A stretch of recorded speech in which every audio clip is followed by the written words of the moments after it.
ಗುಣ ಎಂದಾಗ ನಾವು ತುಂಬ ನಮಗೆ ಗುಣ ಗೊತ್ತುಂಟು.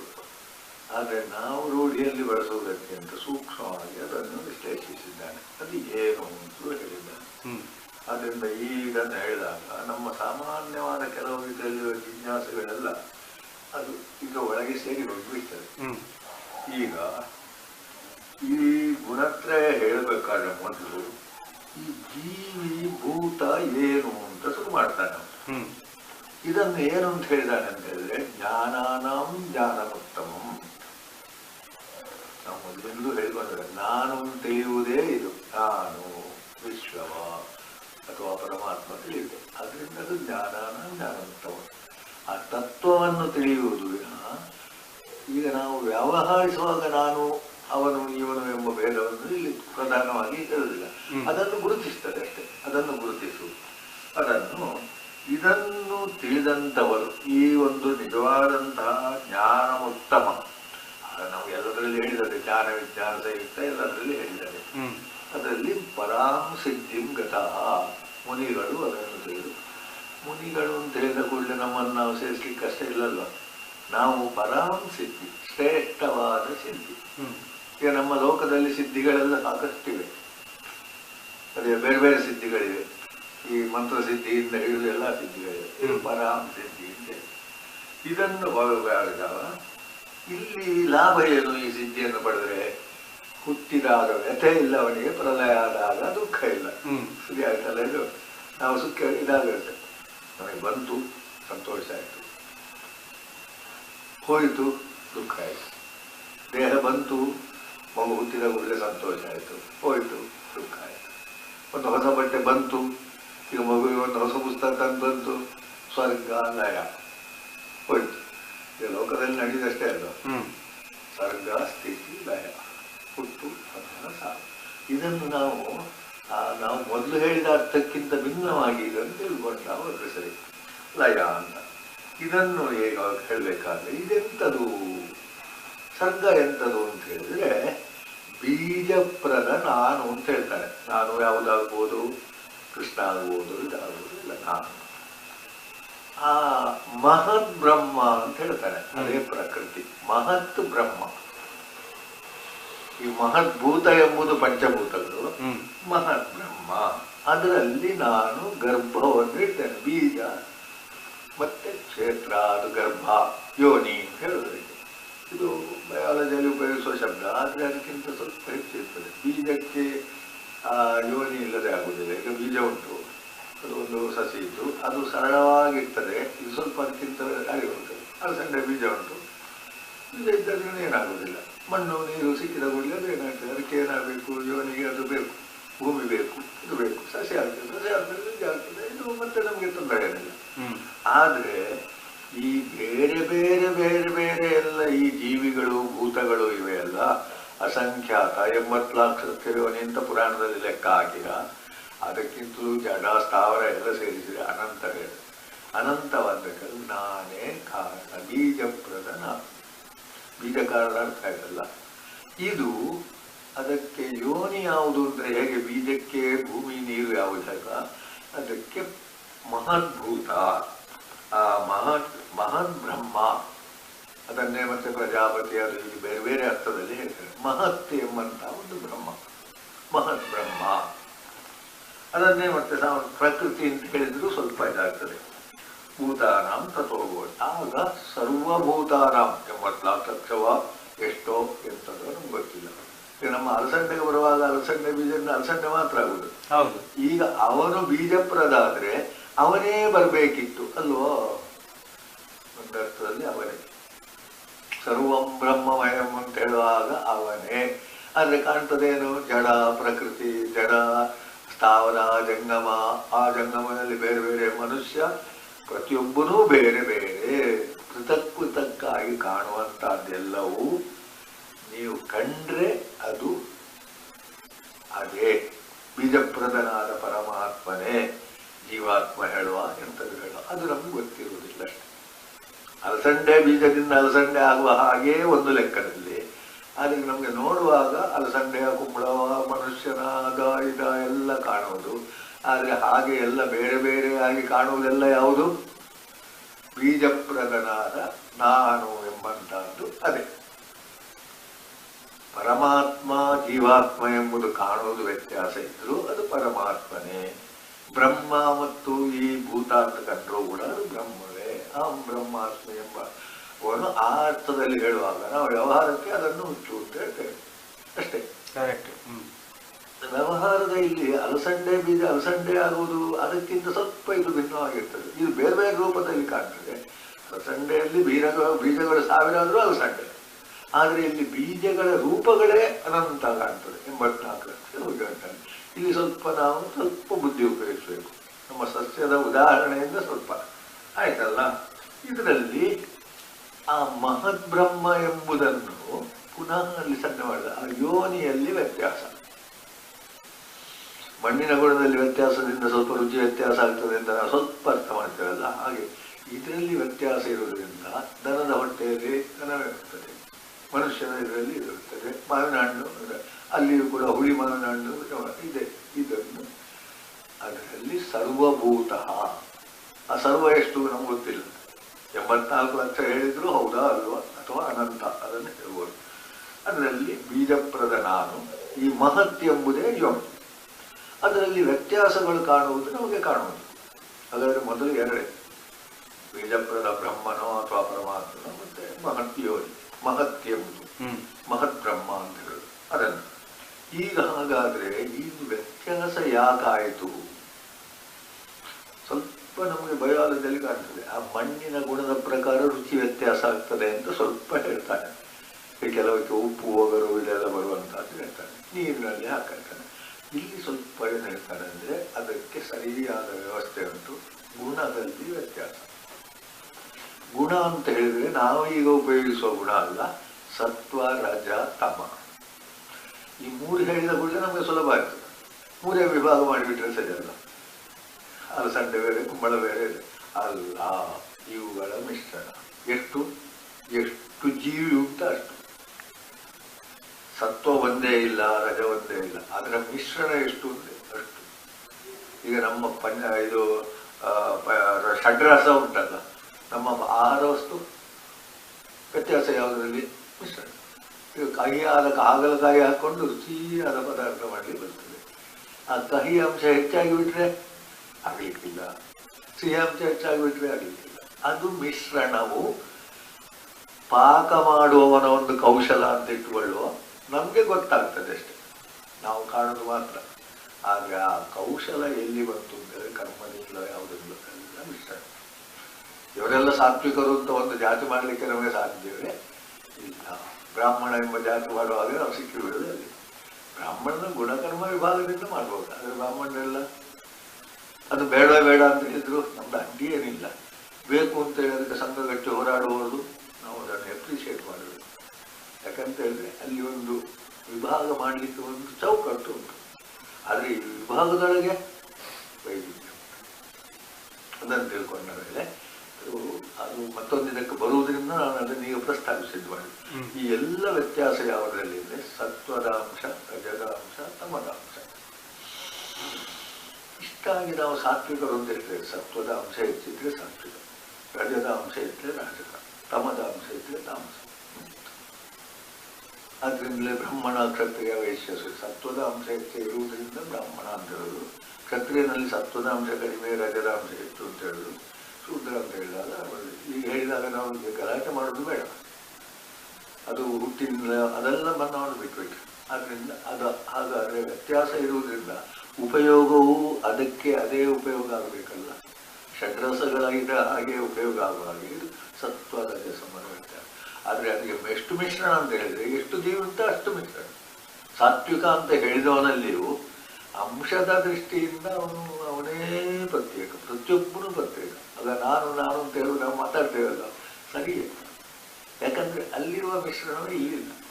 ಅದು ಹತ್ರ ಬಂದಾಗ ನಮಗೆ ಒಪ್ಪಿಗೆ ಆಗ್ತದೆ, ದೂರ ಬಂದಾಗ ನಮಗೆ ಆಗುವುದೇ ಇಲ್ಲ. ಶುದ್ಧ ಸತ್ವಕ್ಕೂ ರಜಸ್ಸಿಗೂ ತಮಕ್ಕೂ ಆಗ್ಲಿಕ್ಕೆ ಇಲ್ಲ. ಅದು ಒಂದು ಲೆಕ್ಕದಲ್ಲಿ ಶುದ್ಧ ಅಂತ ಸಿಗುವುದಿಲ್ಲ ನಮಗೆ. ಹತ್ರ ಇದ್ದದ್ದು ಒಟ್ಟಾಗ್ತದೆ. ನಾವು ಒಟ್ಟಾಗಬೇಕಾ ಬೇರೆ ಆಗ್ಬೇಕಂದ್ರೆ ಬೇರೆ ಆಗಿದ್ದೇವೆ, ಆದರೆ ಹತ್ರ ಬರ್ತೇವೆ. ವ್ಯವಹಾರ ನಡೀತದೆ, ಲೋಕ ನಡೀತದೆ. ಹಾಗೆ ಲೋಕ ನಡೀತದೆ ಅಂತೇಳಿ ಎಲ್ಲವನ್ನು ನಾವು ಮಾಡಲಿಕ್ಕೆ ನಮಗೆ ಸಾಧ್ಯ ಇಲ್ಲ. ಅದನ್ನು ಇದು ಮಾಡುವ. ಹಾಗಾದರೆ ಇದರ ಲಕ್ಷಣ ನೋಡುವ. ಈ ಸತ್ವ ಎಂಬುದು ನಿರ್ಮಲ ಪ್ರಕಾಶ, ಅಲ್ಲಿ ಸಂದೇಹ ಇದೆಲ್ಲ ಇಲ್ಲ. ಜ್ಞಾನ ಶುದ್ಧ ಸತ್ವಗುಣ ಅಂತ ಸಿಗುವುದು ಇಲ್ಲ. ನಾವು ಯಾರನ್ನು ಆಶ್ರಯಿಸಬೇಕು? ಗುರುಗಳಾಗಿ, ಉಪದೇಶಕರಾಗಿ ಸತ್ವ ಪ್ರಧಾನವಾಗಿರುವವರನ್ನು ಅಂಶ ಹೆಚ್ಚಿದ್ದರೆ ನಾವು ಆಶ್ರಯಿಸಬೇಕು. ಪೂರ್ಣ ಬೆಳಕು ನಮ್ಗೆ ಗೊತ್ತಿಲ್ಲ, ನಮಗೆ ನಡೀಲಿಕ್ಕೆ ಎಷ್ಟು ಬೇಕು. ಈಗ ಬೆಳಿಗ್ಗೆ ಒಳ್ಳೆಯದು, ಮಧ್ಯಾಹ್ನದ ಸೂರ್ಯನನ್ನು ನೋಡ್ಲಿಕ್ಕೆ ಸಾಧ್ಯ ಇಲ್ಲ, ಅಲ್ಲಿ ಬೆಳಕು ಜಾಸ್ತಿ ಉಂಟು. ಪೂರ್ಣ ಸತ್ಯ ಇದ್ರೆ, ಪೂರ್ವ ಸತ್ವ ಇದ್ರೆ ನಮಗೆ ಅದರ ಹತ್ರ ಹೋಗ್ಲಿಕ್ಕೆ ಸಾಧ್ಯ ಇಲ್ಲ. ಹಾಗಾಗಿ ನಮ್ಗೆ ಹತ್ರ ಇರುವಷ್ಟಕ್ಕೆ ನಾವು ಹೋಗ್ತೇವೆ. ಗೂಬೆಗೆ ಹಗಲಿಗೆ ಕಣ್ಣು ಬಿಡ್ಲಿಕ್ಕೆ ಹೋಗುದಿಲ್ಲಂತೆ. ಯಾಕಂತೇಳಿದ್ರೆ ಅದಕ್ಕೆ ಸಣ್ಣ ಪ್ರಕಾಶ ಸಾಕು, ರಾತ್ರಿಯ ಪ್ರಕಾಶ ಸಾಕು. ಇದು ಪ್ರಕಾಶ ಹೆಚ್ಚಾಯಿತು, ಅದಕ್ಕೆ ಕಣ್ಣು ಮುಚ್ತಾರೆ. ಹಾಗಾದ್ರೆ ವಿಷಯ ಅದಕ್ಕೂ ಅದೇ, ಆದರೆ ಅಂಶದ ದೃಷ್ಟಿಯಿಂದ ಆ ವ್ಯತ್ಯಾಸಗಳೆಲ್ಲ ಬರ್ತವೆ. ಈಗ ಭೂಮಿಯಲ್ಲಿರುವವರೆಗೂ ಪ್ರಕಾಶ ಬೇಕು, ಅದು ಬಹಳ ಕಡಿಮೆ ಸಾಕು, ಪ್ರಕಾಶ ಬೇಕು. ಆ ರೀತಿ ಸತ್ವ ನಿರ್ಮಲ ಇದು. ಆ ಸತ್ವದ ಇದು ಯಾವಾಗಲೂ ಸುಖ. ಇನ್ನೊಂದು ಕಡೆ ಏನು ಹೇಳ್ತಾರೆ, ನನಗೆ ಸರಿ ಕಾಣುವಲ್ಲಿ ನನಗೆ ಸುಖ. ಗೂಬೆಗೆ ರಾತ್ರಿಯಲ್ಲೇ ಸುಖ, ಕಾಗೆಗೆ ರಾತ್ರಿಯಲ್ಲಿ ಆಗುವುದಿಲ್ಲ, ಅದಕ್ಕೆ ಜಗಳಕ್ಕೆ ಹೋದರೆ ಆಗುತ್ತೆ ಸುಖ. ನಮಗೆ ಯಾವ ಹಂತದಲ್ಲಿದ್ದೇವೋ ಅಲ್ಲೇ ಸುಖ. ಆಗ ಮನಸ್ಸು ಇದೊಂದು ಈ ಮಾತನ್ನು ಎಲ್ಲಿ ಹೋಗಿ ಸತ್ವಗಳ ಸುಖವಾಗಿದೆ. ನನಗೆ ಯಾವುದು ಹತ್ತಿರ ಆಗ್ತದೆ ಅದರಲ್ಲೇ ಸುಖ. ಅಂಧಕಾರವೇ ಆಗ್ಬೋದು, ತಾಮಸವೂ ಆಗ್ಬೋದು. ತಾಮಸದಲ್ಲೇ ಸುಖವಾಗಿರೋದ್ರಿಂದ ತಾಮಸಿಗಳು ಅವನ ಹತ್ರ ನಾವು ಗಲಾಟೆ ಮಾಡ್ಲಿಕ್ಕೆ ಹೋಗಿ ಪ್ರಯೋಜನವೇ ಇಲ್ಲ. ಅವನಿಗೆ ಅಲ್ಲೇ ಸುಖ ಕಾಣ್ತದೆ, ಕುಡಿಯುವುದಲ್ಲೇ ಸುಖ ಕಾಣ್ತದೆ, ಇದೆಲ್ಲ ಕಾಣ್ತದೆ. ಉಪವಾಸ ಮಾಡುವವನಿಗೆ ಉಪವಾಸದಲ್ಲಿ ಸುಖ ಕಾಣ್ತದೆ. ನಮಗೆ ಉಪವಾಸ ಮಾಡಿದವರಿಗೆ ಅದು ಗೊತ್ತಿರಲಿಕ್ಕೆ ಸಾಧ್ಯ ಇಲ್ಲ. ಅದೆಲ್ಲ ಹಾಗಾಗುವುದು, ಊಟ ಮಾಡಿದ್ರೆ ಸುಖ ಆಗೋದು ಹೇಗೆ? ಈಗ ನಾವು ಪ್ರಶ್ನೆ ಹಾಕಲಿಕ್ಕೆ ನಮಗೆ ಅವಕಾಶವೇ ಇಲ್ಲ. ಅವನಿಗೆ ಯಾವುದು ಹಿಡಿಯುತ್ತದೋ ಅದೇ ಸುಖ. ಆದರೆ ಸತ್ವಕ್ಕೆ ಸಾಧಾರಣವಾಗಿ ಅದು ಸುಖ ಸಂಜಾಯತೆ, ಸುಖ ಸಂಜ್ಞೆಯನ್ನು ಬದಲಾಕಿ ಅದರ ಪರಿಣಾಮ ಜ್ಞಾನ ಬರ್ತದೆ. ಸತ್ವದ ಮೂಲಕ ಜ್ಞಾನ, ರಜದ ಮೂಲಕ ಜ್ಞಾನ ಬರುವುದು ಕಷ್ಟ. ಅದನ್ನು ಹೇಳ್ತಾನೆ. ರಜೋ ರಾಗಾತ್ಮಕ, ನನಗೆ ಇದು ಬೇಕು ಬೇಡ, ಕಾಮ ಅಂದರೆ ಆಗಬೇಕು ಆಗೋದು ಬೇಡ, ಇದು ರಜೋಗುಣದ ಪ್ರಭಾವ. ಆಗದಿದ್ದರೆ ನಾನು ಸಾಯ್ತೇನೆ ಅಥವಾ ಜಗಳ ಮಾಡ್ತೇನೆ ಅಥವಾ ಆಗಬೇಕು ಅಂತ ಹೇಳ್ತೇನೆ ನಾನು, ಅದು ಅಂಶ. ರಾಗಾತ್ಮಕ, ಅದು ಬೇಕು ಬೇಡ, ಯಾವುದು ಧರ್ಮ ಆಗ್ಬೋದು, ತಿಂಡಿ ಆಗ್ಬೋದು, ಎಂಥದ್ದಾಗ್ಬೋದು. ಮಾತ್ರ ಅಲ್ಲ, ಕೃಷ್ಣ ಆಗಲೇಬೇಕು, ನಾನು ಬದುಕಿರುವಾಗಲೇ ಆಗಬೇಕು. ತಿಲಕರು ಹೇಳಿದರು, ನಾನು ಬದುಕಿರುವಾಗಲೇ ಸ್ವಾತಂತ್ರ್ಯ ಸಿಗಬೇಕು, ಸ್ವರಾಜ್ಯ ಜನ್ಮ ಸಿದ್ಧ ಹಕ್ಕು. ಇದೆಲ್ಲ ಯಾವುದ ಗುಣದ ಲಕ್ಷಣ? ರಜೋಗುಣದ ಲಕ್ಷಣ. ಯಾರೇ ಆಡಿಕೊಂಡಿರಲಿ, ನಾನು ಸ್ವತಂತ್ರವಾಗಿದ್ದೇನೆ ಅಂತ ತಿಳಿಯಲಿಕ್ಕೆ ಸತ್ವಗುಣಕ್ಕೆ ಸಾಧ್ಯ ಉಂಟು. ನಾನು ಸ್ವತಂತ್ರ ಇದ್ದೇನೆ, ಎಂಥದೇ ಇರಲಿ ನಾನು ಸ್ವತಂತ್ರ. ನಾವೀಗ ಎಷ್ಟೇ ಕತ್ತಲೇ ಇರಲಿ, ನಾವು ದೀಪ ಹಾಕ್ಕೊಂಡು ನಮ್ಮ ಕೆಲಸ ಮಾಡ್ತೇವೆ. ಅದು ಒಂದು ರೀತಿಯಲ್ಲಿ ಹಾಗೆ. ಅದರಿಂದ ರಜೋಗುಣದವರನ್ನು ನೀವು ಸುಮ್ಮನೆ ಕೂತ್ಕೊಳ್ಳಿಕ್ಕೆ ಮಾಡಲಿಲ್ಲ. ಅಲ್ಲ, ಅವ ಯಾಕೆ ಹಾಗೆ ಮಾಡೋದು? ನಾನು ಪ್ರಶ್ನಿಸಿದ್ರೆ ಅದು ಅಧಿಕ ಪ್ರಸಂಗ ಆಗುತ್ತದೆ. ನನಗೆ ಇಷ್ಟ ಉಂಟ, ನಾನು ಮಾಡ್ತೇನೆ. ಈಗ ರಾಮ ಮಂದಿರ ಮುರಿಯುವುದಕ್ಕೆ ನಾನು ಹೋಗ್ಬೇಕಾ? ನಾನು ಅದೇ ಗುಣದವಾದರೆ ಹೋಗ್ತೇನೆ. ಹೋದವನನ್ನು ಸರಿ ತಪ್ಪು ಅಂತ ಹೇಳುವುದು ಬೇಡ, ಹೋಗದಿದ್ದವನನ್ನು ಸರಿ ತಪ್ಪು ಅಂತ ಹೇಳುವುದು ಬೇಡ. ಇದು ಎರಡು ಬಂದರೆ ಅದರಲ್ಲಿ ಕರ್ಮ ಸಂಗೇನ ಸುಮ್ಮನೆ ಕೂತ್ಕೊಳ್ಳಿಕ್ಕೆ ಆಗುದಿಲ್ಲ. ಕರ್ಮ ಅಂದ್ರೆ ನಿತ್ಯ ಕರ್ಮ, ಧರ್ಮ, ಅವನ ಇದು ಕರ್ತವ್ಯ ಕರ್ಮ ಅಲ್ಲ. ಈಗ ರಜಾಗುಣದವ ನಿಮ್ಮ ಆಫೀಸ್ನಲ್ಲಿ ಸೇರಿದ್ರೆ ಅವನ ಕೆಲಸ ಮಾಡಿ ಬರುವುದಿಲ್ಲ. ಅದರಲ್ಲಿ ಇಂಪ್ರೂವ್ ಮಾಡ್ತಾನ, ಹಾಳು ಮಾಡ್ತಾನ, ಎಂಥದ ಮಾಡ್ತಾನೆ. ಇಂಪ್ರೂವ್ ಆಗಬೇಕಿಲ್ಲ, ಹಾಳು ಮಾಡಬೇಕಿಲ್ಲ. ಅವನ ಆಫೀಸನ್ನು ಹಾಳು ಮಾಡಿ ಇಟ್ಕೊಳ್ಲಿಕ್ಕೂ ಅವನಿಗೆ ಹೊಸ್ತು ಮಾಡಬೇಕು. ಅಲ್ಲಿ ಇದ್ದಾರೆ ಫೈಲನ್ನು ಹಾಗೆ ಇಟ್ಕೊಳ್ಳಿಕ್ಕೆ ಮನಸ್ಸೋದಿಲ್ಲ ಅಂತ ಈ ಹೊಸ ಸಂಶೋಧನೆಗಳಲ್ಲಿ ರಜೋಗುಣದಲ್ಲಿ ಅದ್ಭುತವಾಗಿದೆ. ವಿಜ್ಞಾನಿಗಳೆಲ್ಲ ರಜೋಗುಣಗಳು. ಆ ವಿಜ್ಞಾನಿ ಅಂತ ನಾವೇನು ಹೇಳ್ತೇವೆ ಅದು ವಿಜ್ಞಾನಿ ಅಲ್ಲ, ಅವನು ಜ್ಞಾನಿಯೇ. ಅವನಿಗೆ ಹೊಸ್ತು ಮಾಡಬೇಕು, ಅದು ಕರ್ಮ ಸಂಘ. ಈಗ ಕರ್ಮ ನಮಗೆ ಸುಮಾರು ಅರ್ಥ ಆಗ್ತದೆ. ಏನನ್ನ ಮಾಡುವುದು ಕರ್ಮ. ಇಲ್ಲಿ ತೆಂಗಿನ ಮರ ಆಗಬೇಕು, ಕೆಲಸ ಮಾಡಬೇಕು. ಆಗಬೇಕಾ ಬೇಡ, ಅದು ರಜೋಗುಣ ಸ್ವಲ್ಪ ಆದರೆ ತೆಂಗಿನ ಮರ ನಡ್ತಾರೆ, ತೆಂಗಿನಕಾಯಿ ಆಗಲಿಕ್ಕೆ ಇಲ್ಲ, ಅದು ಸಾಯುವುದಿಲ್ಲ, ಬದುಕುವುದಿಲ್ಲ, ಸರಿ ಕೆಲಸ ಮಾಡುವುದಿಲ್ಲ. ಇದು ನಮಗೆ ಆಗ ಬಂದದ್ದನ್ನೇ ನಾವು ಪುನಃ ಹೀಗೆ ಹೇಳುದು. ಹೀಗೆಲ್ಲ ವ್ಯತ್ಯಾಸಗಳಿರ್ತದೆ. ಇನ್ನು ತಮೋಗುಣ ಅಂತ ಹೇಳಿದ್ರೆ ಅಜ್ಞಾನ. ಅದು ಯಾಕೆ ಹಾಗೆ, ತೆಂಗಿನ ಮರ ತೆಗಿಯುವ, ಇನ್ನೊಂದು ಇದನ್ನು ಮಾಡುವ, ಅದನ್ನು ಮಾಡುವ, ಎಂತೆಂಥದೋ ಒಂದು ಬರ್ತದೆ ನಮಗೆ. ಅಜ್ಞಾನ. ತಾಮಸ ಗುಣಕ್ಕೆ ಇಷ್ಟೇ ಅಂತ ಮಿತಿ ಇಲ್ಲ, ಸತ್ವ ಗುಣಕ್ಕೆ ಬಹಳ ಸ್ವಲ್ಪ ಮಿತಿ ಒಳ್ಳೆದುಂಟು. ಬ್ರಾಹ್ಮಣನಿಗೆ ಒಂದು ಕರ್ಮನಿಗೆ ಇಷ್ಟ, ಕ್ಷತ್ರಿಯನಿಗೆ ಸುತ್ತುವರಿಸ್ತಾರೆ ಆಯ್ತು. ತಮ್ಮ ಗುಣನಿಗೆ ಎಂತ ಇಲ್ಲ, ಅವ್ರಿಗೆ ಎಂಥದ್ದು ಮಾಡ್ತಾರೆ, ಏನು ಮಾಡ್ಬೋದು, ಎಂಥದ್ದು ಮಾಡ್ಬೋದು. ನಮ್ಮ ಇಂದವನ್ನು ತಲೆ ಹೊಡೆಯುವುದು. ಕ್ಷಣ ಹಾಗೆ ಹೇಳಿದ, ನಾನು ಹಾಗೆ ಕೂತ್ಕೊಳಿಸಿ ಕೇಳೋದಿಲ್ಲ, ಅವ್ರು ಎಂತ ಮಾಡ್ತಾರೆ ಹೇಳಲಿಕ್ಕೆ ಬರೋದಿಲ್ಲ. ಕಾರದಲ್ಲಿ ಕೂತ್ಕೊಂಡು ಅವನನ್ನೇ ಓಡಿಸಿ ಏನೇ ಮಾಡುದು ಕಥೆಗಳೆಲ್ಲ. ಈ ಕಥೆಗಳು ಉಂಟಲ್ಲ ಪೇಪರ್ ಎಲ್ಲ ಇಲ್ಲಿಗೆ ಬರ್ತದೆ. ಅಜ್ಞಾನ ಜನ್ಮತಿ ಮೋಹನಂ ಸರ್ವಜಿಜ್ಞ. ನನಗೆ ದುಡ್ಡು ಆಗಲೇಬೇಕು, ಕೆಲಸ ಮಾಡಿ ಬಳಿಲಿಕ್ಕೆ ಸಾಧ್ಯ ಇಲ್ಲ, ನನಗೆ ಬೊಂಡ ಕುಡಿಲೇಬೇಕು, ಕತ್ಲೆಗೆ ಹೋಗುವುದು, ಯಾವ ಮರಕ್ಕೆ ಹತ್ತುವುದು, ಯಾರದನ್ನ ತೆಗೆದುಕೊಂಡು ಬರೋದು, ಕುಡಿಯುವುದು. ಇದು ಯಾವ ಗುಣದವ? ರಜೋಗುಣದವ ಕಲ್ಕ ಮಾಡ್ತಾನೆ. ಬಹುಶಃ ಸಣ್ಣದ್ರಲ್ಲಿ ಅವನಿಗೆ ಇರ್ಲಿಲ್ಲ, ನನಗೆ ಬೇಗ ಅವನ ಮಧ್ಯಪ್ರಾಯಕ್ಕೆ ಬೇಕಾದ ಸಮೃದ್ಧಿ ಆಗ್ತಾನೆ, ಶ್ರೀಮಂತ ಆಗ್ತಾನೆ. ಬಡತನದಲ್ಲಿ ಬೆಳೆದವ ಶ್ರೀಮಂತ ಆಗುವುದು ರಜೋಗುಣದಿಂದ. ಸತ್ವಗುಣದವನಿಗೆ ಅದು ಅವನಿಗೆ ಮತ್ತೆ ಸಾಧಾರಣವಾಗಿ ಅದು ಏನಾಗ್ತದೆ ಅಂತ ಹೇಳಿ ಇದೆಲ್ಲ ದೊಡ್ಡದಲ್ಲ. ಬೇಕು ಅಂದ್ರೆ ಮಾಡುವ, ಅವನು ಕರ್ಮ ಮಾಡುವಾಗಲೂ ಅದರಲ್ಲಿ ಆಸಕ್ತಿಯಿಂದ ಕರ್ಮ ಮಾಡ್ತಾನೆ. ಜಾಗ ಉಂಟು, ನಾನು ಬೆಳೆಸ್ತೇನೆ ಅಷ್ಟೇ. ಅದು ಬೇಕು ಅಂತ ರಾಗಾತ್ಮಕ ಅಲ್ಲ, ಅದರಲ್ಲಿ ಇದೆಲ್ಲ ಇದ್ದಾಳೆ. ಇಲ್ಲಿ ಏನು ಅಂದ್ರೆ ತಮೋಗುಣದವ ತಮ್ಮ ಇದರಲ್ಲಿ ಒಂದು ತೆಂಗಿನ ಸಸ್ಯ, ತೆಂಗಿನ ಸಸ್ಯ ನಟ್ಟರು, ದನ ತಿಂತದೇ ಇರ್ತಾರೆ, ನೀರು ಹಾಕಿತ್ತು ಹಾಕಲಿಲ್ಲ, 4 ವರ್ಷ ಇತ್ತು ಸತ್ತಿತ್ತು, ಒಂದು ಬೆಳಿ ಇತ್ತು, ಅದು ಹೀಗೆ ಅದು ಬೆಳೆಯಿತು. ಅದು ಪ್ರಮಾದ, ಆಲಸ್ಯ, ನಿದ್ರೆ. ಇದು ಅರ್ಧದಲ್ಲಿ ನಿದ್ದೆ ಬರ್ತೀವಿ, ಸ್ವಲ್ಪ ನಿದ್ದೆ ಮಾಡುವ ಮತ್ತೆ ತೆಗೆಯುವಂತ ಆ ದಿವಸ ಕೆಲಸ ಆಗ್ತದೆ. ಆ ನಿದ್ದೆ ಮಾಡುವ ಅಂತ ಹೇಳೋ ಸ್ವಭಾವ ಮಕ್ಕಳನ್ನು ಕೆಲವು ಸಲ ಹಾಗೆ ಮಾಡಿಬಿಡ್ತಾರೆ. ಓದ್ತೇನೆ ನಾನು, ಸ್ವಲ್ಪ ನಿದ್ದೆ ಮಾಡ್ತೇನೆ, ಸ್ವಲ್ಪ ನಿದ್ದೆ ಮಾಡಿ ಬಿಡ್ತೇನೆ, ಮತ್ತೆ ಹೇಳುವಾಗ ಯಾವುದು, ಮತ್ತೆ ಹೇಳುವಾಗ ಇದು ಮರ್ತೋಗಿದೆ. ಹೀಗೆಲ್ಲ ಇದು ಸಮೋಗುಣದ ಲಕ್ಷಣ. ನಿದ್ರಾ ಆಲಸ್ಯ, ನಿದ್ರಾದಿ ಸನ್ನಿಬಂಧ ಬರ್ತದೆ. ಈ ಒಂದು ಚಂದದ ಚಿತ್ರ ಸಿಕ್ಕಿತು, ಆದರೆ ಇಷ್ಟು ಪೂರ್ಣ ಆಗುವುದಿಲ್ಲ.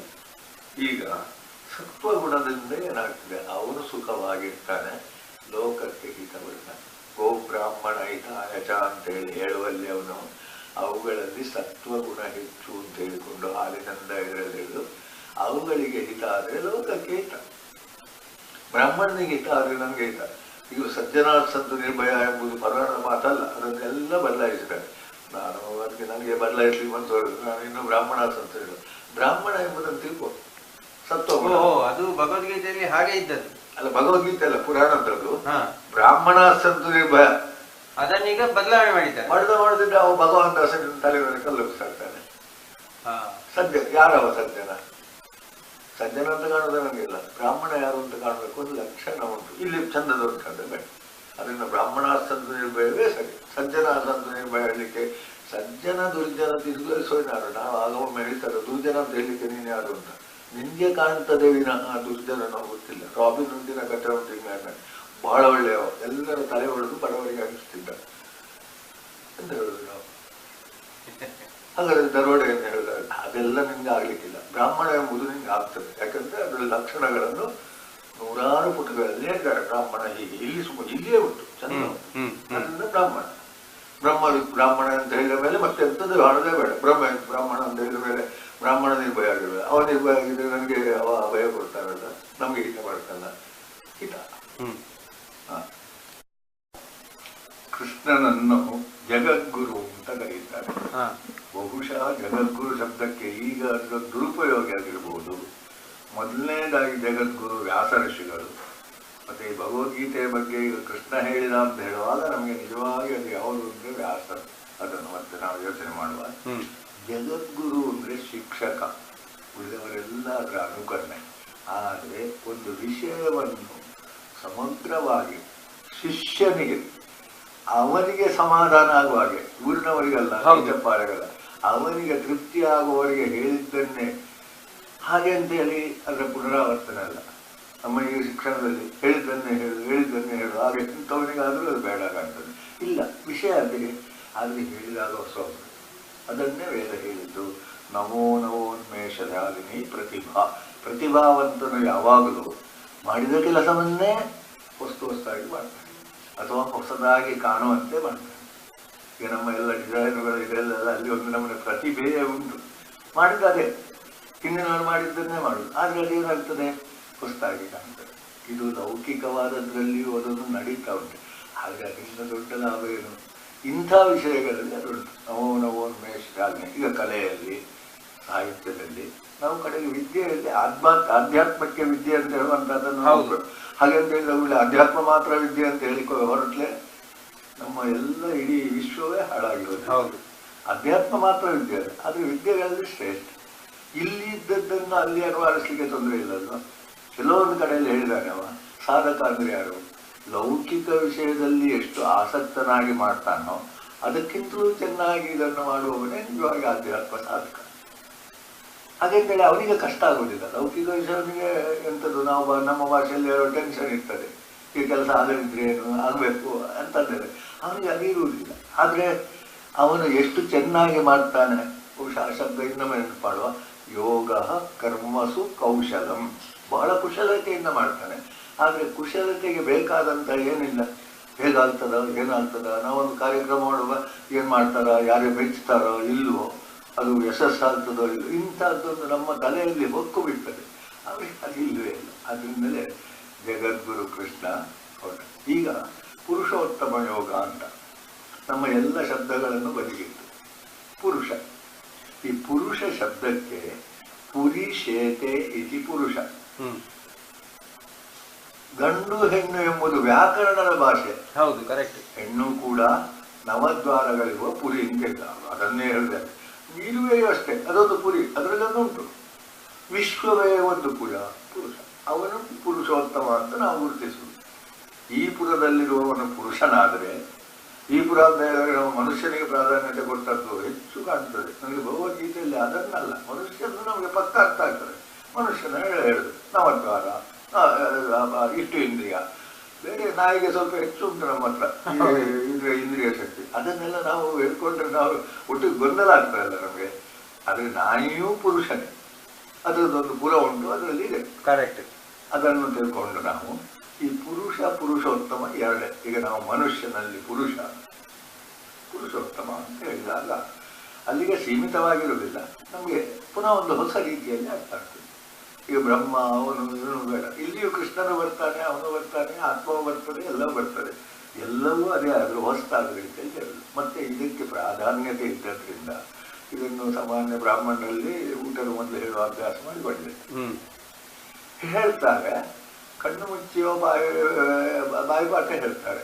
ಅದು ಅರ್ಥಾನುಸಂಧಾನ ಮಾಡೋದಿಲ್ಲ. ನಾನು ಸ್ವಲ್ಪ ಹೇಳುವಾಗ ಬಿಡಿಸಿ ಹೇಳಿದಾಗಲೂ ಕೆಲವರಿಗೆ ಅವರಿಗೆ ತಪ್ತದೆ. ಮತ್ತೆ ಸ್ವಲ್ಪ ಬಿಡಿಸಿ ಹೇಳಿದ್ರೆ ಅವನು ಮುಂದೆ ಹೋಗ್ಲಿಕ್ಕೆ ಹೇಳುವುದಿಲ್ಲ. ಪುರೋಹಿತರಿಗೆ ಮಂತ್ರ ಹೇಳುವಾಗ ಅವ್ರು ಚೂರು ಅರ್ಥ ಮಾಡಿಕೊಂಡು ಹೋದ್ರೆ ಮತ್ತೆ ಅವ್ರದ್ದು ನಂತರದ್ದು ಏನು ಅಂತ ಗೊತ್ತಾಗಲ್ಲ. ಅದು ನಮಗೂ ಸಹ ಉಂಟದು. ಒಂದು ವಿಷಯವನ್ನು ಹೇಳುವಾಗ ಮಧ್ಯದಲ್ಲಿ ನಿಲ್ಲಿಸಿದ್ರೆ ಮತ್ತೆ ಹೇಗೆ ಅಂತ ಹಾಗಾಗಬಾರ್ದು. ಅರ್ಥಾನುಸಂಧಾನ. ಈಗ ಇಲ್ಲಿ ಶುರು ಮಾಡುವಾಗಲೇ ನಮಗೆ ಒಂದು ಸಂಶಯ ಬರುತ್ತೆ. ಊರ್ಧ್ವ ಮೂಲ ಅಂತ ಹೇಳಿದ. ಊರ್ಧ್ವ ಅಂದ್ರೆ ಮೇಲೆ, ಮೇಲೆ ಅಂತ ಹೇಳಿದ್ರೆ ಎಂತದಪ್ಪ, ಮೇಲೆ ಕೆಳಗೆ ಎಂತದ್ದು ಇಲ್ಲಲ್ವಾ. ಆದರೆ ನಮ್ಮ ವ್ಯಾವಹಾರಿಕ ಕಲ್ಪನೆ ಸ್ವರ್ಗ ಮೇಲೆ, ನರಕ ಕೆಳಗೆ. ಇನ್ನು ಸ್ವಲ್ಪ ಬಳ್ಳಿ. ಈಗ ಈ ಕಾಲು ಓಡ್ತದೆ, ಅಂದ್ರೆ ಅದಕ್ಕೆ ಆರ್ಡರ್ ಎಲ್ಲಿಂದ ಬಂದದ್ದು? ಮನಸ್ಸಿನಿಂದ, ಬುದ್ಧಿಯಿಂದ. ನಮ್ಮ ಭಯ ಇದು ಇದರಲ್ಲಿ ಹೇಳುವಾಗ ಮೆದುಳಿನಿಂದ ಅಂತ ಹೇಳುವಾಗ. ಹೌದು. ಕಾಲು ಹೇಳಿದ್ರೆ ಮೆದುಳು. ಅದು ಎಲ್ಲಿ? ಊರ್ಧ್ವ. ಕೆಲಸ ಮಾಡುವುದು ಎಲ್ಲಿ? ಕೆಲಸ ಮಾಡುವಂತಹ ಶಾಖೆಯಲ್ಲಿ ಅಧಶಾಖ. ಹಾಗೆಂತೇಳಿ ಎಲ್ಲ ಕಡೆಗೆ ಪುನಃ ಅನ್ವಯ ಆಗುತ್ತದೆ. ಎರಡನೇದ್ರಲ್ಲಿ ಅದಕ್ಕೆ ಬೇರೆ ಜಾತಿಯಾಗಿ ಹೇಳ್ತಾರೆ. ಊರ್ಧ್ವ ಮೂಲ ಅಧಶಾಖಂ. ಹಾಗಾದ್ರೆ ವಿಶ್ವವೂ ಹಾಗೆ, ನಮ್ಮ ವ್ಯವಸ್ಥೆಯೂ ಹಾಗೆ, ಎಲ್ಲವೂ ಹಾಗೆ. ಅದು ಮೇಲಿಂದ ಬರುವುದು, ಕೆಳಗಿಂದ ಏನಾಗುವುದು? ಅದರದ್ದು ಶಾಖೆ ಕೆಲಸ ಮಾಡುದು. ಶಾಖೆ ಅಂದರೆ ಎಲ್ಲೂ ಇದು ಅದಲ್ಲೋ ಕೆಲಸ ಮಾಡುದು. ಆದ್ರೆ ಕೆಲಸಕ್ಕೆ ಬೇಕಾದಂತ ಇದನ್ನು ಕೊಡುವಂತಹದ್ದು ಮೂಲ. ನಮ್ಮ ಮರದಲ್ಲಿ ಅದೋ ಮೂಲ, ಶಾಖ. ಅದು ಹೇಳುವಾಗ ನಮಗೆ ಸ್ವಲ್ಪ ಆಸಕ್ತಿ ಬಂತು, ಕೇಳುವ ಅಂತ. ಊರ್ಧ್ವ ಮೂಲ ಅದಶಾಖ ಅಂತ ಕೇಳಿ ಭಗವದ್ಗೀತೆಯನ್ನು ಹಾಗೆ ಕೇಳುವ ಹಾಗೆ ಮಾಡಿಕೊಂಡು ಮತ್ತೆ ಹೇಳುದು. ಛಂದಾಂಶ ಅಷ್ಟ ಪರಿಣಾಮ. ಆದ್ರೆ ಎಲೆಗಳು ವೇದಗಳು. ಎಲೆ ಇಲ್ಲದಿದ್ರೆ ಆದೀತ, ಗೆಲ್ಲು ಉಂಟು, ಕಾಂಡ ಉಂಟು. ಎಲೆ ಇಲ್ಲದಿದ್ರೆ ಬದುಕೀತ. ಬಂದ ಎಲೆನೆಲ್ಲ ಚೂಟಾಕಿ ಅಮರ ಉಳಿತದ. ಆದ್ದರಿಂದ ಆ ಎಲೆಗಳು ಪ್ರಧಾನ. ವೇದ ಅಂದ್ರೆ 4 ವೇದ ಎಂಬಲ್ಲಿಗಿಂತಲೂ ವಿತ್ ಹಿಡಿಯುವ ಸಾಧ್ಯತೆ ವೇದ. ಯಾವುದೇ ಹೆಸರು ಕೊಡಿ, ಬಿತ್ತು ವೇದ ತಿಳಿ ನಮಗೆ ತಿಳಿತದೆ ಇದು ಏನು ಅಂತ ತಿಳಿತದೆ. ನಾವು ಈಗ ಸತ್ಯ ಮಾತಾಡೋದು ಅದೇ ಅಲ್ವ, ಯಾವುದೋ ಸಣ್ಣ ವಿಷಯ ಮಾತಾಡಿದ್ರೆ ನನಗೆ ತಿಳಿದದ್ದು ನಾನು ಹೇಳಿದೆ ಹೌದಲ್ವೋ ಅಂತ ಕಾಣ್ತದೆ, ಅದಲ್ಲ ಅಂತ ನಾವು ಜಗಳಕ್ಕೂ ಬರ್ಬೋದು, ಅವನು ತಿಳಿದದ್ದು ತಪ್ಪು ಅಂತ. ಏನೇ ಇರಲಿ ಅದು ವೇದದಲ್ಲಿ ತಪ್ಪಿಲ್ಲ, ಅರ್ಥ ಆಗಲಿಲ್ಲ ಅಂತ ಹೇಳಿದ್ರೆ ತಪ್ಪು ನಾವು ಸುಡುವುದಕ್ಕೆ ಹೇಳ್ಬೋದು, ನಾವು ಏನಿಲ್ಲ. ಅರ್ಥ ಆಗದಿದ್ದವನಿಗೆ ಮತ್ತೆ ಎಂತ ಉಂಟು. ನಮಗೆ ಸಾಮಾನ್ಯ ಕಥೆಯನ್ನೇ ಕೇಳುವ, ಮಂಗನ ಹತ್ರ ಮಾಣಿಕ್ಯ ಕೊಟ್ಟರೆ ಮೂಸ್ತದೆ, ಜಗಿತದೆ, ತೆಗೆದು ಬಿಸಾಡ್ತದೆ. ಅದು ಮಂಗ ಅಂತೇಳಿ ಅಷ್ಟೇ. ವೇದದ ಬಗ್ಗೆ ಏನಾದ್ರೂ ಹೇಳಿದ್ರೆ ತಿಳಿದಿಲ್ಲ ಎಂಬುದು ಮಂಗ ಅಂತ ನಾವು ಬೈಯುವುದು ಬೇಡ, ಎಂಥದ್ದು ಮಾಡೋದು ಬೇಡ. ಅವ ವೇದದ ಪುಸ್ತಕಕ್ಕೆ ಅದನ್ನು ಕೊಂಡೋಗಿ ಬೆಂಕಿ ಹಾಕಿ ಅಂತ ಹೇಳ್ತಾನೆ, ಅಥವಾ ಭಗವದ್ಗೀತೆಯನ್ನು ಸುಡಿ ಅಂತ ಹೇಳ್ತಾನೆ. ಅದೇನಿಲ್ಲ. ಆದ್ರೆ ಮೌಲ್ಯ ಗೊತ್ತಿದ್ದವನಿಗೆ ಗೊತ್ತಿರ್ತದೆ. ಇದಷ್ಟೇ ವೇದ ಅಂತ ಹೇಳುವಲ್ಲಿಗೆ ಇದನ್ನೆಲ್ಲ ತರುವ ನಾವು, ಅಧ್ಯಾತ್ಮ ಎಲ್ಲವೂ ಬೇಕಾದ್ರೆ ವಿದೇಶದವರದನ್ನು ತರುವ, ಎಲ್ಲವೂ ವೇದ ತಿಳಿಯುವುದಕ್ಕೆ ಸಹಾಯವಾದ ಆಯ್ತಲ್ಲ. ಇದು ಅವ್ಯಯ, ಶುರುವಾದ್ದು ಯಾವಾಗ ಅಂತಲೂ ಇಲ್ಲ, ಮುಗಿಯುವುದು ಅಂತಲೂ ಇಲ್ಲ. ಉಂಟ ಅಂದ್ರೆ ಉಂಟ ಏನು ನಮ್ಗಂತೂ ಗೊತ್ತಾಗೋದಿಲ್ಲ, ಶುರುವಾದ್ದು ಇದಾದ್ದು ಗೊತ್ತಾಗೋದಿಲ್ಲ. ಯಾವಾಗಲೂ ನಾವು ನಮಗಿಂತ ಹೆಚ್ಚಿನ ಅವ್ಯಯ ಎಂಬ ಶಬ್ದದಿಂದಲೇ ನಾವು ಪುರುಷೋತ್ತಮನನ್ನು ವಿಶ್ವವನ್ನು ನೋಡೋದು.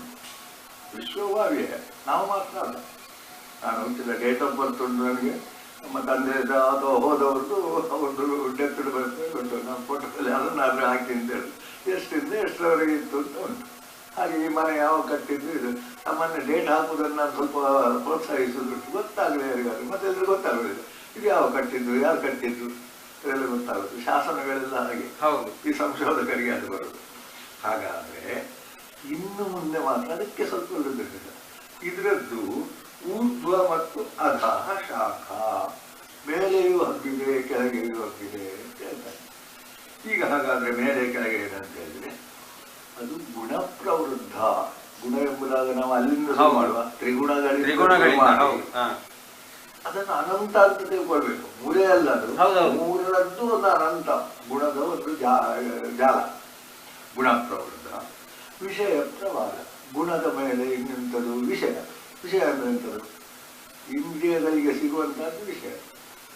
ಈಗ ನಾಯಿಗೆ ಎಂಥದ್ದು ಇಲ್ಲಿ ಬಂದು ಹೋದವರನ್ನು ಗುರುತಿಸ್ಲಿಕ್ಕೆ ಆಗ್ತಂತ, ಅದು ನಮ್ಮ ಹತ್ರ ವಿಷಯ ಇಲ್ಲ, ನಮಗೆ ನೋಡಿದ್ರೆ ಮಾತ್ರ ಗೊತ್ತಾಗುತ್ತೆ. ಹಾಗೆ ಕೆಲವು ಜೀವಿಗಳಂತೆಲ್ಲ ಅದ್ಭುತವಾಗಿ ಉಂಟು, ಅದನ್ನು ನಾವು ಅದಕ್ಕೆ ಮಹಾ ಇಟ್ಕೊಳ್ಳೋದು. ವಿಷಯ ಎಂಬುದು ನಮ್ಮ ಮಟ್ಟಿಗೆ ಹೀಗೆ ಅಂತೇಳಿ ಕೆಲವರಿಗೆ ಅದ್ಭುತ ನೆನಪು ಶಕ್ತಿ ಇರ್ತದೆ, ಇನ್ನೆಂಥದ್ದು ಇರ್ತದೆ, ಕೌಶಲ, ಇದೆಲ್ಲ ಎಲ್ಲರ ಹಾಗೆ ಎಲ್ಲರೂ ಅಲ್ಲ. ಅದು ಆದ್ರೆ ಏನಿದ್ರು ಇಂದ್ರಿಯಗಳ ಮೂಲಕ ನಮಗೆ ಇದು ಮಾಡುವಂಥದ್ದು ಅದು ವಿಷಯ.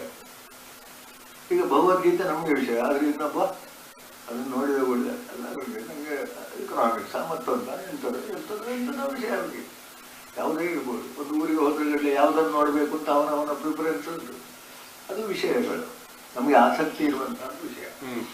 ಅದಶ್ಚ ಮೂಲ ಅನ್ಯನುಸಂಧಾನಿ, ಇದಕ್ಕೆ ಪುನಃ ಹೇಳಿದ ಅದಶ್ಚ ಮೂಲ, ಕೆಳಗೆ ಮೂಲ ಅಂತ ಹೇಳಿದ. ಆಗ ಊರ್ಧ್ವ ಮೂಲ ಹೇಳಿದ, ಕೆಳಗೆ ಮೂಲ ಹೇಳಿದ.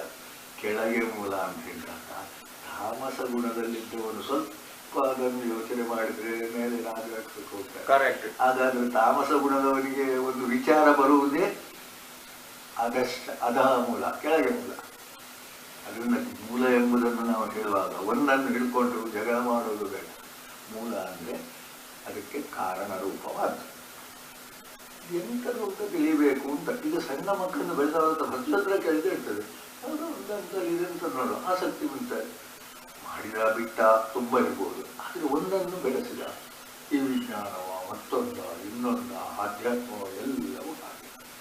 ಆ ಕೆಳಗಿದ್ದಲ್ಲಿ ಮೇಲೆ ಹೋಗಿ, ಕೆಳಗಿದ್ದಲ್ಲಿ ಅಂತಂದ್ರೆ ನಮ್ಮ ಮಟ್ಟ, ನಮ್ಮ ಮೊದಲೇ ಶಬ್ದ ಹೌದು ಉದ್ಧಾರ ಕರೆಕ್ಟ್. ಅಂದ್ರೆ ಆಗಬೇಕು ಅಂತ ಗೊತ್ತಾದ ಕೂಡಲೇ ಉದ್ಧಾರ ಆಗ್ತದೆ. ಅದು ಉದ್ಧಾರ ಆಗಬೇಕು ಗೊತ್ತಾಗುವ ಯಾವ ಉದ್ಧಾರ ಆಗದೇ ಇರುವಾಗಲ್ಲ. ಹೌದು. ಹಾಗಾದ್ರೆ ಅಲ್ಲಿ ಒಂದು ಸಮಸ್ಯೆ ಉಂಟು ನೋಡಿ. ಈಗ ತಾಮಸದವರಿಗೆ ಅಧೋಮೂಲ ಸರಿ, ರಾಜಸದವರಿಗೆ ಅಧೋಮೂಲ ಹೇಗಿರ್ತದೆ? ಅವರ ಮಧ್ಯದಲ್ಲಿದ್ದಾರಲ್ಲ. ಅಲ್ಲ, ಅವ್ರ ಮಧ್ಯದಲ್ಲಿ ಅವರು ಕೆಳಗೆ ಹೋಗೋದಿಲ್ಲ. ಹೌದು, ಅವ್ರ ಮೇಲೆ ಹೋಗ್ಬೇಕು.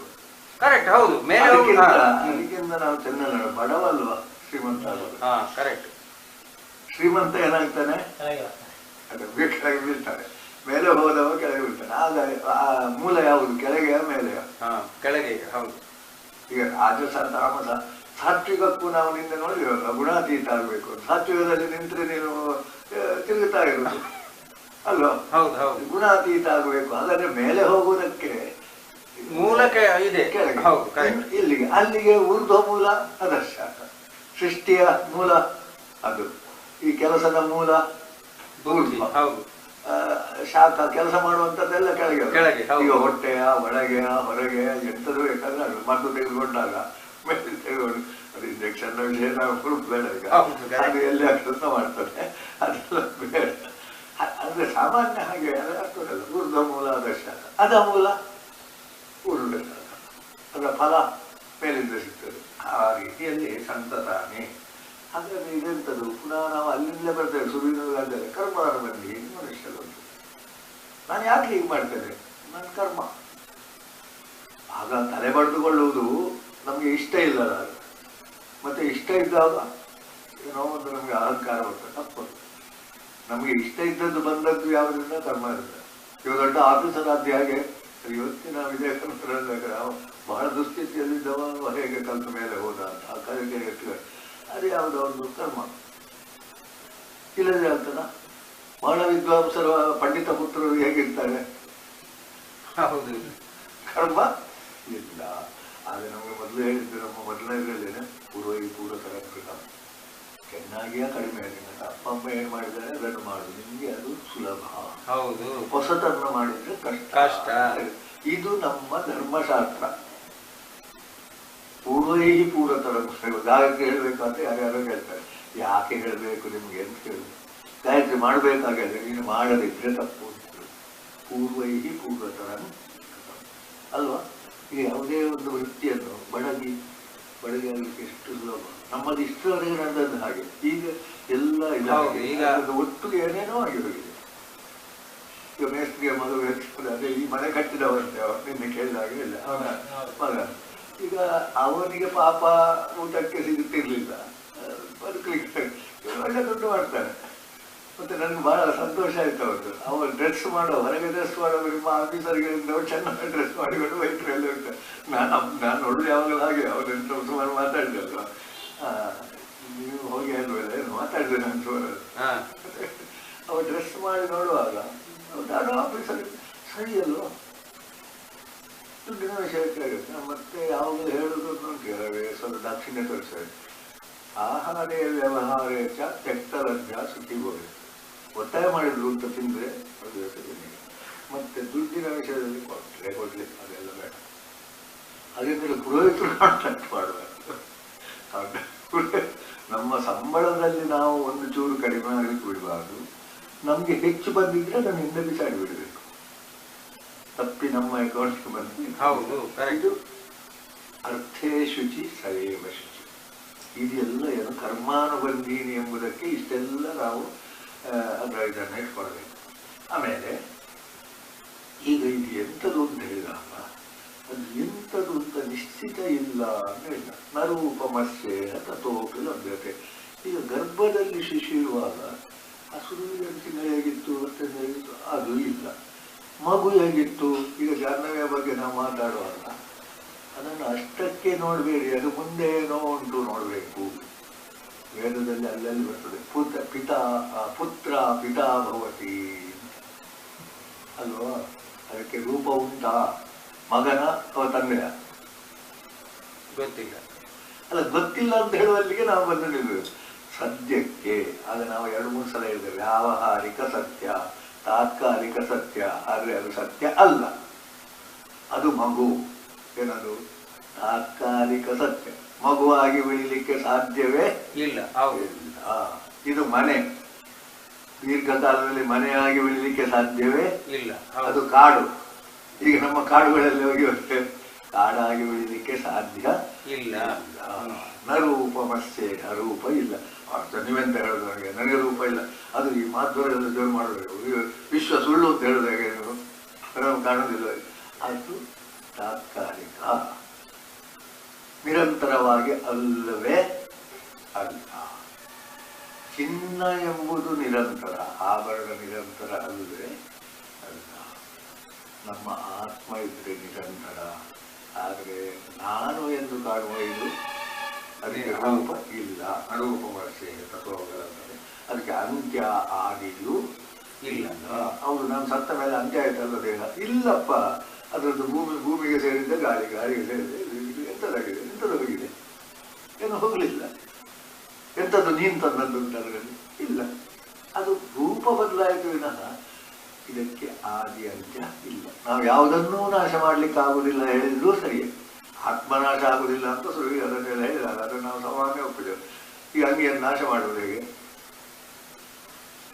ನೂಲಾಗಿದ್ದದ್ದು ಅಂಗಿ ಆಯಿತು, ಅಂಗಿ ಆಗಿದ್ದದ್ದು ಹರಿದು ಹೋಯಿತು, ಮತ್ತೆಂಥದ್ದು ಆಯಿತು. ಅದು ನಾಶ ಮಾಡ್ಲಿಕ್ಕೆ ಆಗ್ತದೆ ಅಂತ ಕೇಳಿದ್ರೆ ಸುಟ್ಟೆ ನಾನು ನಾಶ ಆಯಿತು.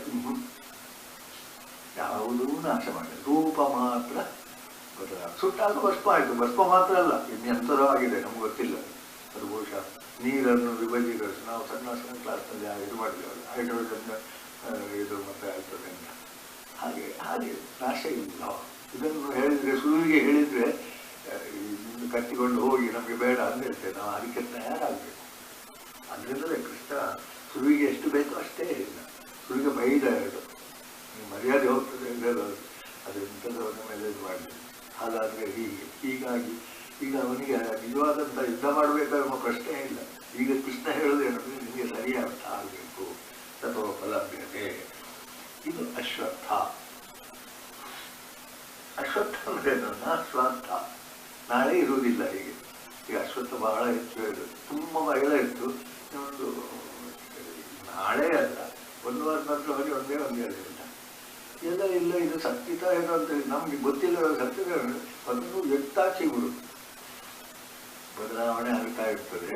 ಅದು ನಮ್ಗೆ ಅಲ್ಲಿ ಹೋಗಕ್ಕೆ ಇದು ಅಶ್ವತ್ಥ.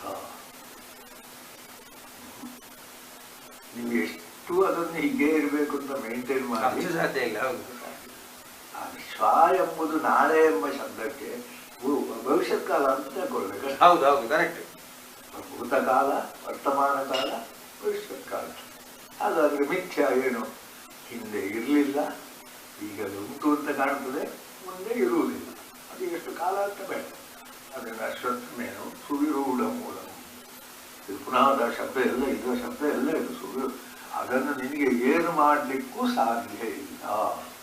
ನಿನ್ನನ್ನು ಕೊಲ್ತೇನೆ, ನಿಮ್ಮ ಹುಚ್ಚ ಅದು ಎಂಥದ್ದು ಹೇಳ್ತೀಯ ನನಗೆ ಗೊತ್ತಾಗಲ್ಲ. ಕೊಲ್ಲಿಕ್ಕೆ ಆಗುವುದಿಲ್ಲ. ನಾಶ ಮಾಡ್ತೇನೆ, ಆಗುವುದಿಲ್ಲ. ನಾಶ ಅಂತ ಇಲ್ಲ, ಇದಿಲ್ಲ. ಅದರಿಂದ ನಮ್ಮ ಭಾಷೆಯಲ್ಲಿ ಅವರು ಸಾಯುವುದು ಎಂಬ ಶಬ್ದವನ್ನು ಉಪಯೋಗಿಸುತ್ತಿಲ್ಲ. ದೇಹ ತ್ಯಾಗ, ದೇಹ ಧಾರಣೆ. ಹುಟ್ಟುವುದುಂಟ್ಲೇ ಹೇಳೋದಿಲ್ಲ ನಾವು. ದೇಹ ಧಾರಣೆ ಮಾಡಿದ. ಯಕ್ಷಗಾನದವರಿಗೆ ಬಹಳ ಸುಲಭ. ಪಗಡಿ ಕಟ್ಟಿ ಮಾಡಿದ, ಅವೆಂತರ ಪುಂಡು ವೇಷ ಆಯ್ತು, ನರತ್ರಿ ವೇಷ ಆಯ್ತು. ವೇಷ ಧಾರಣೆ, ವೇಷ ತೆಗೆಯುವುದು. ಆ ವೇಷ ಇಟ್ಕೊಂಡು ನಾವು ಮನೆಗೆ ಹೋದ್ರೆ ಏನಾದಿತ್ತು ಅಲ್ವಾ? ಅದಾಗ್ಲಿಕ್ಕಿಲ್ಲ. ಮನೆಗೆ ಅಂದ್ರೆ ಅವನ ಮೂಲ ಸ್ಥಾನಕ್ಕೆ ಹೋಗ್ಲಿಕ್ಕೆ ಈ ವೇಷಗಳು ಯಾವುದು ಆಗುವುದಿಲ್ಲ. ಎಷ್ಟು ಸರಿಯಾಗಿ ಸಾಯುವುದು ಹುಟ್ಟುವುದು ಎಂಬ ನಮ್ಮ ಬಾಡಿಕೆ ಇದಕ್ಕೆ ಸರಿ. ಅದೇ ಹೇಳಿತ್ವ. ಹಾಗಾದ್ರೆ ಇದನ್ನೇನು ಮಾಡೋದು? ಅದು ಸಾಯುವುದಿಲ್ಲ. ಅದರಲ್ಲಿ ನೀನು ಆಸಕ್ತನಾಗಬೇಡ. ಅಸಂಗ ಶಸ್ತ್ರೇಣ. ಸಂಘ ಇದು ನನ್ನದು, ಅದನ್ನು ಜಾಗ್ರತೆ ಮಾಡು.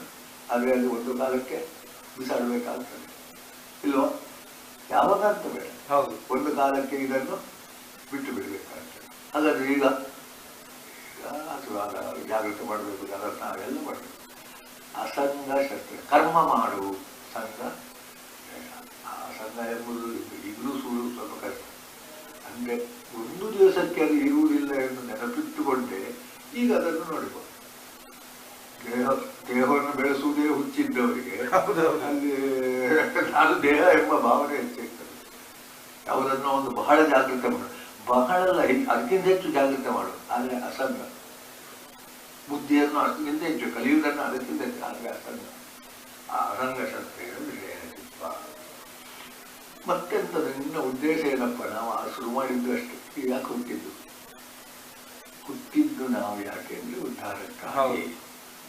ಉದ್ಧಾರ ಅಂದ್ರೆ ಏನು? ನಾವು ಬಂದಲ್ಲಿಗೆ ಹೋಗುವುದು. ಅದನ್ನೇ ತತಪದಂ.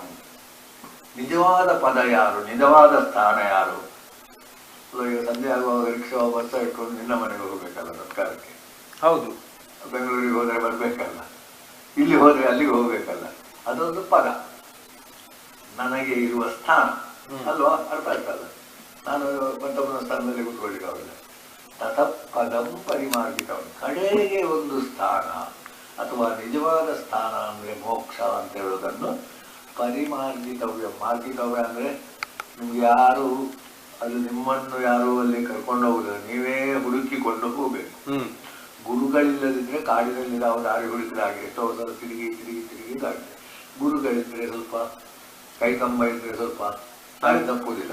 ಈಗ ಹೊಸ ಊರಿಗೆ ಹೋದಾಗಲೂ ದಾರಿ ತಪ್ಪದೆ ಹೋಗ್ಲಿಕ್ಕೆ ಆಗ್ತಾಯಿಲ್ಲ. ನಮ್ಮ ಸಂಶಯ ಬಂದ್ರೆ ಕೇಳುವುದು ಅಲ್ಲಿದ್ದವರ ಹತ್ರ, ಅದು ಗುರುಗಳು. ಅಥವಾ ನೋಡೋದು ತಕ್ಷಣ ಹೇಳಿದ್ದಾರೆ ನಾನು. ಈಗ ಫೋನ್ನಲ್ಲಿ ಸುಲಭ ಆದ್ರೂ ನಾವು ಹುಡುಕ್ಬೇಕು. ಹೌದೌದು, ಫೋನ್ ನಾವು ಕೇಳಬೇಕಲ್ಲ. ಈಗ ನಾವು ಬರುವಾಗ ತಡ ಆಯ್ತು ಕೇಳಬೇಕಲ್ಲ, ನಾನು ಹೇಳಿದ್ರೆ ಅಗರಾತ ಫೋನ್ ಮಾಡ್ತಾರೆ ಅಂತ ಹೇಳಬೇಕು. ಏನಾಯ್ತು ಅಲ್ವಾ? ಅದಕ್ಕೆ ಪರಿಮಾರ್ಗಿತವ್ಯ. ನಾನು ಎಲ್ಲಿದ್ದೇನೆ ಈಗ, ನಾನು ಮೊದಲು ಎಲ್ಲಿದ್ದೆ ಅಲ್ವಾ? ಅದು ಹೆಚ್ಚು ಬೇಡ, ಭೂತ ಬೇಕು, ಹೆಚ್ಚು ಬೇಡ. ಹೌದು, ಗೊತ್ತಿರಲಿಲ್ಲ ನನಗೆ. ಈಗ ಸಾಲದು, ಇನ್ನು ತಿಳಿಲಿಕ್ಕುಂಟು ಅಲ್ವಾ? ಅದು ಪದ. ಆ ಪದ ಎಲ್ಲಿ ನಿಲ್ತದೆ ಅಂತ ಹೇಳಿದ್ರೆ ಅಲ್ಲಿ ಕೊನೆಗೆ ಮೋಕ್ಷ. ನಾವು ಕೊನೆಯನ್ನೇ ಹೇಳುವುದಲ್ಲ, ಮಧ್ಯದ್ದನ್ನೇ ಹೇಳುವುದಲ್ಲ, ನಾವು ಮಾರ್ಗವನ್ನೇ ಹೇಳುವುದು. ಆ ಮಾರ್ಗ ಎಲ್ಲಿಗೆ? ಊರ್ಧ್ವ ಮೂಲ. ಇದು ಯಾವುದು? ಉದ್ಧಾರದ ಮಾರ್ಗ ಆಗಬೇಕು. ಅವಸಾದ ಯತ್ನ, ಅವಸಾದ ಕೆಳಗೆ ಬೀಳುವ ಮಾರ್ಗದಲ್ಲಿ ಮೆಟ್ಟಿಲಿನ ಮೇಲೆ ಹೋಗ್ಬೇಕು. ಮೆಟ್ಲಿರುವುದೇ ಮೇಲೆ ಹತ್ತಲಿಕ್ಕೆ, ಕೆಳಗೆ ಇಳಿಲಿಕ್ಕಲ್ಲ. ಆದ್ರೆ ನಮ್ಮ ಈ ವ್ಯವಹಾರದಲ್ಲಿ ಬೇರೆ ಮೇಲೆ ಕೆಳಗೆ ಹೋಗ್ಲಿಕ್ಕೆ ಇರುವುದು. ಆದ್ರೆ ನಮ್ಮ ಈ ವ್ಯವಸ್ಥೆಯಲ್ಲಿ ಕೆಳಗೆ ಇಳಿಯುವುದು ಬೇಡ ಮಾರಾಯ, ಮೇಲೆ ಉದ್ಧಾರ. ಅದನ್ನು ಸ್ವಲ್ಪ ವ್ಯತ್ಯಾಸ ಮಾಡದಿದ್ರೆ ಎಲ್ಲರೂ ಏನ್ ಮಾಡ್ತಾರೆ, ಅದೆಲ್ಲ ಎಂತದ್ದು ಹೇಳುದು, ತಿರಸ್ಕಾರ ಮಾಡ್ಲಿಕ್ಕೆ ಕಾರಣ ಅರ್ಧರ್ಧ. ಅದಕ್ಕೆ ಕೃಷ್ಣ ಬಿಡುವುದಿಲ್ಲ, ಅರ್ಧರ್ಧ ತಿಳ್ಕೊಳ್ಬೇಡ. ಈಗ ಹಾಗಾದ್ರೆ ಅದು ಹೇಗೆ ಅಂತ ಕೇಳಿದ್ರೆ, ಆ ಪದ ಸಿಗುವುದು ಹೇಗೆ? ಅದನ್ನು ನಿರ್ಮಾಣ ಮೋಹ. ಒಂದು ಒಳ್ಳೆ ಮರ ಸಿಕ್ಕಿದ್ದು ದಾರಿಯಲ್ಲಿ, ಎಷ್ಟು ಚಂದ ಉಂಟು ಅಂತ ಅಲ್ಲಿಯೇ ಕೂತ್ಕೊಳ್ಳುದು, ಗಾಳಿ ಬೇಯಿಸುವುದು, ಅಲ್ಲಿಯೇ ಮಲಗುವುದು. ಪಡೆದ್ರೆ ನೀನು ಹೋಗುವಂತದ್ದು ನಿಂತಿತ್ತಲ್ಲ. ಹೌದು, ಇಲ್ಲಿ ಏನೋ ಒಂದು ಆನಂದ ಆಗುತ್ತದೆ ಅಂತ ಕೂತ್ಕೊಂಡ್ರೆ ಆಗ್ತದ? ನಡೆಯುವವನು ಸೆಕೆ ಆದ್ರೂ ಬಿಸಿಲಾದ್ರೂ ಮುಂದೆ ಹೋಗಲೇಬೇಕಲ್ಲ. ತಂಪುಂಟು ಅಂತ ಅಲ್ಲಿ ಕೂತ್ಕೊಂಡ್ರೆ ಆಗ್ತದ? ಧರ್ಮಕ್ಕೆ ಸಿಗ್ತದೆ ಅಂತ ಊಟ ಮಾಡಿಕೊಂಡಿದ್ರೆ ಆಗ್ತದ? ಅದು ಬೇರೆ, ಆ ತಾತ್ಕಾಲಿಕ ಬೇರೆ. ಆದ್ರೆ ತಾತ್ಕಾಲಿಕ ಅದೇ ದೇವಸ್ಥಾನದಲ್ಲಿ ಊಟ ಸಿಗ್ತದೆ ಅಂತಲೇ ಒಂದು ಕಾಲದಲ್ಲಿ ಭೋಜನ ಶಾಲೆಯಲ್ಲಿ ಇರ್ತಿತ್ತು. ಅದು ಕರ್ಮದ ಬಗ್ಗೆ ಬರುವಾಗ ಅದನ್ನು ಚೆನ್ನ ಮಾಡಿ ಹೇಳ್ತಾರೆ. ನಿಮ್ಗೆ ಎಷ್ಟು ಹಕ್ಕು, ಏನು ಹಕ್ಕು, ಯಾರ್ದು ಹಕ್ಕು? ಇದೆಲ್ಲ ಈ ಎಕನಾಮಿಕ್ಸ್ಗಿಂತ ಧರ್ಮಶಾಸ್ತ್ರ ಹೆಚ್ಚು ಸೂಕ್ಷ್ಮವಾಗಿ ನಿಮಗೆ ನಿನ್ನದು ಎಂಬುದನ್ನು ಪ್ರಶ್ನೆ ಮಾಡಿ. ಹೌದು, ಇದು ನಂದು, ಯಾಕಂದ್ರೆ ದುಡ್ಡು ಕೊಟ್ಟಿದ್ದೇನೆ, ದುಡ್ಡು ನಿನ್ನದು, ಅದು ನಾನು ಬೆವರು ಸಂಬ ಅಲ್ಲಿಂದ ಶುರು ಮಾಡಬೇಕು ನಾವು. ನನ್ನದು ಆಗುವುದು ಹೇಗೆ? ಅದು ನಿನ್ನದೇಯೋ ತತ್ಕಾಲಕ್ಕೆ ನನ್ನ, ಅದು ನನ್ನದು ಎಂಬುದನ್ನು ಗೊತ್ತಿರಬೇಕು, ನನ್ನದು ಎಂಬುದನ್ನು ಗಟ್ಟಿ ಮಾಡಬೇಕು. ಅತಿ ಸರ್ವತ್ರ ಗೊತ್ತೇವೆ. ಹೀಗೆ ಅದನ್ನು ಇದು ಮಾಡಿದ ನಿರ್ಮಾಣ.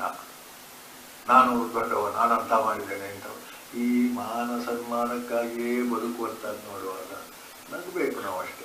ತಪ್ಪುದ್ದಲ್ಲಿ ಬರುವುದಿಲ್ಲ, ಯಾಕಂದ್ರೆ ಅದು ಸಹಜವಾದ ಸೆಳೆತ. ಸಣ್ಣ ಮಕ್ಕಳಲ್ಲಿ ಅದು ಇರ್ತದೆ. ಹೊಗಳಿದ್ರೆ ಏನು ಮಾಡ್ತಾರೆ, ಸ್ವಲ್ಪ ಇದ್ರೆ ದೂರ ಕೊಡ್ತಾರೆ, ಅದು ಸರಿ. ಅದು ಸಣ್ಣ ಮಕ್ಕಳು ಅಂತ ಹೇಳೋದು ಪ್ರಾಯ ಅಲ್ಲ, ಹೇಳಿದ್ದು ನಾವು ಬುದ್ಧಿಯ ವಿಕಾಸ. ಹೌದು, ಈಗ ಮುದುಕರು ಕೂಡ ಸಣ್ಣ ಮಕ್ಕಳಾಗಿರುವುದಂದ್ರೆ ಏನು, ಅವನಲ್ಲಿ ಜ್ಞಾನ ವೃದ್ಧಿ ಆಗಲಿ. ಇದು ನಮಗೆ ಸಹಾಯ ಮಾಡೋದಷ್ಟೇ. ಭಗವದ್ಗೀತೆ ಉದ್ಧಾರ ಮಾಡ್ತಾರೆ. ಆದ್ರೆ ಅಲ್ಲಿ ಒಂದು ಸಮಸ್ಯೆ ಉಂಟು ನೋಡಿ, ಅಂದ್ರೆ ವೃದ್ಧರಿಗೆ ಈಗ ಒಂದಷ್ಟು ಸಮಯ ಹೋದ ನಂತರ ಅವರಿಗೆ ಜ್ಞಾನ ಬಂದಿರ್ತದೆ, ಎಲ್ಲ ಸರಿ. ಆದ್ರೂ ಕೂಡ ಆ ಏನು ಪ್ರಕೃತಿ ಸಹಜವಾಗಿ ನೆನಪಿನ ಶಕ್ತಿ ಕುಂದುವುದು ಇದೆಲ್ಲ ಆದಾಗ ಅವರು ಮಕ್ಕಳಾಗೆ ಮಾಡ್ತಾರಲ್ಲ.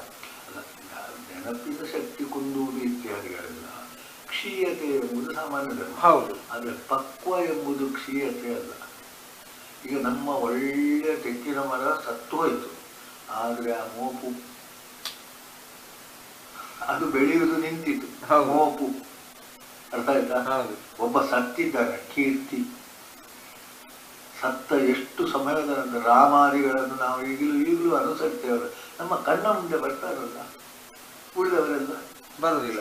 ಸತ್ತ ಮಾತೃಸ್ಥಲ್ಲಿ ಹೆಸರು ನೆನಪಿಲ್ಲ, ಎಂಥದ್ದು ಏನು ಮಾಡಿದ್ದಾರೆ. ಈಗ ಮನೆಯವರಿಗೆ ಅವಾಗ ಇಲ್ಲಿ ಕಟ್ಟಿದ್ರು, ನನ್ನ ಅಜ್ಜ ಅಂತ ಹೇಳಿದ್ರೆ ಅಜ್ಜ ಕುಡಿತಾರೆ.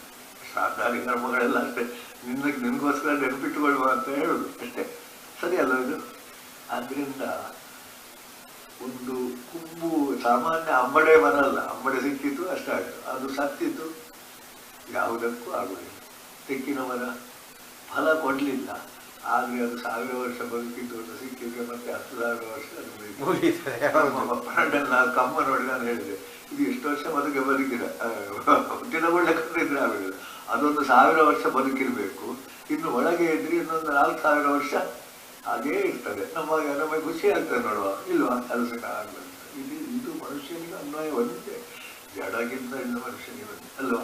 ಆದ್ರಿಂದ ಮುದುಕ ಎಂಬಲ್ಲಿ ಆಗಿರುವ ಕ್ಷಯಕ್ಕೆ ನಾವು ಯೋಚನೆ ಮಾಡೋದು ಬೇಡ, ಅದು ಪ್ರಕೃತಿ. ಹೌದು. ಆದ್ರೆ ಅಲ್ಲಿವರೆಗೆ ಏನಾಗಿದೆ ಎಂಬುದು ಉಳಿದೇ ಉಳಿತಾರಲ್ವ. ನಾವು ಇವತ್ತು ದಿನ ಕಳೆದದ್ದು ನಾಳೆಗೆ ಉಳಿಬೇಕು. ಸುಮ್ಮನೆ ನಾವು ಚಾಪೆ ಹಾಕಿ ಮಲಗಿದ್ರೆ ಏನಾಗ್ತದೆ, ಒಂದು ದಿವಸ ಹೋಗಿತ್ತು. ಟಿವಿ ನೋಡಿಕೊಂಡೆ ಅದನ್ನು ಹೇಳಿದ್ರೆ ಪ್ರಯೋಜನ ಇಲ್ಲ, ಹೇಳಬಾರ್ದು ಅಂತ ಉಂಟು. ನಾವು ಕೇಳದಿದ್ರೆ ಹೇಳಬಾರ್ದು. ನೋಡಿ ಅದು ಮಾಡೋದಿಲ್ಲ ನೀವು. ಅದೇ ಒಂದು ಸಣ್ಣ ಒಂದು ವಿಷಯ, ರಾತ್ರಿ ಮಲಗುವಾಗ ನಾನು ಇವತ್ತು ಏನು ಮಾಡಿದೆ ಅಂತ ಮಾಡಿದೆ. ಸಾರ್ಥಕದ್ದು ಏನು ನಿರರ್ಥಕ ಏನು ಅಂತ ಗಾಂಧೀಜಿಯವರು ಅದನ್ನು ಜೋರು ಮಾಡಿದ್ರು. ರಾತ್ರಿ ಮಲಗುವಾಗ ಅದು ಕೀಲಿ ಕೈ ಯಾವುದು ಅಂತ ಹೇಳಿ ನಾನು ಇವತ್ತು ಏನು ಮಾಡಿದೆ. What benefit to you, what benefit to the world. ತೋಟೆ ಕೊಡೋದು ಇದೆಂತದೆ ಎಂಥದೋ ಒಂದು ಮಾತಾಡ್ತಾರೆ. ಅಲ್ಲಿ ಎಂಥದೋ ಒಂದು ಉಂಟು, ನನಗೇನು ಲಾಭ ಅಲ್ಲ ವರ್ಲ್ಡ್ ಲೋಕ. ಈಗ ನಾನು ಅದನ್ನು ನೀರು ಹಾಕಿದ್ದು ಒಂದು ಮಾಡಿದ್ದು ಯಾರಿಗೆ ಲಾಭ ಲೋಕ. ಅಜ್ಜನ ತಂದ ಮರದ ಫಲ ನಾವು ಬೈತೇವೆ ಅಲ್ವಾ. ಅದೇ ತತ್ವಗಳನ್ನು ವಿಚಾರ ಮಾಡಿ ತಿಳಿಬೇಕು. ಭಗವದ್ಗೀತೆ ಬರ್ತಿದ್ದೇನಿಲ್ಲ ಅಂತ ಅದೊಂದು ಗೀತಸಂಗ ದೋಷ. ಹಾಗೆ ನನ್ನಲ್ಲ, ಅದೇ ಮುದುಕ ತೆಂಗಿನ ಸಸಿ ನಡುವಾಗಿ ಕೇಳಿದ್ದಕ್ಕೆ ಬಹಳ ದೊಡ್ಡ ಜ್ಞಾನಿಯವ ಅಂತೇಳಿ ರಾಜ ಒಪ್ಪಿಕೊಂಡ. ಏನದು ಕತೆ? ಅವ ತೆಂಗಿನ ಸಸಿ ನಡ್ತಾನೆ, ಏನಾದ್ರು ಇನ್ನೊಂದು 2 ವರ್ಷ ಬದುಕಲಿಲ್ಲ. ಎಂಥದಕ್ಕೆ ನಿನ್ನ ಫಲ ತಿನ್ಲಿಕ್ಕಿದ್ಯಾಗ? ಇಲ್ಲ, ನನ್ನ ಅಜ್ಜ ನೆಟ್ಟದ್ರದ್ದು ಫಲ ನಾನು ತಿಂತೇನೆ, ಇದರ ಫಲ ಯಾರು ತಿನ್ಬೇಕು? ಈ ಒಂದು ಚಕ್ರದ ಬಗ್ಗೆ ನಮಗೆ ಗೊತ್ತಿದೆ. ಹೆಚ್ಚು ಮಾತಾಡಿದ್ರೆ ಹಗಲಿನಲ್ಲಿ ಒಳ್ಳೆಯ ಕೆಲಸ ಯಾಕೆ ಮಾಡಬೇಕು, ರಾತ್ರಿ ಒಳ್ಳೆ ನಿದ್ದೆ ಬರಬೇಕಾದ್ರೆ ಹಗಲಿನಲ್ಲಿ ಬೇಡವಾದ ಮಾಡಿದ್ರೆ ರಾತ್ರಿ ನಿದ್ದೆ ಬರುವುದಿಲ್ಲ. ಹೌದು. ಹಾಗಾದ್ರೆ ಹಗಲನ್ನು ಹೇಗೆ ಕಳಿಬೇಕು, ರಾತ್ರಿ ನಿದ್ದೆ ಬರುವ ಹಾಗೆ. ನಮ್ಮ ಜೀವನವನ್ನು ಹೇಗೆ ಕಳಿಬೇಕು, ಮುಂದಿನವರಿಗೆ ಅನುಕೂಲ ಆಗುವ ಹಾಗೆ. ಹೀಗೆ ಅದೇ ನಂತರದ್ದು ಅದು ಮೋಕ್ಷ ಎಂಬಲ್ಲಿಗೆ ಅದೊಂದು ಹೇಳಿದು. ವಿನಿವೃತ್ತ ಕಾಮ, ನಮಗೆ ಕಾಮ ಅಲ್ಲ ಕರ್ತವ್ಯ, ಕಾಮ ಅಲ್ಲ ಕರ್ತವ್ಯ. ನನಗೆ ಗೊತ್ತುಂಟು, ಯಾರಾದ್ರೂ ಕೇಳಿದ್ರೆ ಹೇಳುವುದು ನನ್ನ ಕರ್ತವ್ಯ. ನಾನು ಹೇಳಿ ನನಗೆ ಅವರು ಸನ್ಮಾನ ಮಾಡ್ತಾರೆ ಎಂದಾಯ್ತು, ಕಾಮ ಆಯ್ತು. ಹೌದು. ಇದು ಎಷ್ಟು ಸೂಕ್ಷ್ಮ ಅಂದ್ರೆ ಅದು ಚೂರು ಆಚೆ ಈಚೆ ದಾಟಿದ್ರೆ ಅರ್ಥ, ಸರಿಯಾದ ಇದರಲ್ಲಿದ್ರೆ ಅದು ಇರ್ತದೆ. ಅದೇ ಹೆಚ್ಚು ಅದನ್ನು ಇನ್ನೂ ಹೇಳ್ಬೋದು. ಅದೇ ಸಾಧಾರಣ ನಿವೃತ್ತ ಕಾಮ ತೊಂದರೆ ಮಾಡಬೇಕಾ ಬೇಡ, ಬೆನಿಫಿಟ್ ಯು ಬೆನಿಫಿಟ್ ಮಾಡು. ಕಷ್ಟ ಬಿಡು.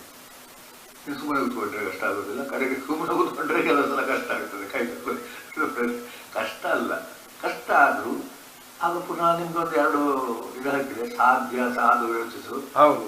ಸಾಧ್ಯ ಇಲ್ಲದನ್ನು ಮಾಡ್ಲಿಕ್ಕೆ ಹೋಗಿ ನೀವು ಕೈ ಬಿಡ್ಕೊಳ್ಬೇಡ. ಸಾಧ್ಯ ಇರುವುದನ್ನು ಇಲ್ಲ ಅಂತನ್ನು ಸಾಧು ಅಂತನ್ನು ಮಾಡು. ಎಲ್ಲಿ ಹೋದರೂ ನಮ್ಗೆ ಏನಿಲ್ಲ, ದಾರಿ ತಪ್ಪಲಿಕ್ಕೆ ಅವಕಾಶ ಇಲ್ಲ. ಮಾಡು ಅಂತ ಹೇಳಿದ ಕೂಡಲೇ ಆಗುವುದಿಲ್ಲ, ಅವನು ಇಷ್ಟು ಹೊರಬೇಕು ಅಂತ ಹೇಳಿದ ಕೂಡಲೇ ನಾವು ಕೈ ಕಾಲು ಮುಡ್ಕೊಳ್ತಾನೆ. ಅದೆಲ್ಲ ಇಲ್ಲ, ಎಲ್ಲವೂ ನಮ್ಮ ಧರ್ಮಶಾಸ್ತ್ರದಲ್ಲಿ. ಹಾಗೆಂದರೆ ಸುಖ ದುಃಖದಿಂದ ನಾವು ಯೋಚನೆ ಆಗಿದೆ. ಸುಖ ಆಗ್ತದೆ ಅಂತ ಮಾಡೋದು ಬೇಡ, ದುಃಖ ಆಗ್ತದೆ. ನಮ್ಮ ಎಲ್ಲರೂ ಸಿಹಿ ನನಗೆ ಇಷ್ಟ ಅಂತ ತಿನ್ನೋದು, ಮತ್ತೆ ಅವನಿಗೆ ಸಿಹಿ ತಿನ್ನಲಿಕ್ಕೆ ಆಗದ ಸ್ಥಿತಿ ಬರುವುದು. ಒಂದೇ ಕಾರಣ ಅಲ್ಲ, ನಾಲಿಗೆ ಇದರಿಂದ ಬರ್ತದೆ, ಇದು ಬೇರೆ ಬೇರೆ ಕಾರಣದಿಂದ ಬರ್ತದೆ. ಹಾಗೆ ಎಲ್ಲ ನಮ್ಮಲ್ಲಿ ಏನು ಅಂತ ಹೇಳಿದ್ರೆ, ಸುಖ ಅಂತೇಳಿ ಮಾಡಿದ್ರೆ ಹೋಯ್ತು, ದುಃಖ ಅಂತ ಬಿಟ್ರೆ ಹೋಯ್ತು. ಕಲಿಯುವುದು ದುಃಖ ಅಂತೇಳಿ ಬಿಟ್ರೆ ಹೋಯ್ತು, ಸುಖ ಅಂತ ಮಾಡಿದ್ರೆ ಅದರಲ್ಲಿ 2ಕ್ಕಿಂತ ಬಿಟ್ಟು ನಮ್ಮನ್ನು ನಿಶ್ಚಿತ ಇರುತ್ತೆ. ಬೇಕಾಗಬೇಕು, ಬೇಕು ಬೇಡ, ಹೀಗೆ ಅದು ಅವ್ಯಯವಾದ ಪದ ಮೋಕ್ಷ. ಮುಗೀತದೆ. ಮೋಕ್ಷ ಅಂತ ನೀವು ಒಮ್ಮೆ ಹಾರೋದು ಬೇಡ, ಸ್ವಲ್ಪ ಸ್ವಲ್ಪ ಹೋಗಿ ಅಷ್ಟೇ. ಮೋಕ್ಷವು ಸಹಜವಾಗಿ ಪ್ರಾಪ್ತವಾಗ್ತದೆ, ಆದರೆ ನಾವು ಮಾಡಬೇಕಾದ್ದು ಒಂದೊಂದು ಹೆಜ್ಜೆ. ಹಣ ತನ್ನಷ್ಟಕ್ಕೆ ಬರ್ತದೆ, ಆದರೆ ನಾವು ಮಾಡಬೇಕಾದ್ದು ಅದು ಬರುವುದಕ್ಕೆ ಬೇಕಾದ ದಾರಿಯಲ್ಲಿ ನಮ್ಮ ಕೆಲಸ. ಮತ್ತೆ ಅದಕ್ಕೊಂದು ವಿಚಿತ್ರವಾಗಿ ಯೋಗ ಅಂತ ಉಂಟು. ಕೆಲವರು ಕೆಲಸ ಮಾಡಿದ್ರು ಬರುವುದಿಲ್ಲ, ಅದಕ್ಕೆ ಬೇರೆ ಕಾರಣ ನಾವು ಪುನಃ ಸುಮಾರು ತಂದು ಮಾತಾಡಿದ್ದೇವೆ. ಹಾಗೆ ನಾವು ಒಮ್ಮೆ ನಾವು ತಾನು ಲೆಕ್ಕಾಚಾರವೇ ಅಲ್ಲ, ಅದರ ಲೆಕ್ಕಾಚಾರ ಖಂಡಿತ ಹೌದು, ಲೆಕ್ಕಾಚಾರ ಖಂಡಿತ ಹೌದು. ಇಲ್ಲಿ ಕಾಲ ಮತ್ತು ದೇಶದ್ದು ಕೆಲವು ಸಲ ನಮಗೆ ಅರ್ಥ ಆಗುವುದಿಲ್ಲ. ಯಾವ ಕಾಲ ಯಾವ ಜನ್ಮಕ್ಕೆ ಅದನ್ನು ಈಗ ಆ ಪದ ಅಂತ ಹೇಳಿದಲ್ಲ, ತತ್ಪದಂ ಪರಿಮಾರ್ಗಿತವ್ಯಂ, ಅಲ್ಲಿಗೆ ಏನು ಹೇಳ್ತಾನೆ ಮತ್ತೆ, ಅಂಥದ್ರಲ್ಲಿ ನೀನು ಆ ಅವ್ಯಯವಾದ ಪದಕ್ಕೆ ಹೋಗ್ತಿ ಅಂತ. ಅಲ್ಲಿ ಬೇಕು ಬೇಡಗಳಿಲ್ಲ.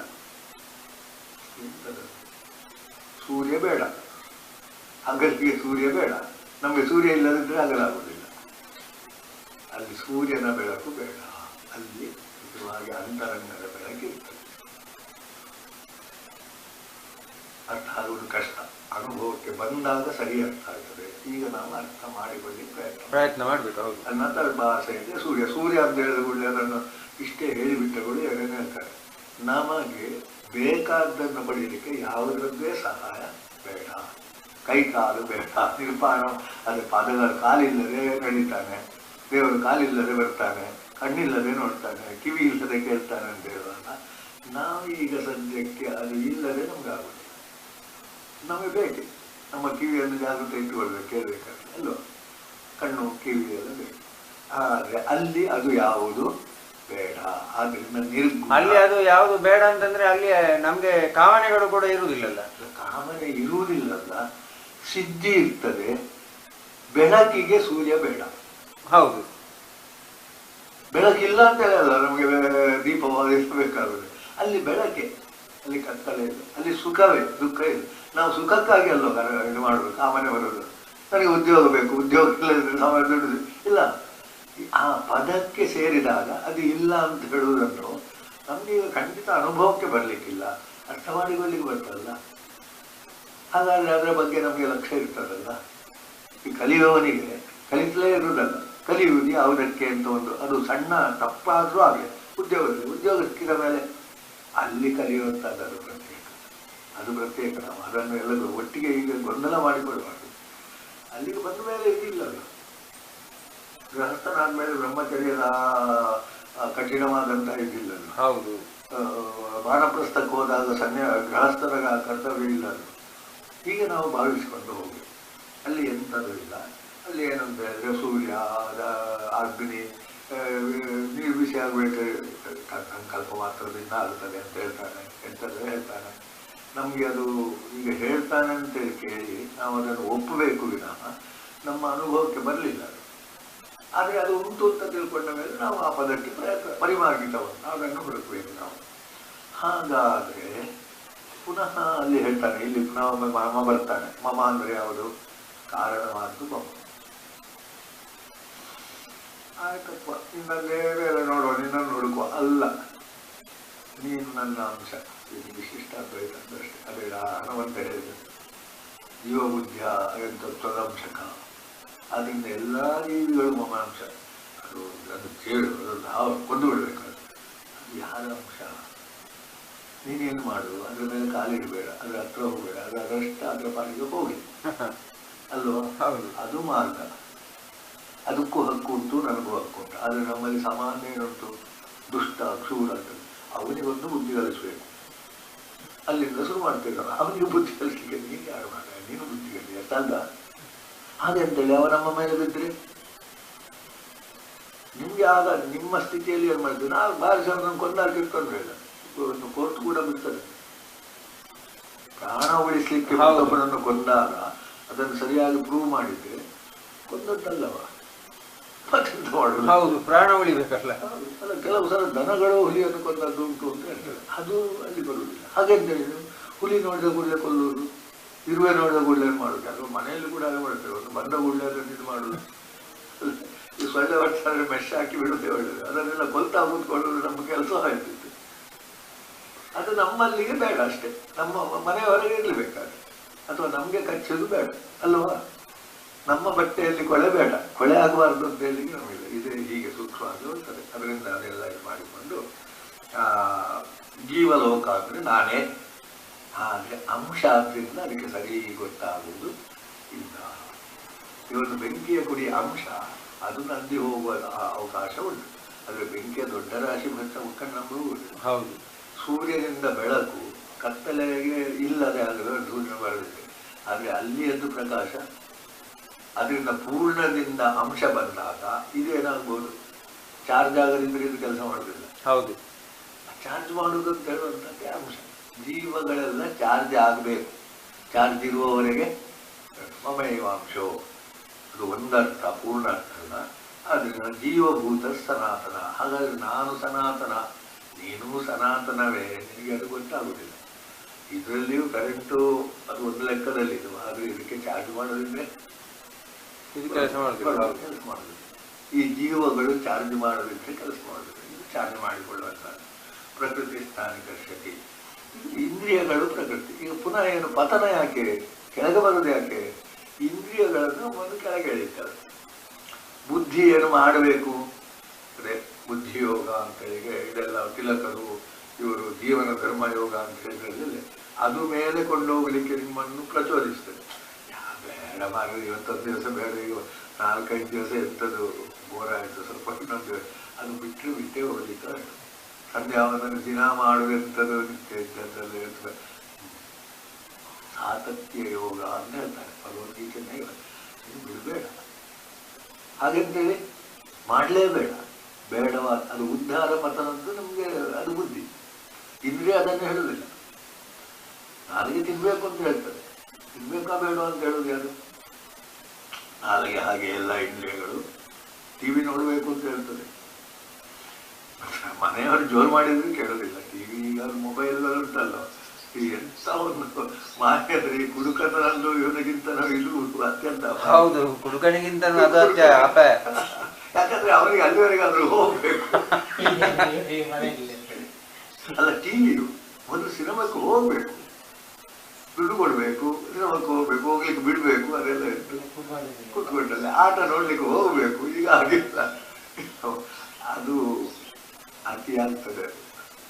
ಕಷ್ಟಪಟ್ಟು ಹೋಗಿ ನೋಡುವುದೇ ಒಳ್ಳೆ. ಕುಡಿಬೇಕಾದ್ರು ನನಗೆ ಸರಿ ನೆನಪುಂಟು, ನಿಮಗೆ ಗೊತ್ತಿರ್ಲಿಕ್ಕಿಲ್ಲ. ಕಡಂಬಳೆಲ್ಲ ಗುಡ್ಡೆ ಮೇಲೆ, ಆಮೇಲೆ ಮದ್ಯ ನಿಷೇಧ ಮಾಡಿದ ಮೇಲೆ ಎಲ್ಲ ಬಂದದ್ದು ಊರಿಗೆ. ನಮ್ಮ ಅಡ್ಡೆಯಲ್ಲಿ ಅಲ್ಲಿ ಗುಡ್ಡೆ ಮೇಲೆ ಹೌದೌದು, ಅದು ನಾನು ಕೂಡ ನೋಡಿದ್ದೇನೆ ನನ್ನ ಸಣ್ಣ ಪ್ರಾಯದಲ್ಲಿ. ಎಲ್ಲ ಊರ ಹೊರಗೆ ಇದ್ದದ್ದು. ಮತ್ತೆ ನಮ್ಮ ಗುತ್ತಿನವರು ಕುಡಿಬೇಕು, ಹಾಗೆ ಅವರಿಗೆ ಅಲ್ಲಿ ಹೋಗ್ಲಿಕ್ಕೆ ಮರ್ಯಾದೆ ಹೋಗ್ತದೆ. ಅದು ಇವರೆಲ್ಲ ಕೊರಗರಲ್ಲಿದ್ದಾರೆ, ಅವರಲ್ಲಿ ಕುದುಪೆಯಲ್ಲಿ ಮರಳಿದ್ರೆ ತರಿಸುವಾಗಲೂ ಗುಟ್ಟು ಯಾರಿಗೆ ನೋಡ್ತೀವಿ. ಅದು ಒಂದು ಲೆಕ್ಕದಲ್ಲಿ ಬೇಕಲ್ವ. ಈಗ ಹಾಗಿಲ್ಲ. ಈಗ ನಮ್ಮ ಮನೆಯಲ್ಲಿ ರಾಶಿ ರಾಶಿ ತಂದು ಹಾಕಿಕೊಂಡು ಹೋಗ್ಬೇಕು. ಈ ಕವಾಟಲ್ಲಿ ಏನುಂಟು ನನಗೆ ತೆಗೆದು ನೋಡಿದ ಮೇಲೆ ಗೊತ್ತಾಗೋದು ಅಲ್ಲ, ಅಲ್ಲಿವರೆಗೆ ನಮ್ಗೆ ಗೊತ್ತಾಗ್ಲಿಕ್ಕೆ. ಅದು ಒಂದು ಉದಾಹರಣೆ. ಅದು ಒಂದೊಂದಲ್ಲ, ಎಲ್ಲವೂ ಹಾಗೆ ಆಗಿದೆ.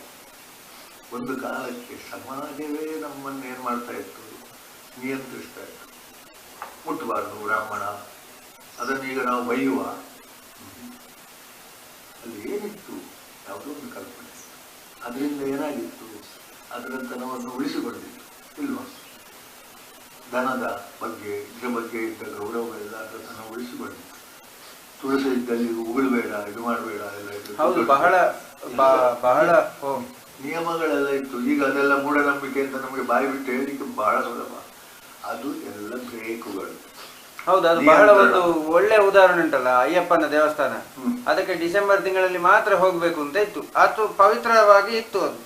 ಅದೀಗ ವರ್ಷ ಇಡೀ ಯಾವಾಗ ಬೇಕಾದ್ರೂ ಹೋಗ್ಬೋದು ಅಂತ ಹೇಳಿದ್ಮೇಲೆ ಅದು ಅದರ ಒಂದು ಮಹತ್ವವನ್ನೇ ಕಳ್ಕೊಂಡ್ಬಿಟ್ಟು ಎಲ್ಲ ಕಳೆದುಕೊಳ್ತದೆ. ನಮ್ಗೆ ಭೂತಕ್ಕೆ ವರ್ಷಕ್ಕೊಮ್ಮೆ ಮಾತ್ರ ಭೋಗ ಮಾಡ್ಬೇಕು ಅಂತ ಬಾಗಿಲು ಹಾಕಿ ಹೇಳಿದ್ರೆ, ಹೌದು, ಅದು ದಿನನಿತ್ಯ ಮಾಡ್ಲಿಕ್ಕೆ ಹೊರಟ ಕೂಡಲೇ ಅದರದ್ದು ಮಹತ್ವ ಹೋಗ್ತದೆ. ಎಲ್ಲವೂ ಅಷ್ಟೇ. ದೇವರನ್ನು ಕೋಣೆಯಲ್ಲಿ ನಾವು ಅಲ್ಲಿಗೆ ಹೋಗಬಾರ್ದು. ಕರೆಕ್ಟ್. ಹೆಚ್ಚು ಮಾತಾಡಿದ್ರೆ ಈಗ ಅದನ್ನು ಖಂಡಿತ ಹೆಂಗಸು ಹೋಗ್ಲಿಕ್ಕಿಲ್ಲ, ಮುಟ್ಟಾದವರು ಮನೆಯೊಳಗೆ ಬರ್ಲಿಕ್ಕಿಲ್ಲ. ನಮ್ಮ ಕೇಳಿಗೆ ಅವರಿಗೆ ಮನೆಯ ಅಂಗಳಕ್ಕೆ ಕೆಳಗೆ ಒಂದು ಸಣ್ಣ ಅಲ್ಲಿಗೆ ಕೊಂಡೋಗ್ತದೆ. ಅದನ್ನು ಈಗ ಮೂಢನಂಬಿಕೆ, ಅದು ಶೋಷಣೆ, ಎಂಥದ್ದು ಬೇಕಾದ್ರೂ ಹೇಳಿ ಅದೆಲ್ಲವೂ ನಿಯಂತ್ರಣ. ಬೆಳೆಸಬೇಕಾದ್ರೆ ಇದು ಮಾಡಲೇಬೇಕು, ಮಗ್ಗಿ ಕಲಿಯಲೇಬೇಕು ಎಂಬಲ್ಲಿ ಕೂಡ ಇದ್ದ ನಿಯಂತ್ರಣ. ಇಲ್ಲೇ ಪೆಟ್ಟು ಬೀಳ್ತದೆ, ಇಲ್ಲೇ ಊಟ ಆಗ್ತಿರ್ಲಿಲ್ಲ. ನೀವು ಬರುವಾಗ ಸ್ವಲ್ಪ ಕಡಿಮೆ ಆಗಿರ್ಬೋದು, ಅದರ ಒಂದು ಸ್ವಲ್ಪ ಜೋರಿರ್ತದೆ. ಅಷ್ಟು ಹೇಳದಿದ್ರೆ ಇರಲಿಲ್ಲ. ಅದಕ್ಕೂ ಬಂತು, ಇದಕ್ಕೂ ಬಂತು, ಸಂಧ್ಯಾವಂದನೆ ಪೂಜೆ ಎಲ್ಲ ಬಂತು, ಬಿಡುವ. ಅದನ್ನು ಬಿಟ್ಟರೆ ಈ ಇಂದ್ರಿಯಗಳು ನಮ್ಮನ್ನು ಹೇಳಿದ್ದಾರೆ. ಇಂದ್ರಿಯಗಳಿಗೆ ನಾವು ಸ್ವಾತಂತ್ರ್ಯ ಕೊಟ್ಟ ಒಳ್ಳೆಯದು ಹೇಳಿದ್ದಾರೆ. ಅದು ನಮ್ಮನ್ನು ಕೆಳಗಿರ್ತದೆ. ಅದರಿಂದ ಈ ಟಿವಿ ಬಂದದ್ದು ಅತ್ಯಂತ ಅಪಾಯಕಾರಿ. ಹಾಗಂದ್ರೆ ಎಷ್ಟು ಒಳ್ಳೆಯದುಂಟು, ಯಾರೂ ಅದನ್ನು ಉಪಯೋಗಿಸುವುದಿಲ್ಲ. ಈಗಿನ ಎಲ್ಲ ಟೆಕ್ನಿಕ್ಗಳನ್ನು ಈ ಇಂಥ ಕಾರ್ಯಕ್ರಮಕ್ಕೆ ಉಪಯೋಗಿಸುವವರು ಬಹಳ ಕಡಿಮೆ. ಮೊಬೈಲ್ ಫೋಟೋ ತೆಗೆಯುವುದು ಯಾರನ್ನು ದಾರಿಯಲ್ಲಿ ಹೋಗುವಾಗ ಅಲ್ವಾ? ಹೌದೌದು. ಅದನ್ನು ಯೋಚನೆ ಮಾಡುವ. ಹಾಗಾದ್ರೆ 191 ಹಾಗೆ ಅಲ್ವಾ? ಬೇಡವಾದ್ದನ್ನೆಲ್ಲ ಮಾಡುದು. ನನಗೆ ಈಗಲೂ ನೆನಪುಂಟು ಈ ರೀತಿಯ ಡಿಜಿಟಲ್ ಕ್ಯಾಮರಾ ಬಂದ ಹೊಸತ್ರಲ್ಲಿ ಒಂದು ಅದೇ ಬೇಡದಕ್ಕೆ ಅದನ್ನು ಉಪಯೋಗ ಮಾಡಿ ದೊಡ್ಡ ವಿಚಾರ ಆಗಿತ್ತಲ್ಲ. ಅಲ್ಲ, ದೊಡ್ಡ ವಿಚಾರ ಅಲ್ಲ, ಎಂತೆಂಥ ರಹಸ್ಯಗಳನ್ನೆಲ್ಲ ನಾವು ಅದು ಮಾಡ್ಬೋದಲ್ಲ. ಈಗ ಏನಾಯ್ತು, ಅದನ್ನೇ ಪುನಃ ಅದನ್ನು ಏನು ಮಾಡಬಾರ್ದು, ಅದನ್ನು ರಿಸರ್ವ್ ಮಾಡಿ ಅವ ಮಾತಾಡದೇ ಇದ್ದದನ್ನು ಅವನಿಗೆ ಸೇರಿಸುವುದಿಲ್ಲ. ಎಲ್ಲವೂ ಅಷ್ಟೇ ಅಪಾಯಕಾರಿ. ಇದೆಲ್ಲ ಬೇಡ ಅಂತ ಹಿಂದಿನವರು ಹೇಳಿದ. ಅದರಿಂದ ಮುನಿಗಳಿಗೆ ಇದೆಲ್ಲ ಗೊತ್ತಿತ್ತು. ಬೆಳೆಸಬೇಡಿ, ಭೌತಿಕವಾದ ವಿಜ್ಞಾನ ಬೆಳೆಸುವುದು ಬೇಡ ಅಂತ ಹೇಳಿದ್ರು. ನೀವು ಕಷ್ಟಪಟ್ಟು ಮಾತ್ರ ನಿಮಗೆ ನೋಡ್ಬೇಕಾ ಕಾಶಿ, ಅಲ್ಲಿಗೆ ನಡೆದುಕೊಂಡು ಹೋಗಿ. ಈಗ ಟಿವಿಯಲ್ಲಿ ಬರ್ತದೆ ಎಂಥದ್ದು ಕಾಶಿ ಇಷ್ಟೇ, ಅಥವಾ ಅಲ್ಲಿ ಎಂಥದ್ದು, ಹೀಗೆ ನಾವು ಅದರ ಮೇಲೆ ಗುಣದೋಷಗಳ ವಿಮರ್ಶೆ ಮಾಡ್ತೇವೆ. ಅಲ್ಲಿಗೆ ಮತ್ತೆ ಕಾಶಿಗೆ ಹೋಗುದು ಬಿಟ್ಟು ಅದು ಬಾರು ಒಂದೇ ಎಂತದೋ ಹೇಳ್ತಾನೆ. ಅದು ಕಾಶಿಗೆ ಹೋಗಿ ಅಲ್ಲಿ ಎಂಥ ಜನಗಳು ಅಂದ್ರೆ ಇವನಿಗೆ ಅನ್ನಾದವನು ಡ್ರೈವರ್ ಲಕ್ಷ್ಮಣ ಹೇಳ್ತಾನೆ. ಅಲ್ಲಿ ನಮ್ಮೂರು ಭಾಷೆ ಮಾಡಿದ್ರೆ ಅಲ್ಲಿ ಎಲ್ಲ ಅನ್ಯಾಯ ಎಲ್ಲ ನಮಗೆ ಅದು ಹಾಗೆ ನಡೆದುಕೊಂಡು ಹೋಗುವವನಿಗೆ ಅದು ಒಂದು ಕಾಣ್ತಿರ್ಲಿಲ್ಲ. ಅದಂತದ್ದು ಅದನ್ನು ಬಿಟ್ಟರೆ ನಾವು ಕಾಲದಲ್ಲನ್ನು ಇಂದ್ರಿಯಗಳನ್ನ ಮನೆಗೆ ಸೆಳೆಯುತ್ತೇವೆ. ಆದ್ದರಿಂದ ಶ್ರೀಮಂತನಾಗುವುದು ಅಪಾಯ, ಬಡವನಾಗಿರುವುದು ಕ್ಷೇಮ. ಅಧಿಕಾರ ಬರುವುದು ಅಪಾಯ, ಇದು ಕ್ಷೇಮ. ಬ್ರಾಹ್ಮಣನಾಗಿರುವುದು ಅಪಾಯ, ಕೆಳಗಿನ ಜಾತಿ ಆಗಿರುವುದು ಕ್ಷೇಮ. ಅವರಿಗೆ ಕಟ್ಟುಪಾಡುಗಳು ಕಡಿಮೆ. ಕೆಲಸ ಮಾಡು, ನಿದ್ದೆ ಮಾಡು, ಮುಗೀತು. ಕೆಲಸ ಮಾಡು, ಸರಿ ಊಟ ಮಾಡು. ನಮ್ಮ ಗದ್ದೆ ಉಳುವವನು ಎಷ್ಟು ಈಗ ಪಾಯಸ ಮಾಡಿದ್ರೆ ಅವಾಗೆಲ್ಲ ಮಾಡುದಲ್ವ, ಆ ದೊಡ್ಡ ಕೈ ಮರಿಯಲ್ಲಿ 3-4 ಮತ್ತೆ ಸ್ವಲ್ಪ ಕುಡಿಯುವುದು ಶುರುವಾದದ್ದಷ್ಟೇ. ಆದ್ರೆ ಅವನನ್ನು ನಿಯಮ ಇದೆ, ಅದು ತೊಂದರೆ. ಕುಡಿಯುವುದು ಅವರ ಇದಕ್ಕೆ ದೊಡ್ಡ ಇದಲ್ಲ, ಅದು ಕುಡಿಯುವುದು ಚಟ ಆಗುವುದು ಮಾತ್ರ ಇದೆ ಅವರ ದೋಷ. ಹೌದು. ಅಥವಾ ಯುರೋಪಿನವರಿಗೆ ಆ ಚಳಿ ಪ್ರದೇಶಕ್ಕೆ ಅದೊಂದು ದೊಡ್ಡದು ನಾವು ಅಲ್ಲ ಅಂತ ಹೇಳಲಿಕ್ಕೆ. ಎಲ್ಲವನ್ನು ನಾವು ಪರಿಸ್ಥಿತಿಯ ಮೇಲೆ ಮಾಡಬೇಕು ಇಲ್ಲ ಮತ್ತೇನಿಲ್ಲ. ಹಾಗೆ ಅಂತ ಇಂದ್ರಿಯಗಳು, ಅದು ಇಂದ್ರಿಯಗಳು ಸೆಳೆಯುವುದು. ಪ್ರಕೃತಿ ಉಂಟು, ಪ್ರಕೃತಿ ಏನಾದರೂ ಸೆಳೆಯುವುದಿಲ್ಲ. ಹೌದು, ಪ್ರಕೃತಿ ಸೆಳೆಯುವುದಿಲ್ಲ. ಕರೆಕ್ಟ್, ಪ್ರಕೃತಿ ಸೆಳೆಯುವುದಿಲ್ಲ. ನಿದ್ದೆ ಬರೋದು ಪ್ರಕೃತಿ. ಅದು ನಿನ್ನ ಇದು ಕೇಳಬೇಡ ಅಂತ ಅದು ಹೇಳುದು, ಒಳ್ಳೆಯದನ್ನು ಕೇಳಬೇಡ ಅಂತ ಹೇಳುದು.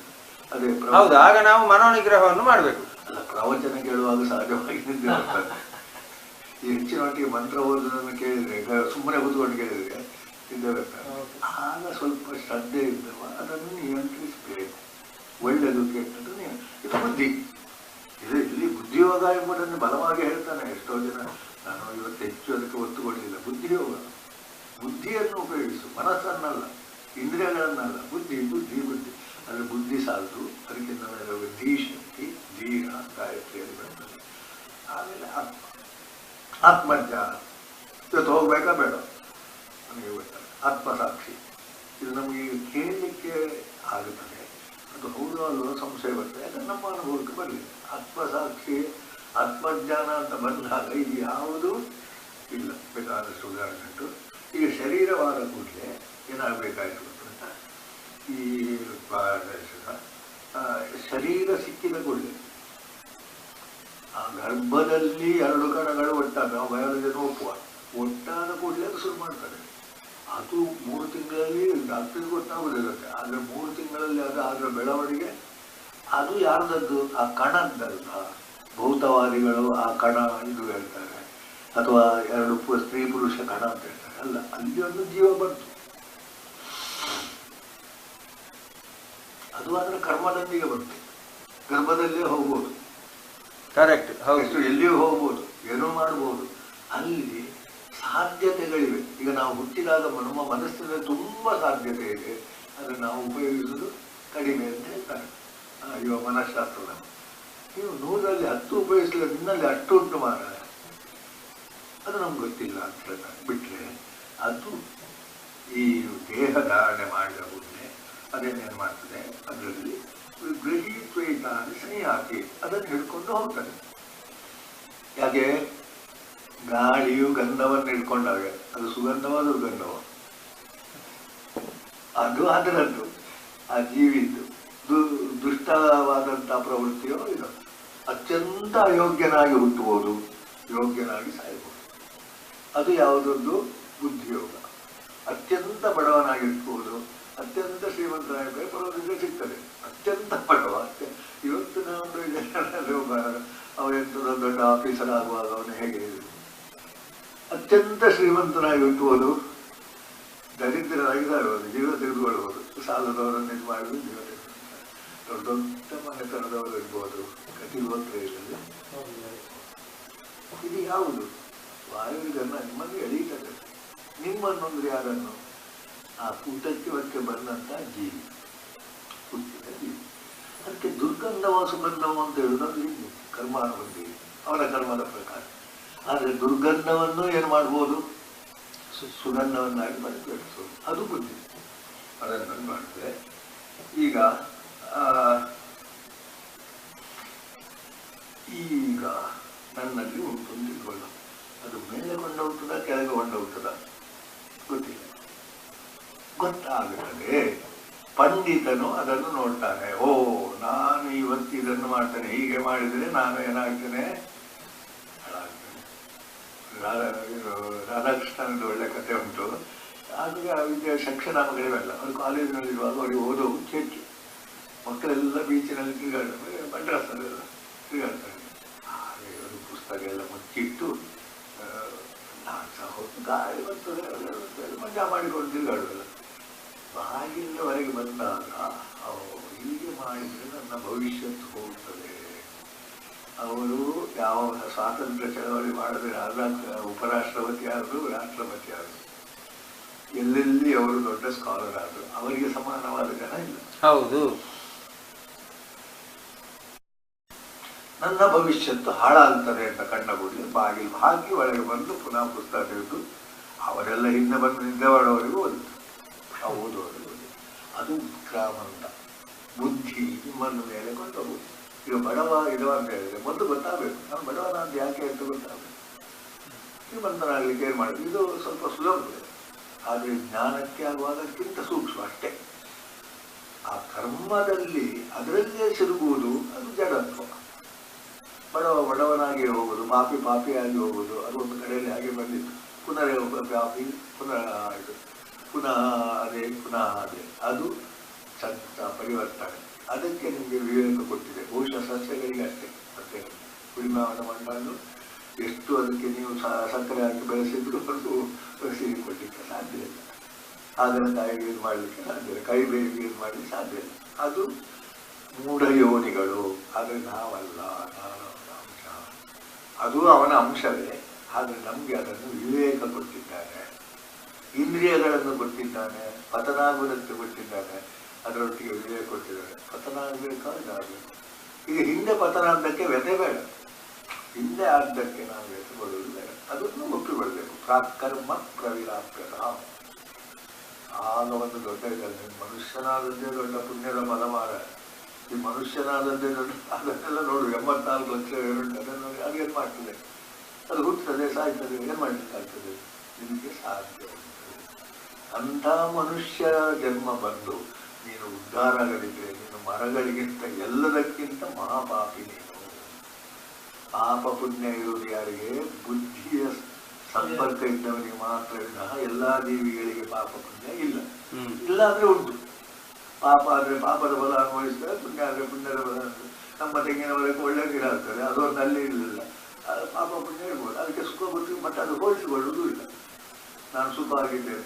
ಈಗ ಚಂದದ ಒಂದು ಒಳ್ಳೆ ಸಾಕಿದ ದನವು ಬಡಕಲ್ ದನ ನೋಡಿ ನೀನೆಂಥದ್ದು ತಮಾಷೆ ಮಾಡುವುದೂ ಇಲ್ಲ. ಅದು ಅದರ ಬಾಡಿಗೆ ಇರ್ತದೆ. ಅದಕ್ಕೆ ಇದಕ್ಕೆ ವ್ಯತ್ಯ ಆಗೋದು ಇಲ್ಲ. ಅದು ಚೆನ್ನಾಗಿದೆ, ಅದಕ್ಕೆ ತುಂಬ ಕೊಡ್ತಾರೆ ಇಲ್ಲ. ಅದು ತಿನ್ನಿ ಕೊಟ್ಟಾಗಬೇಕಾದ್ರೆ ಆಸೆ ಪಡ್ಬೋದು, ಸಿಕ್ಕಿದ್ರೆ ಮಲಗ್ತದೆ. ಪ್ರಾಣಿಗಳಿಗೂ ಮನುಷ್ಯರಿಗೂ ವ್ಯತ್ಯಾಸ. ಅದನ್ನು ತಿಳ್ಕೊಂಡು ಅಂತೂ ನಮಗೆ ಆ ಹುಟ್ಟಿನಲ್ಲಿ ಬಂದದ್ದನ್ನು ನಮಗೆ ಬದಲಾಯಿಸಲಿಕ್ಕೆ ಈಗ ಇಲ್ಲ. ಬಂದಾಗ ಇದ್ದದ್ದನ್ನು ಬದಲಾಯಿಸಲಿಕ್ಕೆ ಇಲ್ಲ. ಇನ್ನು ಮುಂದಕ್ಕೆ ನಾವು ಬದಲಾಯಿಸ್ಬೋದು ಅಷ್ಟೇ. ಇಡೀ ಒಂದು ಇದನ್ನು ಇರುವುದು ಅಷ್ಟೇ. ಅದೇ ಪಂಡಿತ ನಾನು ಪಶ್ಯಂತಿ, ವಿಮೂಢ ನಾನು ಪಶ್ಯಂತಿ. ಪಂಡಿತ ಜ್ಞಾನಚಕ್ಷುಷ. ಜ್ಞಾನಚಕ್ಷು ಅಂದರೆ ಬುದ್ಧಿಯೇ, ತಿಳುವಳಿಕೆ ಎಂಬುದನ್ನೇ ಹೇಳೋದು ಜ್ಞಾನಚಕ್ಷು ಅಂತ. ಸಾಮಾನ್ಯ ನಮ್ಮ ಬುದ್ಧಿ ಅಂತ ಹೇಳಿ ಮಾಡಬೇಕಾ ಬೇಡವಾ, ಮಕ್ಕಳಿಗೆ ಸ್ವಲ್ಪ ಕಡಿಮೆ ಅಂತ ನಾವು ಎಣಿಸುವುದು ಉಂಟು, ಖಂಡಿತ ಉಂಟು ಅವರಿಗೆ. ಅದನ್ನು ನಾವು ಬೆಳೆಸುವುದು ನಮ್ಮ ಕೆಲಸ. 15 ವರ್ಷದವರೆಗೆ ಮತ್ತೆ ಬೇಡ, ಮತ್ತೆ ನಾವು ಅವ್ರ ಮೇಲೆ ಇದು ಮಾಡಿದರೆ ಅವ್ರು ನಮಗೆ ತಿರುಗಿ ಬಿಡ್ತಾರೆ, ಎಂತ ಆಗ್ತದೆ. ಅದು 15 ವರ್ಷದವರೆಗೆ ಅಂತ ಒಂದು ಮನುಷ್ಯನಿಗೆ ಅದೊಂದು ಲಿಮಿಟ್ ಹಾಕಿದ್ದಾರೆ. ಮಕ್ಕಳನ್ನು ಬೆಳೆಸಬೇಕು. ಮತ್ತೆ ಇದು ಎಂಥದ್ದು ಸ್ಪಷ್ಟವಾಗಿ ಹೇಳಿದ್ದಾನೆ, ಈ 5 ವರ್ಷದವರೆಗೆ ಮಕ್ಕಳನ್ನು ದೇವರ ಹಾಗೆ ನೋಡಬೇಕು. ಆಮೇಲೆ 10 ವರ್ಷ ದಾಸರ ಹಾಗೆ ನೋಡ್ಬೇಕು. ನಾವು ಹೇಳಿದಾಗ ಕೇಳಬೇಕು, ಹೇಳಿದ್ರೆ ನಾವು ಪಾಲಿಸ್ಬೇಕು. ಪ್ರಾಪ್ತೇಶು 16 ವರ್ಷ 16 ವರ್ಷ ಆದಮೇಲೆ ಪುತ್ರಂ ಮಿತ್ರವದಾಟರೆ, ಮಿತ್ರನ ಹಾಗೆ ಅವ ಹೇಳಿದ್ದನ್ನು ನಾವು ಕೇಳಬಹುದು. ನಾನು ತಂದೆ, ನಾನು ಅವನು ಹೇಳಿದ್ದನ್ನು ಯಾಕೆ ಕೇಳೋದು, ಅಲ್ಲಿವರೆಗೆ ಸರಿ. ಮತ್ತೆ ಕೇಳ್ಬೋದು. ಮಿತ್ರ ಅಂದ್ರೆ ಅವ ಹೇಳಿದ್ದನ್ನು ನೀವು ಕೇಳ್ಬೋದು. ಇವರು ಒಬ್ಬರೊಬ್ಬರು ಕೇಳಿದ್ರೆ ತಂದೆ ಹೇಳಿದ್ದನ್ನು ಕೇಳುವುದೇ ಇಲ್ಲ, ಮಗ ಹೇಳಿದ್ದನ್ನು ಕೇಳಬೇಕು ಅಂದ್ರೆ ಅದು ಮಹಾ ಅಪಾಯಕಾರಿ. ತಂದೆಯು ನಾನು ಹೇಳಿದ್ದನ್ನೇ ಕೇಳಿದ, ನನ್ನ ಮಗ ಅಲ್ಲ ನೀನು, ನಾನು ಹೇಳಿದೆ, ಮಹಾ ಅಪಾಯಕಾರಿ. ಮಗನು ತಂದೆಯ ಮೇಲೆ ಸವಾರಿ ಮಾಡಿದರೆ ಅದಿಲ್ಲ, ಅದು ಮಿತ್ರವತ್ತೆ. ಮಿತ್ರ ಎಂಬುದೇ ಒಳ್ಳೆಯ ಲಕ್ಷಣ. ಮಿತ್ರ ಅಂದರೆ ಪರಸ್ಪರ. ಅದರಿಂದ ತಂದೆ ಹೇಳಿದ್ದನ್ನು ಅದಕ್ಕೆ ಒಳಗಡೆಯಲ್ಲಿ ಬರ್ತದೆ. ಈಗ ಹಾಗಾದ್ರೆ ನಾವು ಮೇಲೆ ಹೋಗ್ತಾ ಇದ್ದವರು ಕೆಳಗೆ ಹೋಗ್ತಾ ಇದ್ದವರು ನೋಡಿ, ಅದು ಯಾರು ನೋಡಬೇಕು? ದೇವರು ನೋಡ್ತಾರೆ. ಇವರನ್ನು ಬಟ್ಟಿ ಬಿಟ್ಟು ದೇವರು ಬೇಡ ನಮಗೆ. ನೋಡೋದು ಯಾರು? ನಾನು ಮೇಲೆ ಹೋಗ್ತಾ ಇದ್ದೇನೆ, ಕೆಳಗೆ ಹೋಗ್ತಾ ಇದ್ದೇನೆ. ನಾನು ಶ್ರೀಮಂತನಾಗ್ತಾ ಇದ್ದೇನೆ, ಬಡವನಾಗ್ತಾ ಇದ್ದೇನೆ. ನಿಮ್ಮ ಅಕೌಂಟನ್ನು ಯಾವಾಗಲೂ ನೋಡಿಕೊಳ್ಳಿ, ಅದನ್ನು ಖಾಲಿ ಮಾಡಿ ಇಟ್ಟುಕೊಂಡು ಇದು ನೋಡಿದ್ರೆ ಅದರಲ್ಲಿ ಇದ್ದಷ್ಟು ಮಾಡಿ. ಈಗ ಇನ್ನೊಂದು ಶಬ್ದ ಪುನಃ ಹೇಳ್ಬೋದು, ಸಾಧ್ಯವೋ ಸಾಧುವೋ ಅದು ಮಾತ್ರ ಮಾಡಿ. ನನಗೆ ಸಾಧ್ಯ ಆದರೆ ಸಾಧು ಅಲ್ಲ ಅದನ್ನು ಮಾಡೋದು ಬೇಡ, ಸಾಧು ಆದರೆ ಸಾಧ್ಯ ಇಲ್ಲದನ್ನು ಮಾಡಲಿಕ್ಕೆ ಹೋಗುವುದು ಬೇಡ. ಅದೆರಡನ್ನು ಈಗ ಯೋಗಿಗಳು ಏನು ಮಾಡ್ತಾನೆ, ಯತಂತ್ರ ಯಾವುದಕ್ಕೆ? ಉದ್ಧಾರಕ್ಕೆ. ನಾವು ಇದನ್ನು ಶುರು ಮಾಡಿದ್ದೇ ಅದೇ, ಉದ್ಧಾರೇದ ಆತ್ಮನಾತ್ಮನ. ಅದು ಹೋದ ಹಾಗೆ ಹೆಚ್ಚೆಚ್ಚು ಅರ್ಥ ಆಗ್ತಾ ಹೋಗ್ತದೆ. ಅದು ಯೋಗಿಗಳು, ಉದ್ಧಾರವಾಗುವ ಯೋಗಿ, ಕರ್ಮಯೋಗಿ. ಆಯಿತು, ಒಳ್ಳೆ ದುಡಿತಾನೆ, ಅವನಿಗೇನು ಓದಲಿಲ್ಲ, ಎಂಥದ್ದು ಗೊತ್ತಿಲ್ಲ, ಆದರೆ ಕರ್ಮಯೋಗಿ ಅಂತ ಹೇಳೋದಕ್ಕೆ ಅಡ್ಡಿ ಇಲ್ಲ, ಏನಿಲ್ಲ. ಅವನು ಉದ್ಧಾರ ಆಗಬಾರ್ದ? ಒಂದೇ ಒಂದು ಪುಸ್ತಕ ಓದಲಿಲ್ಲ, ಓದಲಿಕ್ಕೆ ಬರುವುದಿಲ್ಲ. ಆದರೆ ಯೋಗಿ ಅದು ಆತ್ಮನನ್ನು ನೋಡ್ಬೇಕು. ದೇಹ ಮಾತ್ರ ಅಂತ ನೋಡಿದ್ರೆ ಅಲ್ಲಿಗೆ ಹೋಗ್ಲಿಕ್ಕೆ ಸಾಧ್ಯ ಇಲ್ಲ. ದೇಹ ಮಾತ್ರ ಅಂತ ಬೇಕಾದ್ದನ್ನು ತಿನ್ಬೇಕು, ಎನಿಸದ್ದನ್ನು ಮಾಡಬೇಕು. ನನ್ನ ಹತ್ರ ದುಡ್ಡು ನೀನು ಯಾರು ಕೇಳಲಿಕ್ಕೆ? ಅಲ್ಲಿ ಶುರು ಮಾಡ್ತೇವೆ, ನನ್ನ ದುಡ್ಡು ನಾನು ಖರ್ಚು ಮಾಡ್ತೇನೆ, ನೀನು ಯಾರು ಕೇಳಲಿಕ್ಕೆ? ತಂದೆಯನ್ನು ಚೋರು ಮಾಡುವುದು ಯಾರನ್ನು ಹೇಳೋದು? ಸರ್ಕಾರವೇ ಸ್ವಲ್ಪ ಸಲ ಕೇಳ್ತದೆ. ಹಾಗಲ್ಲ, ಯಾರು ಕೇಳಬೇಕು? ನಮ್ಮದೇ ಆತ್ಮ ಕೇಳಬೇಕು. ದುಡ್ಡು ಉಂಟು, ಅದರದ್ದು ಸದುಪಯೋಗ ಹೇಗೆ, ದುರುಪಯೋಗ ಹೇಗೆ? ಯೌವನ ಉಂಟು, ಸದುಪಯೋಗ ಹೇಗೆ, ದುರುಪಯೋಗ ಯಾರು? ಬೇರೆಯವರಲ್ಲ. ಯಾಕೆ ಹಾಗೆ ಮಾಡ್ತಿದ್ದ? ಗೆಳೆಯ ಕೇಳ್ಬೋದು, ಬಂಧುಗಳು ಕೇಳಬಹುದು, ಅದರಿಂದ ಉದ್ಧಾರ ಆಗೋದಿಲ್ಲ. ಕೇಳಬೇಕು ಯಾರು? ಅಥವಾ ಅವರು ಹೇಳಿದ್ದನ್ನು ಕೇಳಬೇಕು. ಆಗ ಗುರುಗಳು ಬರ್ತಾರೆ. ಬೇರೆಯವರು ನಮಗೆ ಗೊತ್ತಿಲ್ಲದನ್ನು ಹೇಳಿದಾಗ ಕೇಳಬೇಕು. ಓದಿದ್ರಲ್ಲಿ ಹೀಗೆ ಮಾಡ್ಬೋದು ಅಂತ ಕಾಣಬೇಕು. ಅದನ್ನು ಪಶ್ಚಾತ್ಯಾತ್ಮನ್ಯವರ್ತನು. ಆದರೆ ಕೆಲವರು ದುಡ್ಡು ಮಾಡ್ತಾರೆ, ಅಕೃತಾತ್ಮನ ಆತ್ಮಲಕ್ಷ್ಯ ಇಲ್ಲದೆ ದುಡ್ಡು ಮಾಡೋದು ಯಾಕೆ? ಮಾಡಲಿಕ್ಕೆ ಅಲ್ವಾ? ಇರೋದು ಯಾಕೆ? ತಿನ್ನಲಿಕ್ಕೆ, ಕುಡಿಲಿಕ್ಕೆ, ಹೀಗೆ ಮಜಾ ಮಾಡಲಿಕ್ಕೆ. ಈ ಮಜಾ ಎಂಬ ಶಬ್ದವೇ. ಎಂತೆಂಥ ಪುಸ್ತಕ ಓದುವ, ಪುಸ್ತಕಗಳು ಎಂಥದೆಲ್ಲ ಉಂಟು, ಎಂತೆಂಥ ದೃಶ್ಯ ನೋಡುವ. ಇದು ಏನು ಅಂತ ಹೇಳಿಲ್ಲ, ಅಕೃತ ಆತ್ಮ. ಆತ್ಮಜ್ಞಾನ ಇಲ್ಲದೆ ನನಗೆ ಆನಂದ ಸಿಗ್ತದೆ. ಎಂತೆಂಥ ಅದು ಈ ಬ್ಲೂ ಗಿಲು ಎಂಥದೆಲ್ಲ ಶಬ್ದಗಳು ಬರ್ತವೆ. ಪ್ರಾಕ್ಟಿಕಲ್ ಬೇರೆ, ನೋಡುವುದು ಬೇರೆ, ಬೇರೆ ಬೇರೆ ಅಲ್ಲ. ಅದು ಒಂದೇ. ಬೇಡವಾದ ಹೇಳುವುದು, ಬೇಡವಾದದ್ದು ಮಾಡುವುದು ಅಷ್ಟೇ, ಕೇಳುವುದು ನೋಡುವುದು ಅಷ್ಟೇ. ಇದು ಈಗ ಸಂಗೀತದ ಎಂತೆಂಥ ಸಂಗೀತ ಕೇಳಿ ಎಂತೆಂಥ ಕೈಕಾಲೆಲ್ಲ ಆಡಿಸಿ ಅದನ್ನು ಮಾಡ್ತಾರೆ. ಶುದ್ಧವಾಗಿ ಸಂಗೀತ ಕಲಿಯಬೇಕು. ಬಿಟ್ಟು ನಾವು ಏನು ಮಾಡ್ತೇವೋ ಅದು ಏನಾಗಬೇಕು? ಊಟೋಮುಖಾಗಬೇಕು, ಶುದ್ಧವಾದ್ದು, ಒಳ್ಳೆಯದಾದದ್ದು ಬೇಕು. ಒಟ್ಟಿಗೆ ಒಬ್ಬೊಬ್ಬ ಹೇಳಿದ ಸಂಗೀತ ಕೂಡ ಇದ್ದೇನೆ. ಹಾಗಾದರೆ ವೆಸ್ಟರ್ನ್ ಇದನ್ನು ಅದು ಅವರಿಗೆ, ಅದರಲ್ಲಿ ಅವರಿಗೆ ಗೊತ್ತುಂಟ. ನಮಗೆ ಗೊತ್ತಿರುವುದರಲ್ಲಿ ಶುದ್ಧವಾದನ್ನು ನಾವು ಮಾಡುವ. ನಮ್ಮ ಮನೆಯ ಅಡಿಗೆಯನ್ನು ನಾವು ಶುದ್ಧವಾಗಿ ಮಾಡುವ. ಅಲ್ಲಿ ಏನು ಮಾಡ್ತಾರೆ ನಮ್ಗೆ ಬೇಡ. ಎಳೆತ ಬೇರೆ, ನಾವು ಉದ್ಧಾರ ಆಗುವುದು ಬೇಡ. ಯಾವುದೇ ಮಾಡ್ಬೋದು, ಯಾವುದೇ ವೃತ್ತಿ ಆಗ್ಬೋದು, ಯಾವುದೇ ಕೃತಿ ಆಗ್ಬೋದು, ಯಾವುದೇ ಕಲೆ ಆಗ್ಬೋದು. ಜೀವನವೇ ಕಲೆ. ಜೀವನ ಕಲೆ ಅಂತ ಹೇಳಿದ ಹಾಗೆ. ಕಲೆ ಅಂದ್ರೇನು?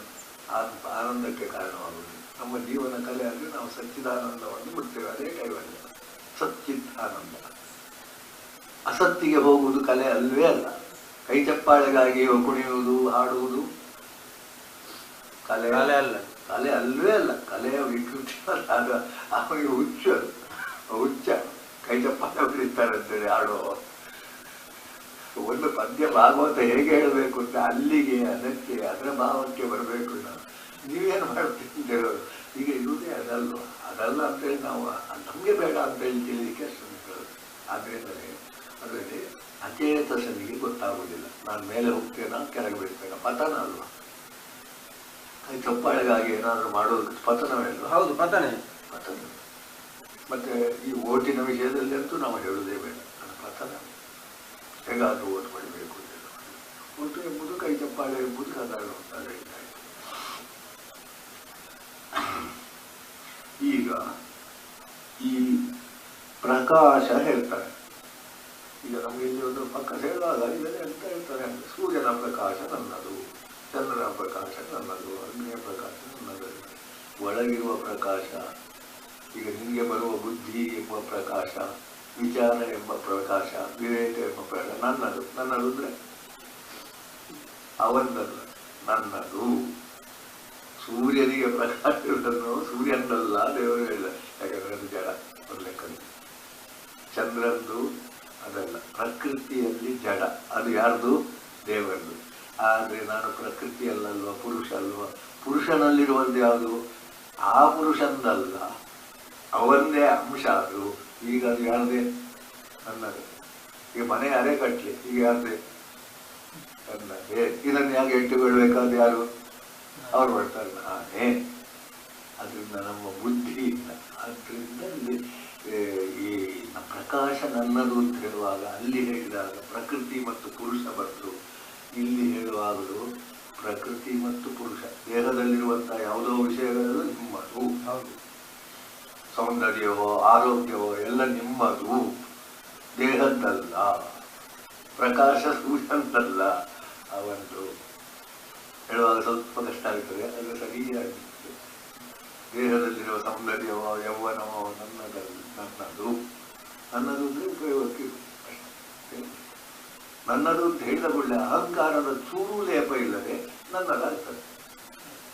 ಅಹಂಕಾರ ಅಲ್ಲ, ನನ್ನದು ಅಂತ ಹೇಳಿದ ಕೂಡಲೇ ಅದರ ಉಪಯೋಗ ಮಾಡೋದು ನಾನು ಅಂತ. ಉಪಯೋಗ ಮಾಡುವ ಉದ್ದೇಶಕ್ಕೆ ನಿನ್ನದು ಇಲ್ಲ. ಅದು ಉಪಯೋಗ ಮಾಡಿದ್ರೆ ನನ್ನದು ಎಂಬುದು ಅಹಂಕಾರ ಆಗಬಾರ್ದು. ನನ್ನದು ಎಂಬುದು ಯಾವುದಾಗ ಅದೇ ಅಹಂ ಮಮ ಎಂಬುದನ್ನು ಎಲ್ಲ ಅಷ್ಟು ಬೈದಷ್ಟಕ್ಕೆ ಅದನ್ನು ಅರ್ಥ ಮಾಡಿಕೊಂಡಕ್ಕೆ ಅದು ಸರಿ. ಸ್ವಾಭಿಮಾನ ನನ್ನದು, ನನ್ನದು ಎಂಬ ಪ್ರೀತಿ, ನನ್ನ ಮಗು, ಏನೇನೂ ತಪ್ಪಿಲ್ಲ. ಆದರೆ ಅದು ಅತಿಯಾದರೆ, ನನ್ನ ಮಗುವಿನ ಸುದ್ದಿ ಬಂದರೆ ಜಾಗ್ರತೆ ಹೋಯ್ತು. ಅದೇ ನನ್ನದು ಎಂಬುದು ದಾರಿ ತಪ್ಪಿ ಹೋಗಿ ಆಯ್ತು. ಅಹಂಕಾರ. ನನ್ನನ್ನು ಯಾಕೆ ಹಾಗೆ ನೋಡುದು ನೀನು? ಅಹಂಕಾರಿಗಳೇ ಹಾಗೆ, ಏನು ನನ್ನನ್ನು ನೋಡೋದು ಹಾಗೆ, ನಾನು ಏನು ಅಂತ ಗೊತ್ತುಂಟ ಹಾಗೆ ಅಂತೇಳಿ ಅದನ್ನೇ ಬೇಕು. ನನ್ನನ್ನು ಯಾಕೆ ನೋಡಿದವ ಹಾಗೆ? ಓ ನನ್ನ ನೋಡ್ಬೇಕು, ನಮ್ಮನ್ನೇ ಎಂತದ್ದು ನೋಡ್ಬೇಕು. ಕಲೆ ಅವ ನೋಡ್ತಾನೆ ಹಾಗೆ ವ್ಯಂಗ್ಯವಾಗಿ, ಅವ ಬೈತಾನೆ ಅಂತ ಹೇಳಿದ್ರೆ ಯಾಕೆ ಅಂತ ನಾವು ನಮ್ಮನ್ನು ನೋಡಿಕೊಳ್ಳುವ. ಅವನಿಗೆ ಹಿಂದೆ ಬೈಯೋದು ಬೇಡ. ಅವ ಯಾಕೆ ಬೈದ? ಇಲ್ಲಿ ಅವನೇನೋ ಕಂಡ, ಅದು ಸರಿಯಾದಪ್ಪ ಬಿಡುವ. ಸರಿಯಾಗಿದ್ದರೆ ಸರಿ ಮಾಡಿಕೊಳ್ಬೇಕಾದ ಅವಲ್ಲ, ನಾನು. ಆದ್ರಿಂದಲೇ ಇಲ್ಲಿ ಮಾಮಕಂ, ನನ್ನದು. ದೇವರು ವಿಶ್ವದಲ್ಲೆಲ್ಲ ನನ್ನದು ಅಂತ ಹೇಳ್ತಾನೆ. ನಾನು ನನ್ನದು ಅಂತ ಹೇಳಲಿಕ್ಕೆ ತಯಾರಿಸಬೇಕು. ನನ್ನದು ಎಂಬುದು ಜವಾಬ್ದಾರಿ. ನನ್ನದು ಎಂಬುದು ಅಹಂಕಾರ ಅಲ್ಲ. ಮನುಷ್ಯನಿಗಿರುವಷ್ಟು ಬೇರೆ ಜೀವಿಗಳಿಗಿಲ್ಲ. ಇದಕ್ಕೆ ನಾನು ಮನುಷ್ಯ ಅಂತೇಳಿ ಅಹಂಕಾರ ಪಡುವುದು ಅಲ್ಲ. ಅದನ್ನು ನಾವು ಉಪಯೋಗಿಸುವುದಷ್ಟೇ. ಅಹಂ ವೈಶ್ವಾನರೋ ಭೂತ್ವ ಪ್ರಾಣಿನಂ. ಅಲ್ಲಿ ಪುನಃ ನಿಮ್ಮದರಲ್ಲಿ ಕೆಲವನ್ನು ಅವನು ಹೇಳ್ಕೊಳ್ತಾರೆ. ನಿಮಗೆ ಜೀರ್ಣ ಆಗುವ ಕ್ರಿಯೆ ನನ್ನದು, ಅಗ್ನಿಯದು ಅಂತ. ಆದರೆ ಅಗ್ನಿಯನ್ನು ಉಳಿಸಿಕೊಳ್ಳುವುದು ನಾನು, ಅಜೀರ್ಣ ಆಗದಾಗೆ ನೋಡಿಕೊಳ್ಳುವವನಲ್ಲ. ಆ ವೈಶ್ವಾನರ ನನ್ನದು ಅಂತ ಅವ ಹೇಳ್ತಾನೆ. ಆದರೆ ಆ ವೈಶ್ವಾನರ ಈಗ ತತ್ಕಾಲಕ್ಕೆ ನನ್ನ ಜಠರ ವೈಶ್ವಾನರ ನನ್ನದಲ್ವ. ಅಜೀರ್ಣ ಆಗಿ ಅಜೀರ್ಣ ಆಗುವಾಗ ಮಾಡಕೊಳ್ಳದೆ ಇರುವುದು ನನ್ನ ಕೆಲಸ ಅಲ್ವಾ? ಹೌದು.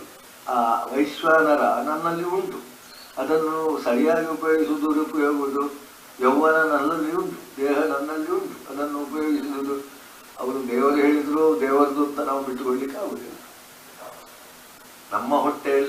ಜಠರಾಗ್ನಿಯನ್ನು ದೇವರದು ಅಂತ ಬಿಟ್ಟುಕೊಳ್ಳಿ. ಆದರೆ ನಾವು ದೇವರದು ಅಂತ ಒಪ್ಪಿಕೊಂಡ್ರೆ ನಮಗೆ ವಿನಯ ಅಷ್ಟೇ. ದೇವರು ಕೊಟ್ಟದ್ದು ಅಂತ ಹೇಳುವ ವಿನಯ. ಕಣ್ಣು ದೇವರು ಕೊಟ್ಟದ್ದು ಅಂತ ಹೇಳುವ. ಆದರೆ ಕಣ್ಣನ್ನು ಉಪಯೋಗಿಸುವುದು ನಮ್ಮ ಕೆಲಸ. ಆ ಕಣ್ಣು ಹಾಳಾಗದಾಗೆ ನೋಡುವುದು ಜವಾಬ್ದಾರಿ ದೇವರದಲ್ಲ, ಕೊಟ್ಟವರದ್ದು ಅಲ್ಲವೇ ಅಲ್ಲ. ನಮಗೆ ಮಾರಿದ ವಸ್ತು ನೋಡುವಾಗ ನಾವಲ್ಲ ಮಾರಿದ್ದ ಅಥವಾ ನಮಗೆ ಕೊಟ್ಟದ್ದ, ದಾನ ಕೊಟ್ಟಂತ ಬಿಡುವ. ಕೊಟ್ಟ ಮೇಲೆ ಯಾರ್ದು? ನಮ್ಮದೆಂಥದ್ದು ಜವಾಬ್ದಾರಿ. ಉಪಯೋಗಿಸುವುದು ಜವಾಬ್ದಾರಿ, ಉಪಯೋಗಿಸಬಾರ್ದು ಅಂತ ಹೇಳ್ತಲ್ಲ ನಾವು. ಆದರೆ ದುರುಪಯೋಗ ಮಾಡಬಾರ್ದು, ಅದೇ ಮಾಡಬೇಕು. ಆದ್ದರಿಂದ ನನ್ನದು ಎಂಬಲ್ಲಿ ಆ ನನ್ನದು ಈ ನನ್ನದು ಎರಡನ್ನು ತಿಳ್ಕೊಂಡ್ರೆ ಆಯ್ತು. ಬಹುಶಃ ವ್ಯಾಖ್ಯಾನ ಮಾಡುವವರಿಗೆ ಅದು ಆ ದೃಷ್ಟಿಕೋನ ಬರುವುದಿಲ್ಲ. ಅದರಿಂದ ಗೊಂದಲ ಆಗ್ತದೆ. ಅದು ದೇವರದು, ನೋಡಿಕೊಳ್ತಾರೆ, ಬೇಕಾದ್ರೆ ಆಗುವುದಿಲ್ಲ, ಅದು ಆಗುವುದಿಲ್ಲ. ಹಾಗೆ ಗಾಮಾವಿಷ್ಯದ ಭೂತಾನಿ, ಗಾಮ್ ಅಂತ ಹೇಳಿದ್ರೆ ಗೋವು ಅಂತ, ಭೂಮಿ ಅಂತ. ಭೂಮಿ ದೇವರದ್ದು, ಆದರೆ ಅವನು ಭೂಮಿಯಲ್ಲಿ ಇಲ್ಲ. ಸೂರ್ಯನದ್ದು ಪ್ರಕಾಶ, ಆದರೆ ಅದು ಸೂರ್ಯನಲ್ಲ. ಇದನ್ನೀಗ ನಾವು ಹೆಚ್ಚು ತಲೆಕೆಡಿಸಿಕೊಳ್ಬೇಡ, ಯಾಕಂದ್ರೆ ಅದು ಬಹಳ ಸೂಕ್ಷ್ಮ. ನಾನು ಇಲ್ಲಿಗೆ ಬಂದಿದ್ದೇನೆ, ಈ ಪಂಚಭೂತಗಳಲ್ಲಿ ದೇವರಿದ್ದಾನೆ ಅಂತಲೇ ಹೇಳಿ. ಆದರೆ ನಾನು ಹುಟ್ಟಿದ ಕೂಡಲೇ ಪಂಚಭೂತಾತ್ಮಕವಾದ ಈ ಪುರದಲ್ಲಿ ಅವನು ಬಂದು ನಾನು ಕೂತ್ಕೊಳ್ತೇನೆ ಅಂತ ಹೇಳ್ತಾನೆ. ಅದಕ್ಕೆ ಒಳಗಿನ ಆತ್ಮಸಾಕ್ಷಿ ಅಥವಾ ಒಳಗೆ ಪ್ರೇರಕನಾದ ದೇವರು ಇದ್ದಾನೆ. ನಾನು ಎಂಬುದನ್ನು ನೀವು ಸ್ವಲ್ಪ ಅವನು ಎಂಬುದನ್ನು ಹೇಳಲಿಕ್ಕೆ ಕಲಿದಿದ್ದು ಸರಿ. ನಾನು ಅವನು ಅಂತ ಹೇಳಿದ್ರೆ ತತ್ಕಾಲಕ್ಕೆ ನಾನು, ಆದರೆ ನಿಜವಾಗಿ ಅವನು. ಕಣ್ಣು ನಂದು, ಆದರೆ ಆ ಕಣ್ಣು ಇರಬೇಕೋ ಬೇಡೋ ಅಂತ ಹೇಳಿದವ, ಕೊಟ್ಟವ ಅವನು. ಕೊಟ್ಟವನು ಕೊಟ್ಟ ಹರಿಕೊಂಡು ಹೋದ್ರೆ ಕುಟ್ಟಿಕೊಂಡು ಏಕೆ ಅನ್ನೋ ನನ್ನ ಮತ್ತೆ ಉಂಟು. ಕೊಟ್ಟವ ಅವನು. ಇರುವಾಗ ನಾವೇನು ಮಾಡಬೇಕು? ಉಪಯೋಗಿಸ್ಕೊಳ್ಬೇಕು. ಅದು ನಾವು ಸದುಪಯೋಗವ ದುರುಪಯೋಗ ಮಾಡುದು ಅದನ್ನು ಒಂದು ಔಷಧಿ ಎಲ್ಲ ಉಂಟು. ಏನಾದರೂ ಅದೇ ನಮ್ಮ ಮಗನಿಗೆ ಎಂಥದವ್ರು ತುರಿಸುವುದೆಲ್ಲರೂ ಅವರ ಹತ್ರ ಹೋಗಿ ಒಂದು ಮುಲಾಮ್ ಕೊಟ್ಟರಲ್ಲ, ಅದು ಬೇಡ, ಈ ಕಾಲೇಜ್ ಹೋಗ್ತಿದ್ದು ಬ್ರಷ್ ಮಾಡಿ ಅದೆಲ್ಲ ನಾವು ಮಾಡ್ತಿದ್ದ, ಅದರಲ್ಲಿ ಸಿಕ್ಕಿದ್ದರೆ ಕೂಡ ಅದು ಔಷಧಿ. ಅದನ್ನು ತಿಳ್ಕೊಳ್ಬೇಕಾದ ನಾವು. ಔಷಧಿ ಅಂದರೆ ಅನ್ನ ಔಷಧಿ. ಔಷಧಿ ಅಂದರೆ ಔಷಧ ಬೇರೆ, ಔಷಧಿ ಅಂತ ಹೇಳಿದ್ರೆ ಈ ಫಲ ಬಂದ ಮೇಲೆ ಹೋಗುವಂಥದ್ದು. ಸಾಮಾನ್ಯ ಈ ಬಿದಿರು ಕೂಡ ಅಷ್ಟೇ, 60 ರೂಪಾಯಿ ಫಲ ಬರ್ತದೆ, ಅದು ನಾಶ ಆಗ್ತದೆ. ಈಗ ಒಂದೊಂದು ಈ ಭತ್ತ ತೆನೆ ಬಿಟ್ಟ ಕೂಡಲೇ ನಾಶ ಆಗ್ತದೆ. ಹುಲ್ಲು ಅದರದ್ದು ಹೂ ಬಿಟ್ಟ ಮೇಲೆ ನಾಶ ಆಗ್ತದೆ. ಅದಕ್ಕೆ ಅಂಥವುಗಳಿಗೆ ಔಷಧಿ ಅಂತ ಹೇಳುದು. ಹುಲ್ಲುಗಳೆಲ್ಲ ಔಷಧಿಗಳು. ನಮಗೆ ಬೇಡ, ಅದು ಗಾಯವಾದಿ ಆಯಿತು. ಆದರೆ ಅದರಲ್ಲಿ ಮಾತ್ರ ಏನುಂಟು? ಜೀವವನ್ನು ಸಾಕುವ ಶಕ್ತಿ ಉಂಟು. ಆ ಹುಲ್ಲು ದನಕ್ಕೆ ಆಗ್ತದೆ, ಅಕ್ಕಿ ನಮ್ಗೆ ಆಗ್ತದೆ, ಅಕ್ಕಿ ಗೋಧಿ ಆ ರೀತಿಯಾಗಿ ಅದೆಲ್ಲ ಔಷಧಿಗಳೇ. ಅಂದರೆ ಫಲಪಕ್ವ ಅಂತ ಫಲಪಕ್ವ. ಈಗ ಅದು ಬೀಳುವಂಥದ್ದು, ಪಕ್ವಾದ ಮೇಲೆ ಬೀಳುವ. ತೆಂಗಿನಕಾಯಿ ಪಕ್ವಾದ ಮೇಲೆ ಬೀಳ್ತದೆ, ಮರ ಬೀಳುವುದಿಲ್ಲ. ಮರಕ್ಕೆ ಅದು ಫಲ ಕೊಡ್ತಾ ಇರ್ತದೆ. ಆದರೂ ಅದಕ್ಕೊಂದೊಂದು ಉಂಟು, ಪಕ್ವಾದ ಆಗ ಬೀಳುವಂಥದ್ದು. ಅದು ಇಟ್ಟುಕೊಳ್ಳಿ. ಕುಂಬಳಕಾಯಿ ಅಷ್ಟೇ, ಪಕ್ವಾದ ಮೇಲೆ ಅದು ಹೋಗ್ತದೆ. ನಾವು ತರಬೇಕು ಅಥವಾ ಅದು ಮಾಡಬೇಕು. ಅದನ್ನು ಅಂಥದ್ದನ್ನು ಗೊತ್ತೇ. ನನ್ನ ಈ ಜೀವಿಗಳನ್ನು ನಾನು ಸಾಕುವುದು ಯಾವುದರ ಮೂಲಕ? ಔಷಧಿಗಳ ಮೂಲಕ. ಸೋಮೋ ಭೂತೋ ರಸಾತ್ಮಕ. ಸೋಮ ಅಂತ ಹೇಳಿದ್ರೆ ನೆಲೆಯಲ್ಲಿ ಬರ್ತದೆ. ಸೋಮ ಇರುವುದ ಅದರ ರಸ. ಸೋಮ ಅಂದರೆ ಆಪು ತತ್ವ, ಅಂದರೆ ರಸ. ರಸ ಕಬ್ಬಿನಲ್ಲಿ ಎಂಥದ್ದು ಉಂಟು, ಇದರಲ್ಲಿ ಮತ್ತೊಂದರಲ್ಲಿ ಎಂಥ ಉಂಟು, ಅದೆಲ್ಲ ರಸ. ಅದೇ ಸೋಮ. ಸೋಮ ಅಂದರೆ ಚಂದ್ರನ ಮೂಲಕ ಬರುವುದು ಅಂತ ಇನ್ನೊಂದು. ಹೀಗೆ ಇಷ್ಟು ದೊಡ್ಡ ವಿಷಯಗಳನ್ನು ನಾವು ಎಲ್ಲ ಒಮ್ಮೆ ಗೊಂದಲ ಮಾಡೋದು ಇಲ್ಲ. ಅದರಿಂದ ಸೋಮ. ಸೋಮ ಅಂದರೆ ಚಂದ್ರನ ಹೆಸರು. ಅಲ್ಲಿ ಸೋಮ ರಸ ಅಂತ ಉಂಟು ಯಜ್ಞದಲ್ಲಿ. ಈಗ ಅದು ಇದನ್ನು ಆ ಪ್ರಯೋಗಗಳಿಗಾಗ್ತದೆ. ಆಮೇಲೆ ಇನ್ನೂ ನಮಗೆ ಇದಾಗಲಿ ಅದನ್ನು ಪುನಃ ಸಮೀಕರಿಸು. ಸರ್ವಸ್ಯ ಚಾಹಂ ಹೃದಯ ಸನ್ನಿವಿಷ್ಟೋ. ನಿಮ್ಮ ಹೃದಯದಲ್ಲಿ ನಾನಿದ್ದೇನೆ ಅಂತ ಹೇಳ್ತಾರೆ. ಆ ನಾನು ತತ್ಕಾಲಕ್ಕೆ ಯಾರು? ದೇವರು. ನಾನು ಜೀವಾತ್ಮ ಅಲ್ಲ, ತತ್ಕಾಲಕ್ಕೆ ನಾನು. ನಮ್ಮ ಬುದ್ಧಿಯನ್ನು ಉಪಯೋಗಿಸಿದ್ರೆ ನಾನು. ಇಲ್ಲದಿದ್ರೆ ಯಾರು? ಕೊಟ್ಟವ, ತೆಗೆದುಕೊಂಡು ಹೋಗುವ. ದುರುಪಯೋಗ ಮಾಡಿದ್ರೆ ಅವ ಏನು ಮಾಡಿಬಿಡ್ತಾನೆ? ಕೊಂಡೋಗಿಬಿಡ್ತಾನೆ. ಉಪಯೋಗ ಮಾಡದಿದ್ರೆ ಏನಾಗ್ತದೆ? ಹಾಳಾಗ್ತದೆ. ಆಯಿತು, ಬುದ್ಧಿಯಲ್ಲಿ ಎಷ್ಟಾದ್ರು ನಾನು ಉಪಯೋಗವೇ ಮಾಡಲಿಲ್ಲ ನಾನು. ಆದರೆ ಅದು ಅವನದು. ಆದರೆ ತತ್ಕಾಲಕ್ಕೆ ಉಪಯೋಗಿಸಲಿಕ್ಕೆ ನಾವು. ನಮಗೆ ಇನ್ನು ಸಣ್ಣ ಒಂದು ರೂಪಾಯಿದಲ್ಲಿ ಗೊತ್ತು, 10 ಪೈಸೆ ಕೊಟ್ಟರೆ ಸೈಕಲ್ ಇಟ್ಕೊಂಡು 1 ಗಂಟೆ ತಿರುಗೋದು. 1 ಗಂಟೆ ನಂತರ ಹಿಂದೆ ಕೊಡಬೇಕಲ್ಲ. 1 ಗಂಟೆ ನಂತರ ಹಿಂದೆ ಕೊಡಬೇಕಂತ ಒಳ್ಳೆ ಮಾತದು. ಇಲ್ಲದ್ರೆ ನಾವು ಪುರಾಣಿಸಿ ಅಲ್ಲಿ ದುಡ್ಡು ನಮ್ಮ ಹತ್ರ ಇಲ್ಲ ಮತ್ತೆ ತಡಾದ್ರೆ ಮತ್ತೆ ಅಂತ ನೋಡ್ಬೇಕು ನಾವು. ಪುಣ್ಯ ಪಾಪಗಳು ಅಷ್ಟು ಲೆಕ್ಕಾಚಾರ. 10 ಪೈಸೆಗೆ ನೀವು 1 ಗಂಟೆ ಹೆಚ್ಚು ನೀವು ಬಂದ್ರೆ ಅವತ್ತಿಂದ ಮಾಡ್ತಾರೆ ಅಂತ ಮಾಡ್ತಾನೆ ಗೊತ್ತಿಲ್ಲ. ಕಡೆಗೆ ಲೆಕ್ಕ ಆದ್ರೂ ಬರೆದಿರ್ತಾನೆ. ಅದು ಈ ಹಣ ಎಕನಾಮಿಕ್ಸ್ ಶಾಸ್ತ್ರದ ಒಂದು ಲೆಕ್ಕದಲ್ಲಿ ಎಲ್ಲದಕ್ಕೂ ಚಂದ. ಸೈಕಲ್ ಅವಂದು, ಆದ್ರೆ ಈಗ ಸೈಕಲ್ ಬಿಡುದು ಯಾರು? ನಾನು. ಅದಕ್ಕೆ ಡ್ಯಾಮೇಜ್ ಮಾಡಿದ್ರೆ ನಿಮ್ಮ ಮೇಲೆ ಇರ್ತದೆ ಇಲ್ವಾ? ಹೌದು. ದುರುಪಯೋಗ ಮಾಡಿದ್ರೆ ಬಾಡಿಗೆ ಸೈಕಲ್ ನನಗೆ ಬಹಳ ಇಷ್ಟ. ಆ ಕಾಲದಲ್ಲಿ ತುಂಬಾ ಅಲ್ವಾ ಅದು ಸೈಕಲ್ ಮಾಡು ಎಲ್ಲ ಇದೊಂದಲ್ಲ ಇಲ್ಲ ಬಾಡಿಗೆ ಸೈಕಲ್, ಇದೆಲ್ಲ ಬಾಡಿಗೆ. ಬಾಡಿಗೆ ಯಾವುದು ಉಪಯೋಗಿಸಿದ್ರೆ ಬಾಡಿಗೆ ಒಂದು. ಅದಕ್ಕೆ ನೀವು ಮಾಡಿದ ಪುಣ್ಯವೇ ಬಾಡಿಗೆ. ನಿಮಗೆ ಸಿಗಬೇಕಾದ್ರೆ ಪುಣ್ಯ ಉಂಟು. ಈಗ ಹಣ ಅದು ಬಾಡಿಗೆ. ನೀವು ಕಷ್ಟಪಟ್ಟು ದುಡ್ಡು ಸಂಪಾದನೆ ಮಾಡಿದ್ದು ಕೊಟ್ಟರೆ ಅಲ್ವ ಈ ಮನೆ ಸಿಗೋದು, ಜಾಗ ಸಿಗೋದು. ಅದು ಪುಣ್ಯ ಎಂಬಂತ ಫಲ. ಅದೇ ಈ ದೇಹಕ್ಕೆ ಹೇಳಿದ್ದಾರೆ, ಅದು ಒಳ್ಳೆ ಶ್ಲೋಕ. ಮಹತಾ ಪುಣ್ಯ ಪಣ್ಯೇನ ಕ್ರೀತೋಯಂ ದೇಹ. ನೀನು ಮನುಷ್ಯನಾಗಿ ಧರ್ಮಕ್ಕೆ ಹುಟ್ಟಿಲ್ಲ, ನಿಮಗೆ ಗೊತ್ತಿಲ್ಲ. ತುಂಬಾ ಪುಣ್ಯ ಮಾಡಿದಿ, ಅದು ಖರ್ಚಾಯಿತು, ದೇಹ ಸಿಕ್ಕಿತು. ಈಗ ಇನ್ನೆಂತ ಮಾಡೋದು? ಇನ್ನು ಈ ದೇಹ ಸಿಕ್ಕಿದ್ರಿಂದ ಖರ್ಚಾದನ್ನು ನೀನು ಸಂಪಾದನೆ ಮಾಡಬೇಕಲ್ವಾ? ವಿದ್ಯೆ ಕಲೀಲಿಕ್ಕೆ ಇಷ್ಟು ಕೋಟಿ ಗಟ್ಟಲೆ ಖರ್ಚಾಗಿದೆ ಈಗಿನ ಲೆಕ್ಕದಲ್ಲಿ. ನೀನು ಉದ್ಯೋಗ ಸಿಕ್ಕಿದ ಮೇಲೆ ಮಾಡಬೇಕಲ್ಲ. ಓಟ್ ಕೊಡ್ಲಿಕ್ಕೆ ಇಷ್ಟು ಖರ್ಚು ಮಾಡಿದ್ದೇನೆ, ನಿನ್ನ ವಂಶ ತೆಗೆದುಬೇಕಲ್ವಾ? ನಮ್ಮಲ್ಲಿ ನೀಚ ಉಚ್ಚಗಳಲ್ಲಿ ವ್ಯತ್ಯಾಸ ಇಲ್ಲ. ಉದಾಹರಣೆಯಲ್ಲಿ 2 ಬಂದಿದೆ. ಹೌದು, ಖರ್ಚಾದನ್ನು ನಾವು ಪಡಿಬೇಕಾ ಬೇಡ? ಈಗ ನಮ್ಮ ಪ್ರಜಾಸತ್ತು ಓಟಿಗೆ ನೀನು ಹಣ ಖರ್ಚು ಮಾಡಬೇಡ ಹೇಳ್ತಾರೆ. ಆದ್ರೆ ಈಗ ಮಾಡಿದ ಮೇಲೆ ಏನು ಮಾಡಬೇಕು? ಅದು ಒಳ್ಳೆದು ಕೆಟ್ಟದು ಎಂಬುದನ್ನು ಬದಿಗಿಟ್ಟು ಉದಾಹರಣೆಯಾಗಿ ಖರ್ಚು ಮಾಡಿದ್ರೆ ನಾವು ಪಡೀಲೇಬೇಕಲ್ಲ, ಅಷ್ಟೇ. ಎಷ್ಟೋ ಸಲ ಈ ಪ್ರವಚನದಲ್ಲಿ ಕಷ್ಟ ಆಗುದಾಗ ನೀವು ಅದನ್ನು ಒಳ್ಳೆದು ಅಂತ ಹೇಳುದ, ಒಳ್ಳೆದು ಕೆಟ್ಟದಲ್ಲ.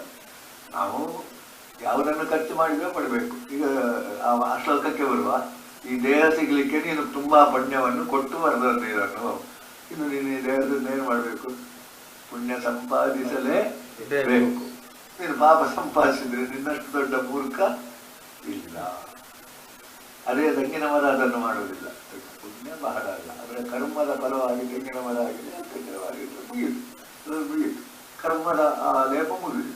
ಅದು ಹೊಸದಾಗಿ ಪುಣ್ಯವನ್ನು ಮಾಡುವುದಿಲ್ಲ, ಕರ್ಮವನ್ನು ಮಾಡುವುದಿಲ್ಲ. ಅದು ಕರ್ಮಜೀವಿಗಳಲ್ಲ, ಮನುಷ್ಯ ಮಾತ್ರ. ಮನುಷ್ಯ ಮಾತ್ರ. ದನವು ಕರ್ಮಜೀವಿ ಅಲ್ಲ. ದನವಾಗಿದೆ ಆಯ್ತು. ಅದು ಈ ಜನವರ ಕಥೆಗಳಲ್ಲಿ ಆ ಜನ್ಮ ಬಂದದ್ದು ಯಾಕೆ ಅಂತ ಹೇಳಿದ್ರೆ ಕರ್ಮ ಮುಗಿಸಿ ಮುಗೀತು. ಆದ್ರೆ ಮನುಷ್ಯದ್ದು ಹಾಗಲ್ಲ. ಮಹಾಪುಣ್ಯವನ್ನು ಕೊಟ್ಟದ್ರಿಂದ ಅದು ಸಿಕ್ಕಿತು. ಇನ್ನು ಅದರಿಂದ ಏನೇ ಮಾಡಬೇಕಾದ್ದು ಪುಣ್ಯ. ಪುಣ್ಯ ಅಂದ್ರೆ ಸತ್ಕರ್ಮ, ಮುಗೀತು. ಮತ್ತೆ ಎಂಥದಿಲ್ಲ. ಸತ್ಕರ್ಮ ಎಂಬುದನ್ನು ಹೇಳುದು. ಅಂತಹ ಇದನ್ನು ದೇಹಮಾಶ್ರಿತ ಈ ಪ್ರಾಣಾಪಾನ ಸಮಾಹಿತ ನೋಡಿ ಪಂಚ ಅದನ್ನೆಲ್ಲ ನಾವು ಇದಕ್ಕೆ ಇದು ಮಾಡುವ ಎಲ್ಲ ಇದ್ದೇನೆ. ಮತ್ತ ಸ್ಮೃತಿ. ಈ ಸ್ಮೃತಿ ಯಾಕೆ ಇದನ್ನು ಮಾಡಬೇಕಂಡಿತು? ಬಹುಶಃ ಎಲ್ಲೋ ಒಂದು ನಿಮ್ಮ ಹಿಂದಿನ ಇತ್ತು ಸಾಧನೆಯಲ್ಲಿ ಅದು ಈಗ ಕಂಡಿತು. ಇದನ್ನು ಮಾಡುವ ಅಂತ ಏನು ಗೊತ್ತಿರಲಿಲ್ಲ, ಇಂಥದ್ದನ್ನು ಮಾಡುವ. ಜ್ಞಾನ ಅಪೋಪನಂಚ ವೇದೈಶ್ಯ ಸರ್ವೈರ ಹಮೆ ವೇದಗಳು ಅದನ್ನೇ ಹೇಳುದು. ನಾನು ಇತ್ಯಾದಿಗಳಿಂದ ವೇದಾಂತ ಕೃತ. ವೇದಾಂತ ಅಂದರೆ ಉಪನಿಷತ್ತುಗಳು. ಇದು ಉಪನಿಷತ್ತುಗಳ ಸಾಕು. ಅದೇ ಈಶಾವಾಸ್ಯ ಒಂದು ಉಪನಿಷತ್ತು ಹೇಳಿದ್ರೆ ಅದು ಬಹಳ ಇದಾಗ್ತದೆ. ಅದು ಅವರು ಬ್ರಹ್ಮಪಡ್ಯಾಕರವರು ಇಡೀ ಭಗವದ್ಗೀತೆಯ ಮೂಲ ಪೂರ್ವೇ ಈಶಾವಾಸ್ಯಗಳು. 15 ಶ್ಲೋಕ ಇವರು ಹೇಳಿದ್ದಾರೆ. ಈಶಾವಾಸ್ಯವಿದಂ ಸರ್ವಂ ಕಿಂಚ ಜಗತ್ತಾಂ ಜಗತ್ಯಾಂ ಜಗತ್ ಅಂತ ಉಪನಿಷತ್ತು. ಅದೇ ವೇದಾಂತ ತುಂಬ ಉಂಟು. ಆದರೆ 10 ಬಹಳ ಪ್ರಧಾನವಾಗಿಟ್ಟಿದ್ದೇನೆ. ಈಗ ಹಾಗಾದರೆ ಈ ಲೋಕ ಏನು? ಒಂದು ಕ್ಷರ ಮತ್ತೊಂದು ಅಕ್ಷರ. ಈ ಕಾಣುವಂಥದ್ದೆಲ್ಲ ಕ್ಷರ ಅಂದರೆ ನಾಶ ಆಗ್ತದೆ. ಈಗ ಮಿಥ್ಯ ತೆಗೆದುಕೊಳ್ಳಿ. ಯಾರಿಗೆ ಸಿಟ್ಟು ಬಂದರೂ ಕೂಡ ಮಿಥ್ಯ ಅಂದರೆ it was not as it was, it will not be as it is. ವರ್ತಮಾನ ಭೂತ ಮತ್ತು ಭವಿಷ್ಯದಲ್ಲಿ ಒಂದೇ ರೀತಿಯಾಗಿ ಇಲ್ಲದೇ ಇರುವುದು ಮಿಥ್ಯ, ಒಂದೇ ರೀತಿಯಾಗಿರುವುದು ಸತ್ಯ. ಅದು ದೇವರ ಪುರುಷವೋ ಆತ್ಮವೋ ಎಂದ್ರೆ ಅದು ಮಾಡಿ. ಅದೇ ಸರ್ವಾಣಿ ಭೂತಾನಿ ಕೂಟಸ್ಥ ಅಂತ ಹೇಳಿದ್ರೆ ನನ್ನಲ್ಲಿರುವ ಆತ್ಮ ಅಕ್ಷರ, ನಾನು ಅಂತೇಳಿ ಕಾಣುವ ಉಳಿದದ್ದೆಲ್ಲವೂ ಕ್ಷರ, ಉಳಿದದ್ದೆಲ್ಲವೂ ಕ್ಷರ ಭೌತಿಕವಾದ. ಈಗ ಹಾಗಾದ್ರೆ ಈಗ ಪುರುಷ ನಾವು ಶುರು ಮಾಡಿದ್ದೇವೆ. ಇದು ಪುರುಷ ಪುರುಷೋತ್ತಮ ಯೋಗ ಅಂತ. ಉತ್ತಮ ಪುರುಷ, ಪುರುಷೋತ್ತಮ, ವಿಶ್ವದ ಇದು ಅಷ್ಟೇ. ನಿಜವಾಗಿ ಲೆಕ್ಕದಲ್ಲಿ ನೀವು ಉತ್ತಮರಾದರೆ ಅದು ಪುರುಷೋತ್ತಮನೇ. ಪುರುಷೋತ್ತಮ ಎಂದು ಹೆಸರಿಟ್ಟರೆ ತಪ್ಪಿಲ್ಲ. ಆದರೆ ದುರುಪಯೋಗ ಮಾಡುವ ಪುರುಷೋತ್ತಮ, ಪುರುಷಾಧಮ, ಅದ್ರ ಹೆಸರು ಯಾರು ಇಟ್ಕೊಳ್ಳೋದಿಲ್ಲ. ಯಾರು ಪುರುಷಾಧಮ ಅಂತ ಯಾರು ಹೇಳುದು? ನಮಗೆ ಸಿಟ್ಟು ಬಂದ್ರೆ ಪುರುಷಾಧಮ ಅಂತ ನಾವು ಹೇಳ್ಬೋದು, ಯಾರು ಇಟ್ಟುಕೊಳ್ಳೋದು ಪುರುಷೋತ್ತಮ ಅಂತ ಇಟ್ಟುಕೊಳ್ತಾರೆ ಅಲ್ವಾ? ಪುರುಷೋತ್ತಮನಾಗ್ಬೋದು. ಯಾಕೆಂದ್ರೆ ನಾವು ಉತ್ತಮವಾಗಿ ಬಳಸಿದ್ರೆ ಪುರುಷೋತ್ತಮ. ಅದೇ ದೇವೇಂದ್ರಕ್ಕೆ ಮಾಡುವ ನೈವೇದ್ಯ ಅನ್ನ, ಅದು ವೇಗವಾಗಿ ಮಾಡಿದ್ದಾರೆ, ಅದರಿಂದ ಪುರುಷೋತ್ತಮ. ಲೋಕತ್ರಯ ಮಹರ್ಷಿ ಅದು ಸ್ವಲ್ಪ ಈಗ ಪುನಃ ರಗಳಾಗುದು. ಮೂರು ಲೋಕದಲ್ಲಿ ವ್ಯಾಪಿಸುವವನು ಇಲ್ಲಿ ವ್ಯಾಪಿಸುವವನು ಒಂದೇ ಅಂದರೆ ಒಂದೇ. ಆದರೆ ಅದು ತತ್ಕಾಲಕ್ಕೆ ಬೇರೆ. ತತ್ಕಾಲಕ್ಕೆ ಈ ಪುರದಲ್ಲಿದೆ. ಅದು ನಿಜವಾಗಿ ಯಾವುದರದ್ದೇ ಅಂಶ. ಈ ವಿಶ್ವ ಎಂಬ ಪುರದಲ್ಲಿ ವ್ಯಾಪ್ತವಾಗಿರುವುದರದ್ದೇ ಅಂಶ. ನಾರಾಯಣನ, ವಿಷ್ಣು, ಶಿವನ ಎಂತ ಹೆಸರು ಹೇಳಿದ್ದು ಒಂದೇ. ಅದನ್ನೇ ಪದ್ಮಾಲಿಯತ್ವ ಅಕ್ಷರಮತಿ ಬ್ರಹ್ಮ. ಇಷ್ಟು ಹೇಳಿದ ಮೇಲೆ ಇನ್ನೊಮ್ಮೆ ನಮ್ಮನ್ನು ಸ್ವಲ್ಪ ಒಂದು ಹೊಡ್ಡ ಕೇಳಿಸ್ತಾನೆ. ಕ್ಷರ ಅಕ್ಷರ ಅಂತ ಹೇಳಿದ್ರೆ ನಮ್ಗೆ ಅರ್ಥ ಆಗ್ತದೆ. ಬದಲಾಗಲಿದ್ದ ಅಕ್ಷರ ಅಕ್ಷರಗಿಂತ ಮೀರಿತ್ತು. ಅದು ಕ್ಷರವೂ ಅಲ್ಲ, ಅಕ್ಷರವೂ ಅಲ್ಲ. ವಿವರಿಸುವುದಾಯನ ಅಥವಾ ಅದು ಎಷ್ಟು ಹಾಗಾದ್ರಿಂದ ಕ್ಷರ ಅಕ್ಷರ ಎಂಬ ನಮ್ಮ ಗಮನಕ್ಕೆ ಬರುವುದಕ್ಕಿಂತಲೂ ಅದು ಮೇಲೆ ಉಂಟು. ಈ ಪುರುಷ ಸೂಕ್ತದಲ್ಲಿ ಅತ್ಯತ್ಕೃಷ್ಟ ದಶಾನುಕೂಲ. ಮತ್ತೆ ಒಂದು ಪಾದ ಈ ವಿಶ್ವ, ಮೂರು ಪಾದ ಮೇಲೆ ಉಂಟು ಅಂತ ಹೇಳ್ತಾರೆ. ಆದರೆ ಅಲ್ಲಿ ಕ್ಷರ ಅಕ್ಷರ, ಸತ್ ಅಸತ್, ಪುಣ್ಯ ಪಾಪ, ಒಳ್ಳೆಯದು ಕೆಟ್ಟದ್ದು ಇದು ಯಾವುದೂ ಇಲ್ಲ. ಇಲ್ಲಿ ಮಾತ್ರ ಅದು ಉಂಟೇ ಉಂಟು. ನಾವು ಅದನ್ನು ಮೀರಿ ಹೋಗ್ಲಿಕ್ಕೆ ಸಾಧ್ಯವೇ ಇಲ್ಲ. ಒಳ್ಳೆಯದು ಕೆಟ್ಟದ್ದು ಉಂಟು, ಅದರದ್ದು ಫಲ ಉಂಟು. ಸತ್ ಅಸತ್ತು ಉಂಟು, ಅದರದ್ದು ಫಲ ಉಂಟು. ಅಸತ್ತನ್ನು ನಾವು ಆರಾಧಿಸಿದರೆ ನಾವು ಅಸತ್ ಆಗ್ತೇವೆ, ಅದನ್ನು ಮಾಡ್ತೇವೆ. ಯಮಾವೇವ ಸಮೂಢ. ಈಗ ಹಾಗಾದರೆ ಮೂಢ ಮತ್ತು ಯುದ್ಧ ಪಂಡಿತ ಎರಡು ಶಬ್ದ ಹೇಳ್ತಾರೆ. ಮೂಢನು ಇದನ್ನು ತಿಳಿಯುವುದಿಲ್ಲ. ಏನನ್ನು ತಿಳಿತಾರೆ? ಅದೇ ಭ್ರಾಂತಿ, ಅದೇ ಮಿಥ್ಯಾ. ಈ ಎಲ್ಲ ಸಿದ್ಧಾರ್ಥಗಳು ಮಿಥ್ಯಾ ಆಗುವುದಲ್ಲಿ ಅದು ಪೂರ್ಣವಾದಂತ ಹೋಗ್ಬೇಕು. ಕ್ಷರ ಅಕ್ಷರಕ್ಕೆ ಬರಬೇಕು, ಅಲ್ಲಿಂದ ಪುನಃ ಅತೀತಕ್ಕೆ ಹೋಗ್ಬೇಕು. ಮೂರು ಗುಣ ಬರಬೇಕು, ಗುಣಾತೀತಕ್ಕೆ ಹೋಗ್ಬೇಕು. ಆಮೇಲೆ ಯಾವುದಕ್ಕೆ ಬರಬೇಕು? ಕರ್ಮಗಳಲ್ಲಿ ಬರಬೇಕು, ಕರ್ಮ ಇದಕ್ಕೆ. ಆಮೇಲೆ ಕರ್ಮಾತೀತ ಆಗಬೇಕು. ಆಮೇಲೆ ಸ್ಥಿತಪ್ರಜ್ಞೆ ಆಗಬೇಕು. ನಮ್ಮ ಪ್ರಜ್ಞೆ ಏನಾಗಬೇಕು? ಸತ್ಪ್ರಜ್ಞೆ ಆಗಬೇಕು, ಸತ್ತಾಗಬೇಕು, ಅಸತ್ತಾಗಬೇಕು. ಆಮೇಲೆ ಸ್ಥಿತಪ್ರಜ್ಞೆ ಆಗಬೇಕು. ಅದು ಬದಲಾಗದೇ ಇರುವಂತಹ ಸ್ಥಿತಿ ಬರಬೇಕು. ಅದನ್ನು ಜ್ಞಾನ ಆಗಿಬಿಡ್ತಕ್ಕೂ. ಇದನ್ನು ಇಷ್ಟನ್ನು ಹೇಳಿದಾಗ ಅವನಿಗೆ ಖಂಡಿತ ಅರ್ಜುನನಿಗೆ ಸಾಕಾಯಿತು. ಇದನ್ನು ಮುಖ್ಯತರಂ ಶಾಸ್ತ್ರ. ಇದು ಸುಲಭದಲ್ಲಿ ನಿಮ್ಗೆ ಹಾಗೆ ಬಿಡುತ್ತೆ ಬರುವುದಿಲ್ಲ. ಅದು ಅತ್ಯಂತ ಗುಪ್ತವಾದ್ದು. ಅದನ್ನು ಹೇಳಬೇಕು. ಬಹುಶಃ ನಿಮ್ಮ ಜಾಗದಲ್ಲಿ ಕೊಪ್ಪರಿಗೆ ಅಂಜನ ಹಾಕಿ ನೋಡಿ ಅಲ್ಲಿ ಕೊಪ್ಪರಿಗೆ ಉಂಟು ಅಂತ ಹೇಳಬೇಕು. ಅದು ವಿದ್ಯೆ. ಅದನ್ನು ನಾನು ದೂರುವುದು, ಹೊಗಳುವುದು ಅಥವಾ ಇದನ್ನು ಹೇಳುವುದಲ್ಲ. ಆ ವಿದ್ಯೆಯಲ್ಲಿ ಮಾತ್ರ ಗೊತ್ತಾಗ್ತದೆ, ಮಣ್ಣಿನ ಅಡಿಯಲ್ಲಿ ಗೊತ್ತಾಗ್ತದೆ ನಮಗೆ. ಹಾಗೆಯೇ ನಮ್ಮಲ್ಲೇ ಇರುವ ಈ ಅಕ್ಷರ ಇದೆಲ್ಲ ಆ ಗುಹ್ಯ. ಅದನ್ನು ತೋರಿಸಿಕೊಟ್ರೆ ಮಾತ್ರ ಗೊತ್ತಾಗ್ತದೆ. ಅದೇ ಯಾವುದು ತೋರಿಸುವುದು? ಗುರು ಅಥವಾ ವೇದ. ವ್ಯಕ್ತಿಯ ರೂಪದಲ್ಲಿ ಬಂದರೆ ಗುರು ಅಂತ ಹೇಳಿ, ಇದರಲ್ಲಿ ಅದು ಈ ಅಕ್ಷರ ರೂಪದಲ್ಲಿ ಆಗಿರೋದ್ರೆ ವೇದ ಅಂತ ಹೇಳಿ. ವೇದವ ಉಪನಿಷತ್ತು. ಅದರಿಂದ ಭಗವದ್ಗೀತೆಯೇ ಗುರು. ಅದು ಇದರ ರೂಪದಲ್ಲಿ ಕೃಷ್ಣ ಗುರುವ ಅಥವಾ ಇನ್ಯಾರಾದರೂ ಗುರು, ಹೇಳುವವನು ಗುರು ಅಷ್ಟೇ. ಅದು ಗುಹ್ಯತಮ. ಅದರಿಂದ ನಿಮಗಾಗಿ ಹುಡುಕಲಿಕ್ಕೆ ಸಿಗಲಿಕ್ಕಿಲ್ಲ, ಅದರ ಮೂಲಕ ಪಡೆಯಬೇಕು. ಇದನ್ನು ನಾನು ನಿನಗೆ ಹೇಳಿದೆ. ಬಹುಶಃ ಇದೊಂದು ರೀತಿಯಲ್ಲಿ ಈಗ ನಮಗೆ ಎಷ್ಟು ಕೇಳಿದ್ರು ಇದೊಂದು ರೀತಿಯಲ್ಲಿ ಪೂರ್ಣವಾಗಿದೆ. ಬುದ್ಧ, ಇದನ್ನು ಬುದ್ಧಿ ತಿಳಿದು ನೀನು ಇಲ್ಲಿ ಬುದ್ಧಿಗೆ ಪ್ರಾಧಾನ್ಯತೆ ಕೊಟ್ಟದ್ದು. ಈ ಶಕ್ತಿಗಿಂತ ಇದಕ್ಕೆ ಬುದ್ಧಿಮಾನ್. ಇದು ಬುದ್ಧಿಮಾನ ಆಗು. ಬುದ್ಧಿಮಾನ ಅಂದ್ರೇನು? ಒಳಿತು ಕೆಟ್ಟದ್ದು ತಿಳಿದು ಇದನ್ನು ಮಾತ್ರ ಮಾಡಬೇಕು. ಸಾರ್ಥಕ ಅಸಾರ್ಥಕ ತಿಳಿದು ಅದನ್ನೇ ಮಾಡಬೇಕು. ಬುದ್ಧಿಮಾನ್ ಆದರೆ ಏನಾಗ್ತದೆ? ನೀನು ಕೃತಕೃತ್ಯ ಹುಟ್ಟಿದ್ದು ಸಾರ್ಥಕ. ಹೌದು. ನಾವು ಮಾಡಿದ ಕೆಲಸ ಯಶಸ್ಸು ಅಂತ ಹೇಳಿದ್ರೆ ಮುಗಿತಲ್ಲ. ಅಲ್ಲಿ ತೆಂಗಿನ ಕಾಯಿ ಕೊಟ್ಟು ನಮ್ಗೆ ಹೇಳಿದ್ರೆ ಅದೆಲ್ಲ ಬೇಕಾದಷ್ಟು ಸಿಕ್ಕಿದ್ರೆ ತನ್ನ ಸಸ್ಯ ಸಾಕಬೇಕೀಗ, ಅದು ಬೇಕು. ಯಶಸ್ಸು ಅದು ನೆಟ್ಟಿದ್ದೇವೆ, ನೀರು ಹಾಕಿದ್ದೇವೆ, ಅದರಲ್ಲಿ ಒಂದೇ ಒಂದು ಫಲ ಸಿಗುವುದಿಲ್ಲ ಅಂತ ಹೇಳಿದ್ರೆ ಯಶಸ್ಸಲ್ಲ. ಅರ್ಧ ಮನಸ್ಸಿನಿಂದ ಮಾಡಿದರೆ ಯಾವುದೂ ಫಲ ಸಿಗಬಾರ್ದು, ಸಿಗ್ಲಿಕ್ಕಿಲ್ಲ. ಆದ್ದರಿಂದ ಏತದ್ ಬುದ್ಧ, ಸರಿಯಾಗಿ ತಿಳಿದು ಬುದ್ಧಿಮಾನ. ಊಟ ಮಾಡುವುದು ಏಕೆ ಅಂತ ತಿಳಿದು ಆಹಾರ ಸೇವಿಸಿದರೆ ನೀನು ದೀರ್ಘಾಯುಷಿ ಮತ್ತು ನಿರೋಗಿ ಆಗುತ್ತೆ. ಅದೇ ನಮ್ಮ ನಕುಲ ಸಹದೇವರು ಹೇಳಿದ್ದಾರೆ, ನಿರೋಗ. ಹೀಗೆ ಇದೊಂದು ಪೂರ್ಣ ಶಾಸ್ತ್ರ, ಪುರುಷೋತ್ತಮ ಯೋಗ. ಇನ್ನು ಮುಂದೆ ಇನ್ನೊಂದು ರೀತಿಯಲ್ಲಿ ದೈವಾಸುರ ಸಂಪರ್ಕ ವಿಭಾಗ ಯೋಗ, ಅದು 14ನೇ ಅಧ್ಯಾಯಕ್ಕೆ ಹೋಗ್ಬೇಕು. ಉದ್ಧರೇತ್ ನ ಅವಸಾದೇತ್ ಅಂತಲೇ ನಾವು ಶುರು ಮಾಡಿದ್ದು. ಅದನ್ನೇ ಈಗ ಇನ್ನೊಂದು ರೀತಿಯಲ್ಲಿ ಹೇಳ್ತಾನೆ, ಉದ್ಧಾರಕ್ಕೆ ಮಾರ್ಗ ದೈವಿ ಸಂಪತ್ತು. ಸಂಪತ್ತು ಅಂದ್ರೆ ಹಣವೋ ಅಲ್ಲ, ಗುಣ. ಸಂಪತ್ತು ಹಣ ಅಲ್ಲ, ಇಲ್ಲಿ ಗುಣ. ಆಮೇಲೆ ಆಸುರಿ ಸಂಪತ್ತು, ಅದು ಗುಣವೇ. ಅದು ಯಾವುದಕ್ಕೆ? ಅವಸಾದನ, ಪತನ. ದೈವಿ ಸಂಪತ್ತು ಉದ್ಧಾರ. ಇದನ್ನು ಒಂದು ಲೆಕ್ಕದಲ್ಲಿ ಬಹಳ ಸರಳವಾಗಿ ಹೇಳುವಾಗ ಒಂದು ಲೆಕ್ಕದಲ್ಲಿ ಚೆನ್ನಾಗಿಯೇ ಕೃಷ್ಣ ಅದನ್ನು ಮಾಡಿದ. ದೈವಿ ಸಂಪತ್ತನ್ನು ಮೊದಲಿಗೆ ಪಟ್ಟಿ ಮಾಡಿದ. ನಾನು ಅದಕ್ಕೆ ನಂಬರ್ ಹಾಕಿದ್ದೇನೆ, 26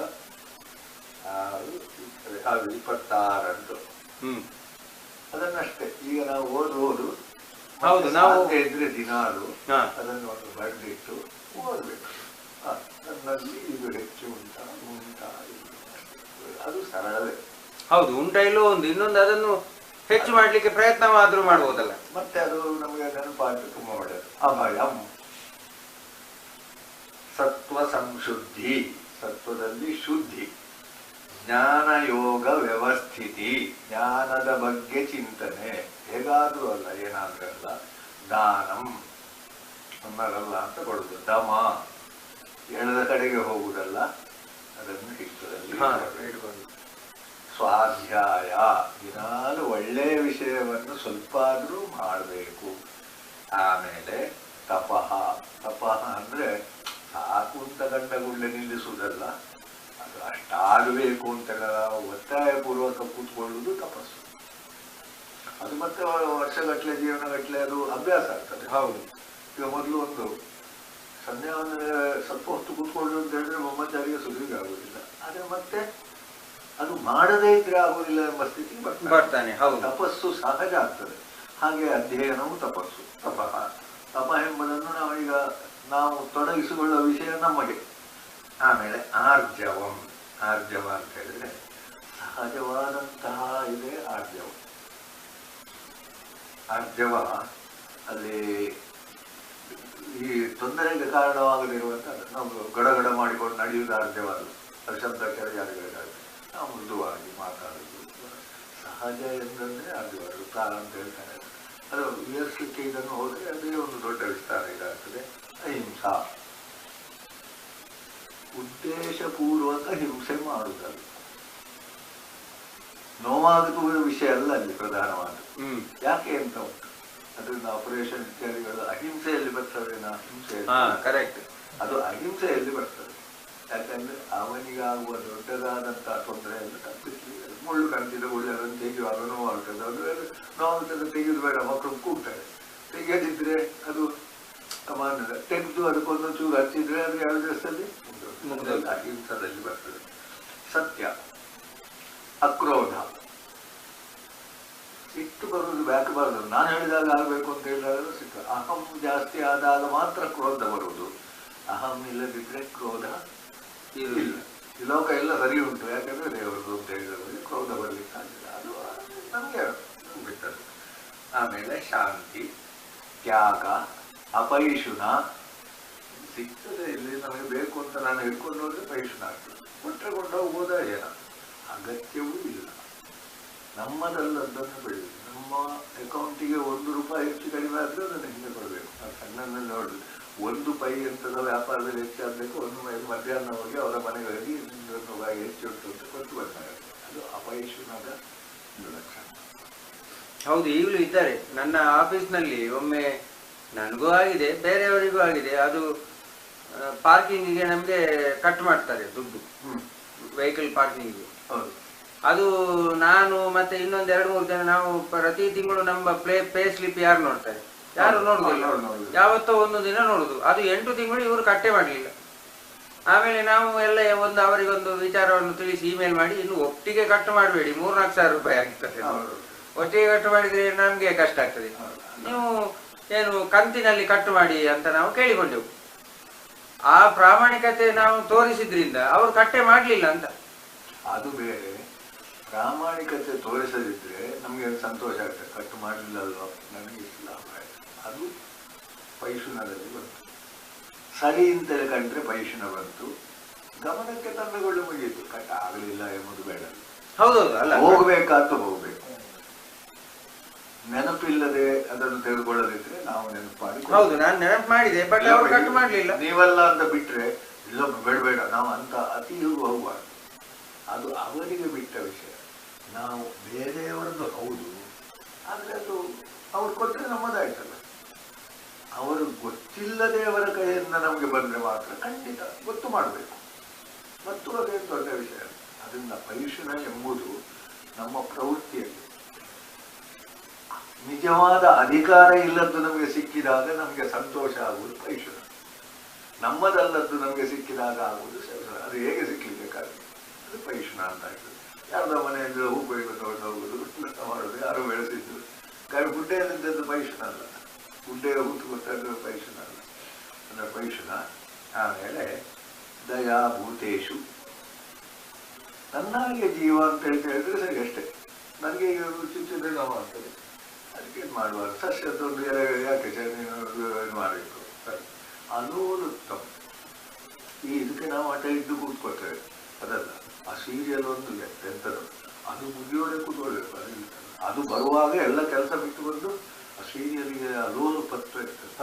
ಅದು ಮತ್ತೆ ಸ್ತ್ರೀಯ ಕಾಮ ದುಡ್ಡು ಮತ್ತೆ ಎಲ್ಲದರಲ್ಲಿ ಬರ್ತದೆ. ಇಂದ್ರಿಯಾರ್ಥವಾಗಿಯೂ ಬರ್ತದೆ, ಬುದ್ಧಿಯಾತ್ಮವಾಗಿ ಬರ್ತದೆ. ನಿಜವಾಗಿ ನಮಗೆ ಬೇಡ ಇದ್ದದ್ದನ್ನು ನಾವು ಬೇಕೇ ಬೇಕು ಅಂತ ಹೇಳಿ. ಮಕ್ಕಳಲ್ಲಿ ಕೆಲವು ಸಲ ಇರ್ತದೆ, ಅದು ಲೋಲು ಪಟ್ಟಲ್ಲ, ಅದು ಛಲ. ಅಂದರೆ ನಮ್ಮಲ್ಲಿ ಅದು ನೋಡೋದಿದ್ರೆ, ಸೀರಿಯಲ್ ನೋಡೋದಿದ್ರೆ ಇವತ್ತು ನಮಗೆ ನಿದ್ದೆ ಬರೋದು. ತುಂಬ ಜನ ಇದ್ದು, ಅಥವಾ ನಮಗೂ ಇತ್ತೋ ಏನೋ, ಅದನ್ನು ಬೆಳೀತಾ ಇರಬೇಕು. ಅಂದರೆ ಒಂದು ಕಾಲದಲ್ಲಿ ಕಾದಂಬರಿ ಶುರು ಮಾಡಿದ್ರೆ ಎಷ್ಟು ಬೆಳಿಗ್ಗೆ ಆಗುವವರೆಗೂ ಓದೋದಿತ್ತು, ಬಹಳ ಇತ್ತು. ಆಮೇಲೆ ಒಂದು ದಿವಸ ಇಷ್ಟು ಸಮರ್ಥ ತಾಪತ್ರೆ ಬಿಟ್ಟೇ 10-20 ವರ್ಷ ನೋಡಲಿಲ್ಲ. ಈಗ ನೋಡಬೇಕು ಕಾಣೋದಿಲ್ಲ, ಸ್ವಲ್ಪ ನೋಡಿ ಬಿಡುವಂತ. ಅದು ಉದಾಹರಣೆ ಯಾಕೆ ಹೇಳಿದ್ರೆ, ಲೋಲುಪತ್ತು ಸಹಜ. ಲೋಲುಪತ್ತು ಬಂದಾಗ ನಮ್ಮನ್ನದು ಏನು ಮಾಡ್ತದೆ, ಗಟ್ಟಿ ಹಿಡ್ಕೊಳ್ತದೆ. ಒಳ್ಳೆದ ಕೆಟ್ಟದ ಎಂಬುದು ಕೂಡ ಗುಣಗಳು. ಒಳ್ಳೆದುಂಟು, ಅದು ಅತಿ ಸರ್ವತ್ರ ಒಳ್ಳೆ ಇದೆ. ಲೋಲುತ್ವ, ಮಾರ್ಧವ, ಮೃದುತ್ವ. ಅದೇ ನಡೆಯುವಾಗಲೂ ಶಬ್ದ ಆಗಬಾರ್ದು. ಈಗ ನಮ್ಮ ಹಳೆಯದಲ್ಲಿ ಹೇಳ್ತಿದ್ರು, ಹೆಂಗಸರೆಲ್ಲ ನೆಗಾಡುವಾಗ ಮಾಡಿನವರಿಗೆ ಕೇಳಬಾರ್ದು ಅಂತ. ಈಗ ಟಿವಿಯಲ್ಲಿ ಬರುವ ನಮಗೂ ಇಷ್ಟು ಆಡುವ ಟಿವಿ ಯಾಕೆ ಅಪಾಯ ಅಂದರೆ, ಈ ಅಳುವಂಥ ಇದೆಲ್ಲ ಶಬ್ದ ನಮ್ಮಲ್ಲಿ ಬರಬಾರ್ದು, ನಾವು ಅಳುವುದು. ಆದರೆ ಆ ಶಬ್ದ ಅದು ಟಿವಿಯಲ್ಲಿ ಬಂದರೂ ಕೂಡ ವಾತಾವರಣ ಕೆಟ್ಟ ಶಬ್ದ, ಈ ಜೋರು ಮಾಡುವ ಶಬ್ದ. ಮೃದುತ್ವ, ಅಲ್ಲದ ಮಾತುಗಳು. ನಾವೆಲ್ಲ ಬೈದವರನ್ನು ಥರ್ಡ್ ಕ್ಲಾಸ್ ಅಂತ ಹೇಳ್ತಿದ್ದೇವೆ ನಾನು ಮಾಡಿದ್ರೆ, ಬೈಯೋದ್ರಿಂದ ಅವರು ಥರ್ಡ್ ಕ್ಲಾಸಲ್ಲಿ ಜಗಳ ಮಾಡ್ತಾರೆ ಅಂತ ಹೇಳ್ತೇವೆ. ನಾವು ಯಾಕೆ ಥರ್ಡ್ ಕ್ಲಾಸ್ ಆಗುದು, ಅದು ಅದೆಲ್ಲ ಆಗಬಾರ್ದು. ಅದು ಆ ಮಾತುಗಳು ಒಂದು ಲೆಕ್ಕದಲ್ಲಿ ನಮಗೆ ಸುಮಾರು ಹಿಡಿತಾ ಇತ್ತು. ಈಗ ಅದೆಲ್ಲ ಟಿವಿಗಳು ಏನು ಮಾಡಿದ್ರೆ ಎಲ್ಲ ಈ ಜಗಳ ಮಾಡೋದನ್ನು ನೋಡಿ ಶುರು ಮಾಡಿದರೆ ಅದು ಏನಾಗ್ತದೆ ನೋಡುವಂತ ನಮ್ಮನ್ನು ಅದು ಸಿಕ್ಕೊಳ್ತದೆ. ಜಗಳ ಮಾಡಿ ಕಡೆಗೆ ಏನು ಮಾಡಿದ್ರು ಅಂತ. ಅದು ಹೆಂಗಸರಿಗೆ ಮತ್ತು ಮನೆಯಲ್ಲಿ ಮಕ್ಕಳಿಗೆ ಶಾಲೆಯಲ್ಲಿ ಜೋರು ಕೆಲಸ ಮಾಡುವಾಗ ತಪ್ಪು ನಮ್ಮ ಶಿಕ್ಷಣ ರೀತಿಯಲ್ಲಿ. ಆದರೆ ಅಲ್ಲದಿದ್ದರೆ ಅವರು ಇದಕ್ಕೆ ಸಿಕ್ಕೊಳ್ತಾರೆ, ಇಲ್ಲಿ ಇದನ್ನೇ ನೋಡಿಕೊಂಡು ಸಿಕ್ಕೊಳ್ತಾರೆ. ನಮ್ಮಲ್ಲಿ ಇದು ಎಲ್ಲ ಚೂರು ಓದೋದು ಮುಗಿದ ಕೂಡಲೇ ಹಿಡ್ಕೊಂಡಾಯ್ತು. ಆ ತುಳುವಿನ ಕೆಲಸ ಎಲ್ಲ ಬರ್ತದೆ, ಅದನ್ನು ಮಾಡ್ತೇವೆ. ಆಮೇಲೆ ಫ್ರೀ ಅಂತ ಬೇಕು. ಫ್ರೀ ಇದ್ರೆ ನಾಚಿಗೆ ಅಂತ ಲೋಕಾಪವಾದ. ನನಗೆ ನಾನು ಏಕಾಂತದಲ್ಲಿ ಅರ್ಧ ಹಂಗೆ ಹಾಕೊಂಡು ಹೋಗ್ತೇನೆ. ಯಾರಾದ್ರು ಬರುವಾಗ ಅರ್ಧ ಹಾಕೊಂಡ್ರೆ ಎಣಿಸ್ತಾರೆ. ನಿಜವಾಗಿ ನಾನು ಹಾಕೊಂಡದ್ದು ಒಂದು ಬೇರೆ ವಿಷಯ. ಆದರೆ ಅವರಿಗೆ ಹಾಗೆ ಎಣಿಸ್ತದೋ ಎಂಬ ಜಾಗೃತ ಮಾಡಬೇಕು. ಅದಕ್ಕೆ ಫ್ರೀ ಇರ್ತದೆ ತತ್ಕಾಲ. ಮತ್ತೆ ನಿತ್ಯ ನೋಡೋವನು ಹಾಗೆ ಹೇಳಿದ್ರೆ ಅವನಿಗೆ ಸಮಾಧಾನ ಇರುವ, ಅಥವಾ ಕೇಳುವವರಿಗೆ ಸಮಾಧಾನ. ಯಾರೋ ಅವರು ಹೊಸಬ್ರು ಬರುವಾಗ ನಾವು ಸ್ವಲ್ಪ, ಅದು ಡಂಬಾಚಾರ ಅಲ್ಲ, ಸ್ವಲ್ಪ ಹೆಚ್ಚಾದ್ರೆ ಡಂಬಾಚಾರ. ಹೆಚ್ಚು ಜನ ಇದ್ರೆ ಒಂದು ರೀತಿ ಮಾಡೋದು, ಕಡಿಮೆ ಜನ ಇದ್ರೆ ಒಂದು ಮಾಡೋದು, ಕಲೆಗೆ ವಿರೋಧ. ಆದರೆ ಸ್ವಲ್ಪ ಜಾಗೃತಿ ಹೆಚ್ಚು ಮಾಡಬೇಕು. ಯಾರೋ ಒಬ್ಬ ವಿದ್ವಾಂಸರು ಕೂತ್ಕೊಂಡ್ರೆ ಮಾತಾಡುವಾಗ ಎಲ್ಲಿ ದೋಷ ಬರ್ತದ ಅಂತ ಹೆಚ್ಚು ಜಾಗೃತಿ ಮಾಡೋದು. ಅದಕ್ಕೆ ಫ್ರೀ ಅಂತ ಅವರು ಅಂತ ಹೇಳಿಬಿಟ್ರೆ ನಮಗೆ ದೊಡ್ಡ ಲೋಕಾಪವಾದ ಬ್ರಹ್ಮ ಅಂತ ಅದನ್ನೇ ಹೇಳುವುದು. ನಾಚಿಕೆ ಎಂಬುದಕ್ಕೆ ಸರಿಯಾದ ಅರ್ಥ. ಲೋಕ ಅಂದ್ರೆ ಏನು, ತಿಳಿದವರ ಮುಂದೆ ನಾವು ಯಾರು ತಗೊಳ್ಬೇಕಲ್ಲ. ಹಾಗಾದ್ರೆ ಅದು ಡಂಬಾಚಾರ ಅಲ್ವಾ? ಒಬ್ರು ಇರುವಾಗ ಒಂದು ರೀತಿ ಅಲ್ಲ. ನಿತ್ಯ ಹಾಗೆ ಮಾಡಿದರೆ ಅದು ಬ್ರಹ್ಮಾಚಾರ. ಹೌದು. ಅದರಿಂದ ಇದನ್ನು ಅದು ಮಾರ್ಗಂಸಿ ಅಚಾಪದ ಚಪಲ ಅದನ್ನು ನೋಡುವ. ಇದನ್ನು ನೋಡುವ ಎಷ್ಟದ ಶಬ್ದ ಹೇಳ್ತಾರೆ ಕೂಡಲೇ ಹೋಗ್ಬೇಕು, ನಮಗೆ ನೋಡಬೇಕು. ನನಗೆ ನನ್ನದು ಉದಾಹರಣೆ ಹೇಳಿದ್ದಾರೆ, ನಮ್ಮ ಇದರಲ್ಲಿ ಹತ್ತಿರದಲ್ಲೇ ಸ್ವಲ್ಪ ಸಣ್ಣ ಇರುವುದು ಒಳ್ಳೆ ಮನೆಯವರು ಹೋಗಿ ನೋಡ್ಲಿಕ್ಕೆ ಹೋಗಿ ಯಾಕೆ ನೋಡಬೇಕು? ಮತ್ತೆ ಇದೇನಲ್ಲ ಸಂಬಂಧವೇ ಇಲ್ಲ. ನಾನು ಅವರ ತಂದೆ ಹೊತ್ತಿರುವಾಗ ನಾನು ಹೋಗಿ ನೋಡಲಿಲ್ಲ. ಹಾಗಂತೇಳಿ ನಮಗೆ ಬೇಕಾದವರಿಗೆ ನಾವು ಹೋಗ್ಬೇಕು. ನಾವು ಯಾಕೆ ಹೋಗಬೇಕು ಅಂತ ಕಲ್ತ್ಕೊತಿರ್ಬೇಕು. ಯಾರೋ ಒಂದು ಏನೋ ಒಂದು ಜಾತ್ರೆ ನಡೀತದೆ, ನಾನು ಯಾಕೆ ಹೋಗಬೇಕು? ಚಪಲತ್ವ ಇರಬಾರ್ದು. ಭಾಳ ಒಳ್ಳೇದುಂಟಂತೆ ಅಂತೇಳಿ ನೋಡ್ಲಿಕ್ಕೆ ಹೋಗುವುದಿಲ್ಲ. ನಿಮಗೆ ನೋಡ್ಬೇಕು, ಯಕ್ಷಗಾನ ಇಷ್ಟ ಅಂತ ನೋಡಿ, ಎಂಥನೋ ಆಗ್ತದಂತೆ, ಹಾಗಂತೆ ಹೀಗಂತೆ. ನಾವು ಅದ್ರ ಬಗ್ಗೆ ಇದು ಮಾಡಿದ್ರೆ ಇಂಥವರಿದ್ದಾರಂತೆ ಹೋಗುವುದು ಅವನಿಗೆ ಬಿಟ್ಟಾರೆ. ಇಂಥವರಿದ್ದಾರಂತ ಹೋಗುವುದೇ ಒಂದು ರೀತಿಯಲ್ಲಿ ಚಪಲ. ಅವನೆಂತ ಅವನಾದ್ರೇನಿದೆ, ಯಕ್ಷಗಾನದಲ್ಲಿ ಇಷ್ಟ ಇಲ್ಲ. ಇವರೋ ಬರ್ತಾರೆ, ಕೆಲವರು ಹಾಗೆ ಯಾರು ಬರ್ತಾರೆ, ಯಾರು ಬಂದರೆ ನಿಮ್ಗೇನು ಯಕ್ಷಗಾನಕ್ಕೆ ಬರ್ತೀರಾ ಅಂತ ಹೇಳಿದ್ರೆ ಅವ್ರಿಗೆ ಬೇಡ. ಅವ್ರು ಬರ್ತಾರೆ ಅಂದರೆ ಇವ್ರು ಬರ್ತಾರೆ, ಬಂದು ಏನು ಮಾಡ್ತಾರೆ ಏನೋ ಮಾಡ್ತಾರೆ. ಅದು ಹೆಚ್ಚು ಬೇಡ ನಮಗೆ. ಹಾಗೆ ಚಪಲತ್ವ. ತೇಜ ಅಂದರೆ ನಮ್ಮ ಗಂಭೀರವಾಗಿರುತ್ತೆ. ನಮ್ಮ ನೋಡಿದಾಗ ಇಂಥ ಮಂಗೈವ ಅಂತೇಳಿ ಹೀಗೆಲ್ಲ ಕಾಣಬಾರ್ದು. ಅದು ತೇಜಸ್ಸು ಎಂಬುದು ಒಂದು ರೀತಿಯಲ್ಲಿ ಶೋನಲ್ಲಿ ಬರುವುದಲ್ಲ, ಅದು ಅವನ ಮುಖದಲ್ಲಿದ್ದಾರೆ, ಅದು ಅವನ ಸಾಧನೆಯಲ್ಲಿ ಬರುವುದು. ಕ್ಷಮ, ಸಿಟ್ಟು ಬರಲೇಬಾರ್ದು. ಒಬ್ಬ ತಪ್ಪು ಮಾಡಿದ ನಾವು ಬಿಟ್ಟು ಬಿಡಬೇಕು, ಕ್ಷಮ. ಅಥವಾ ಅದಕ್ಕೆ ಏನು ಹೇಳೋದು, ಉದಾಸೀನ. ಉದಾಸೀನವತ್ ಆಸೀನ ಅಂತ ಒಂದು ಬಂದಿದೆ. ಹೌದಾ, ಉದಾಸೀನ ಅಂತ. ಶೌಚ, ಶುಚಿ ಸುಮಾರು ಕಡೆಯಲ್ಲಿ ಬಂದಿತ್ತು, ನಮಗೆ ಈಗ ಅರ್ಥ ಆಗ್ತದೆ. ಅದ್ರೋಹ, ಸಿಟ್ಟು ಮಾಡುವಾಗ ಅವನನ್ನೊಂದು ನೋಡ್ತೇವೆ ನಾವು. ಇಂಥ ಅಯೋಗ್ಯರು ಅಂದರೆ ಅದೇ ದ್ರೋಹ. ಶೂರ್ಪಣಖಿಯಲ್ಲಿ ಬೇರೆ ಯಾವುದು ತಪ್ಪಲ್ಲ, ಅವಳು ರಾಮನನ್ನು ಬಯಸಿದ್ದು ಅಥವಾ ಇದರಲ್ಲಿ ಯಾವುದು ದೊಡ್ಡ ತಪ್ಪಲ್ಲ, ಅದು ಸಹಜ. ಆದರೆ ನೀನು ನನಗೆ ಹೀಗೆ ಮಾಡಿದೆಲ್ಲ ನಾನು ಮಾಡ್ತೇನೆ, ಅದು ದ್ರೋಹ. ದೀರ್ಘದ್ವೇಷಿ, ಖಳತ್ವ ಅಂದರೆ ಹಾಗಾದರೆ ಮೂಗು ಕೊಯ್ದದ್ದು ಸರಿಯಾದ ತಪ್ಪ, ಅದನ್ನು ನಾವು ಸರಿಯಾದ ದೃಷ್ಟಿಯಲ್ಲಿ ಯೋಚನೆ ಮಾಡುವುದೇ. ಆದರೆ ಮೂಗು ಕೊಯ್ದದ್ದಕ್ಕೆ ನಿನ್ನ ಹೆಂಡತಿಯನ್ನು ಅದು ಶಪಥ ಮಾಡೋದುಂಟಲ್ಲ, ಅದು ದ್ರೋಹ. ಇದು ನಮಗೆ ಮನೆ ಕಡೆಯಲ್ಲಿ ಜನರಲ್ಲಿ ಯೂಸಿದೆ. ಆ ದ್ರೋಹ ಎಂಬುದು ಸೂಕ್ಷ್ಮವಾದಂತಹ ದೊಡ್ಡ ಅಪರಾಧ. ವ್ಯತ್ಯಾಸ ಸ್ವಲ್ಪ. ಆ ದ್ರೋಹ ನಾನು ದೊಡ್ಡವ ಎಂಬ ಅತಿಮಾನಿತ ಇರ್ಬಾರ್ದು. ಸ್ವಾಭಿಮಾನ ಬೇಕು. ಸ್ವಾಭಿಮಾನವು ಸ್ವಲ್ಪ ಹೆಚ್ಚಾದರೆ ಏನಾಗ್ತದೆ, ಅವನಿಗೆ ಬೇಕು ನೆನೆಸಿಕೊಳ್ಳು, ನನಗೆ ಬೇಕೇ ನನಗೆ ಬೇಕೇ. ಬೈಯುವುದು ತಪ್ಪು ಮಾರ ಅಂತ ಇಟ್ಕೋ, ಅವನಿಗೆ ಬೈದ್ರೆ ನನಗೆ ಬಂದ್ರೆ, ನನಗೆ ಬೈದ್ರೆ ಇದಾಗ್ತದೆ. ಅದು ನನಗೆ ಬೈಲಿಕ್ಕೆ ಕೊಟ್ಟು ಅವನಿಗೆ ಅದು ತೊಂದರೆ. ನನಗೆ ಮೋಸ ಮಾಡ್ತೀಯ ನೀನು, ಅದೇನಾಯ್ತು ಹಾಗಾದ್ರೆ? ನೀನು ಮೋಸ ಮಾಡಿದ್ದನ್ನು ತಪ್ಪು ಅಂತ ಹೇಳಿದಲ್ಲ, ನನಗೆ ಮೋಸ ಮಾಡಿದ್ದು ತಪ್ಪು. ಅದು ಅತಿಮಾನಿತ. ನಾನು ಒಂದು ದೊಡ್ಡ ಸಂಗತಿ ಅಂತ ನಾನು ಏನು ಅಂತ ದುರಭಿಮಾನ. ದುರಭಿಮಾನಕ್ಕಿಂತ ಅದು ಸ್ವಲ್ಪ ಭಿನ್ನವೇ. ಅಭಿಮಾನ ಆದ್ರೆ ಅದು ಬೇರೆ ರೀತಿ. ಇದು ಏನಂತ ಹೇಳಿದ್ರೆ ಅಭಿಮಾನ ಅತಿಮಾನಿತ. ನಾನು ಅಂತ ಹೇಳಿ ನಾನಾದ್ರೆ ಹಾಗೆ ನನ್ನನ್ನು ಇದು ತುಂಬಾ ಜನರಲ್ಲಿ ಇರ್ತದೆ. ಇತ್ತು ಅಲ್ಲ, ಬೇರೆ ಬೇರೆ ರೀತಿಯಲ್ಲಿ ಸ್ವಲ್ಪ ಇದು ದುರಭಿಮಾನಿ ಅಂತ ನಮ್ಗೆ ಗೊತ್ತಾಗುತ್ತೆ. ಅವರನ್ನು ಇದು ಮಾಡಿಬಿಡುವ ಕೆಲವರು, ಅದು ಅವರ ಸ್ವಭಾವ ಅಂತ ಹೇಳುವ, ಅದು ಸ್ವಪ್ರತಿಷ್ಠೆ ಇವುಗಿಂತಲೂ ಎಂತದ ಒಂದು ಅದು ಬಹಳ ಸೂಕ್ಷ್ಮ ಮಾತು. ಅಂದ್ರೆ ತಪ್ಪನ್ನು ನೀವು ನೋಡುವುದಿಲ್ಲ, ನನಗೆ ಅಂತೇಳಿ ನೋಡುದು. ತಪ್ಪು ಸರಿ ನೋಡುವುದಿಲ್ಲ ನನಗೆ. ಅವು ಕಾಲು ತುಳಿದದ್ದು ವಿಷಯ ಅಲ್ಲ, ನನಗೆ ನನ್ನನ್ನು ತುಳಿದ ತುಳಿದದ್ದು ಯಾಕೆ ಅಂತ ನೋಡಿ ಆಯ್ತು. ಯಾರು ಬೇರೆ ಯಾರನ್ನು ತುಳಿದ್ರೆ ನಮ್ಗೇನಾಗುದಿಲ್ಲ, ನನ್ನನ್ನು.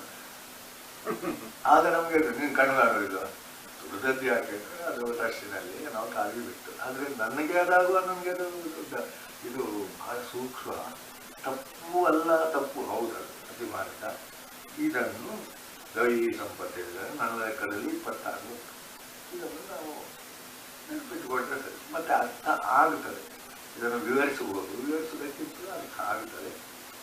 ಆಮೇಲೆ ಹಾಗಾದರೆ ಅದಕ್ಕೆ ವಿರುದ್ಧವಾದ ಆಸುರಿ ಅದನ್ನು 29 ಹೇಳಿಲ್ಲ, ಅಲ್ಲಿ ಒಂದು ಕಡೆಯಲ್ಲಿ 6 ಹೇಳಿಲ್ಲ. ಮತ್ತೆ ಅದನ್ನು ಪುನಃ 2ಕ್ಕೆ 3ಕ್ಕೆ ಎಲ್ಲ ನಿಲ್ಲಿಸಿದ. ದಂಭ, ನಮ್ಮದು ಯಾವುದು ಲೋಕಾಪವಾದ ಭಯಂ ಎಂಬುದು ದಂಭ ಅಲ್ಲ.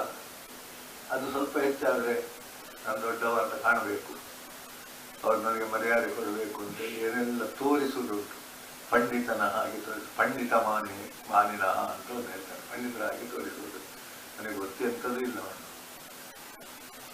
ಅಥವಾ ಅವನಿಗೆ ಅದರ ಮೇಲೆ ವಿಶ್ವಾಸ ಇಲ್ಲ. ಅದು ದೊಡ್ಡ ದೊಡ್ಡ ಶಬ್ದ ಉಪಯೋಗಿಸುವುದು ಇದೆಲ್ಲ ಮಾತಿನಲ್ಲಿ, ಅಥವಾ ಏನೋ ಒಂದು ಮಾಡುವುದು. ದಂಭ ಎಂಬುದು ನಮ್ಗೆ ಸರಿ ಅರ್ಥ ಆಗ್ತದೆ. ಅದು ಆಯಾಯ ಸಂದರ್ಭ ಗೊತ್ತಾಗಿದೆ. ದಂಭವೋ ಆಚಾರವೋ ಅಂತ. ದಂಭಾಚಾರ ದೇವಸ್ಥಾನಗಳು ಮಠದಲ್ಲಿ ಬರುವಾಗ ನಮಗೆಲ್ಲ ಕೆಲವು ಸಲ ಸಂಶಯ ಬರುವುದು ಇದು ಆಚಾರ ಅಲ್ಲ, ದಂಭಾಚಾರ ಅಂತ ಕಾಣ್ತದೆ. ಹಾಗಂತ ನಾವು ತೀರ್ಮಾನ ಮಾಡಲಿಕ್ಕೆ ಯಾರು ನಾವು ಉಂಟು ಒಂದು ಕಷ್ಟ. ಅದರಿಂದ ಆದಷ್ಟು ಬೇಡ ಅಂದ್ರೆ ನಾವು ಹೋಗದೇ ಇರೋದು ಒಳ್ಳೆದು. ಅದನ್ನು ನಾವು ವಿಮರ್ಶೆ ಮಾಡಿ ವಿರೋಧಿಸ್ಲಿಕ್ಕೆ ಹೋಗ್ಲಿ, ಅವರ ಕೈಯಲ್ಲಿ ನಾವು ಯಾವ ಒಬ್ಬ ಅಯೋಗ್ಯ ಅಂತ ಹೇಳಿಸಿಕೊಳ್ಳಬೇಕಿಂತ ನಾವೇನ್ ಮಾಡ್ಲಿಕ್ಕೆ ಬರೋದಿಲ್ಲ. ಅದೇ ತೀರ್ಥಸ್ಥಗಳ ವಿರೋಧವನ್ನು ನಾವು ತೋರಿಸ್ಲಿಕ್ಕೆ ಹೋಗುವ ಯಾರು ಒಂದು ಕಡೆಯಲ್ಲಿ ತೆಗೆದುಕೊಂಡ್ರು ದೊಡ್ಡ ತಪ್ಪಿಲ್ಲ. ತೆಗೆದುಕೊಳ್ಳುವುದೇ ಇಲ್ಲ ಎಂಬುದೆಲ್ಲ ಬೇಡ. ಹೌದೌದು, ತೆಗೆದುಕೊಳ್ಳುವುದೇ ಇಲ್ಲ ಅಂತ ಎಲ್ಲ ಬೇಡ. ಹೌದು. ದರ್ಪ, ದರ್ಪವು ಅತಿಮಾನಿತ ಎಂಬುದನ್ನು ನನಗೆ ನಾನು ಬಂದಾಗ ಎಲ್ಲರೂ ನಿಂತಿರ್ಬೇಕು. ದಕ್ಷನು ಮತ್ತೆ ಆ ಈಶ್ವರನ ನಾನು ಬಂದಾಗ ಅವರು ನನ್ನ ಅಳಿಯ ನನ್ನ ಮಗಳನ್ನು ಗೊತ್ತಿದೆ ನಿಲ್ಲುವುದಿಲ್ಲ. ಅದು ಈ ನಮ್ಮ ಪ್ರಸಂಗ ವೈಷ್ಣವ ಭಾಗವತದ ಭಾಗ. ಶಿವ ಪುರಾಣದಲ್ಲಿ ಅದಕ್ಕಿಂತೂ ಬಹಳ ಚೆನ್ನಾಗಿತ್ತು. ಮತ್ತೆ ಒಂದು ಕನ್ನಡದಲ್ಲಿ ಒಂದು ಇನ್ನೊಂದು ಎಂಥದ್ದು ಶಿವ ಒಂದು ಪುಸ್ತಕ. ಅದರಲ್ಲಿ ದಾಕ್ಷಾಯಣಿಯಲ್ಲಿ ಸಾಯುವುದೇ ಇಲ್ಲ, ಅವಳ ಅಂತರ್ಧಾನಳಾಗುವುದು ಅಂತ. ಮತ್ತೆ ದಕ್ಷನಿಗೆ ಶಿಕ್ಷೆ ಆಯಿತು ಸರಿಯಾದ. ಅದು ಯಾರೋ ಒಂದು ಇತ್ಲಾಗಿನ ಬರ್ತದೆ, ಹೆಸರು ಸರಿ ಗೊತ್ತಿಲ್ಲ, ಉಂಟು ಪುಸ್ತಕ ಉಂಟು. ಅದು ಸುಬ್ರಹ್ಮಣ್ಯನ ಕಥೆ ಹೆಚ್ಚಾಗಿ. ಆದರೆ ಶಿವ ಇದು ಉಂಟು ಅದರಲ್ಲಿ ಏನು ಹೇಳ್ತಾರೆ, ಅದು ಬದುಕಿ ಬರ್ತಾನೆ. ಅದು ಎಂತಂದಿದ್ರು ನನ್ನನ್ನು ಒಳ್ಳೆ ಇವರು ದಾಕ್ಷಾಯಣಿ ಅಂತ ಹೇಳ್ತಾರೆ. ನನಗೆ ಏನೋ ಒಂದು ಜಗ ಆಗ್ತದೆ. ಅವನ ಸಂಪರ್ಕ ಬರುವುದು. ಅವ ಶಿಕ್ಷಿತ, ಮತ್ತೆ ಸರಿಯಾಗಿದ್ದಾನೆ. ಸರಿಯಾದ್ರೂ ಶಿಕ್ಷೆ ಮಾಡಲ್ಪಟ್ಟವನ ಜೈಲಿಗೆ ಹೋಗಿ ಬಂದವ ಅಂತ ಹೇಳಿದ್ರೆ ಮನೆ ಹೌದು, ಶಿಕ್ಷಿತ ಅವನಿಗೆ ಆಡಿನ ಮುಖ ಆಗುದಲ್ಲ. ಅಲ್ಲ, ಶಿಕ್ಷಿತ ಮತ್ತೆ ಅವರಿಗೆ ಶಿಕ್ಷೆ ಆಗಿದೆ, ಅವರಿಗೆ ಸರಿತಾನೆ, ಒಳ್ಳೆದಿದ್ದಾನೆ. ಆದ್ರೂ ನೋಡುವವರಿಗೆ ಅವನ ಮಗ, ಅವನ ಮಗಳು, ಅವನ ಮಗ, ಇದೆಲ್ಲ ಇದೊಂದು ಬರೆಯಾದಂತ ಒಂದು ಇದುಂಟು. ಅದಕ್ಕೆ ಈ ದರ್ಪ ದಕ್ಷಿಣಗಳಲ್ಲಿ ದರ್ಪಕ್ಕೆ ಶಿಕ್ಷೆ ಆಗ್ತದೆ. ಹಾಗೂ ಆ ದರ್ಪ ಎಂಬುದು ಇದು ಅಭಿಮಾನ, ನಾನು ಎಂಬ ಅಭಿಮಾನ. ಅಭಿಮಾನ ಒಳ್ಳೆದಲ್ವ, ಸ್ವಾಭಿಮಾನ ಬೇಕಲ್ವ. ಅದು ಸ್ವಲ್ಪ ಹೆಚ್ಚಾದ್ರೆ ಹೋಯ್ತು, ನೀರು ಹೆಚ್ಚಾದ್ರೂ ಕೂಡ ಕೆಲವು ಸಸ್ಯಗಳು ಸಾಯ್ತವೆ. ಅಲ್ಲ ಹಾಗೆ ಕ್ರೋಧ. ಕ್ರೋಧ ಅಂದ್ರೆ ಕ್ರೋಧ ತಪ್ಪಲ್ಲ, ಅಗತ್ಯ ಇಲ್ಲದಲ್ಲಿ ಸಿಟ್ಟುವುದು. ಅದು ಎಲ್ಲ ಕಡೆ ಇರ್ತದೆ ಕ್ರೋಧ. ಪಾರುಷ್ಯ, ಪಾರುಷ್ಯ ಅಂದ್ರೆ ನೋವಾಗುವ ಹಾಗೆ ಮಾತು. ತಾನೇ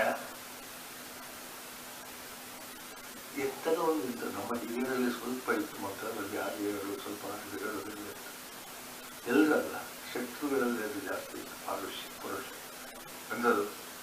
ಮತ್ತೆ ಮಾತಾಡುವಾಗಲೇ ಅದೊಂದು ಗತ್ತು ಅಂತ ಹೇಳ್ತಾರಲ್ಲ, ಅದು ಪಾರುಷ್ಯಕ್ಕೆ ಸ್ವಲ್ಪ ಹೋಗ್ತದೆ. ಗತ್ತು ಅಷ್ಟು ತಪ್ಪಲ್ಲ.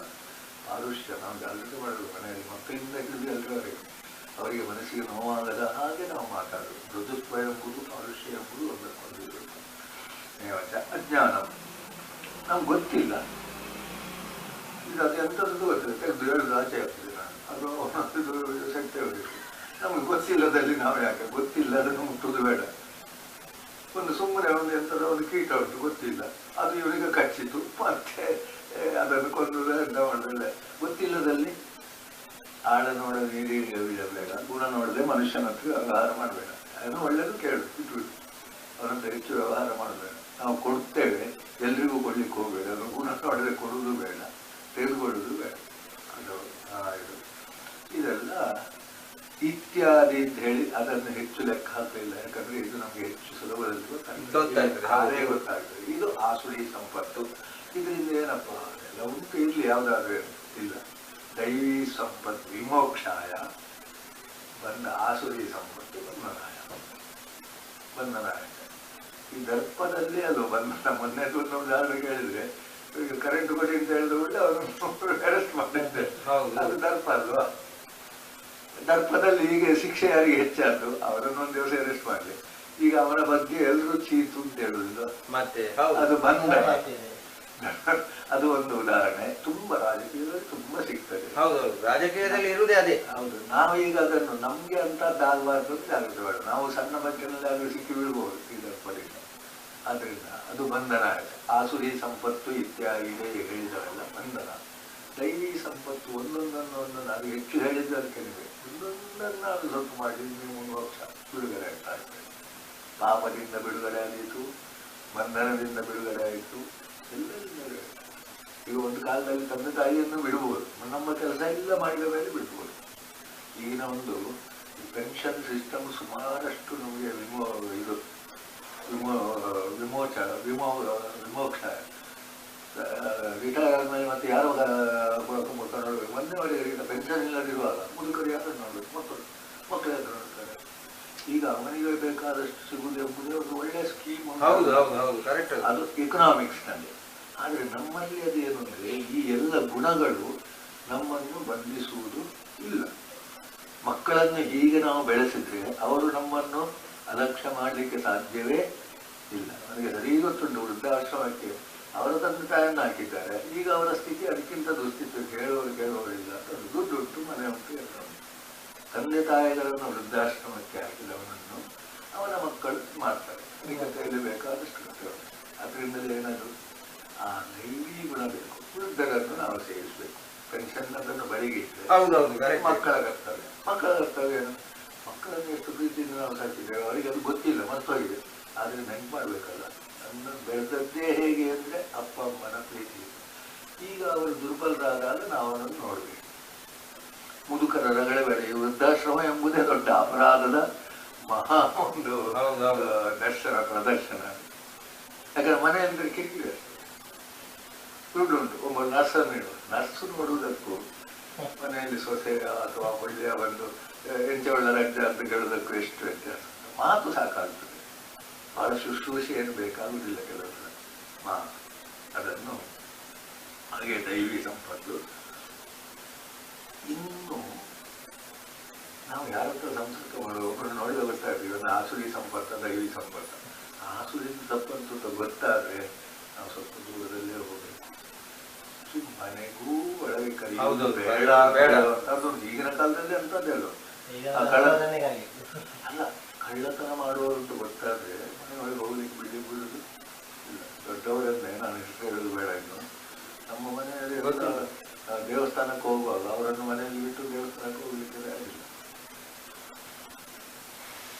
ಹತ್ತಿರದ ಬಂಧುಗಳು ದೊಡ್ಡವರು ಅಂತವರಿಗೆ ದೇವಸ್ಥಾನದಲ್ಲಿ ಭಟ್ನವರು ಫಸ್ಟಿಗೆ ಹೋಗ್ತಾರೆ.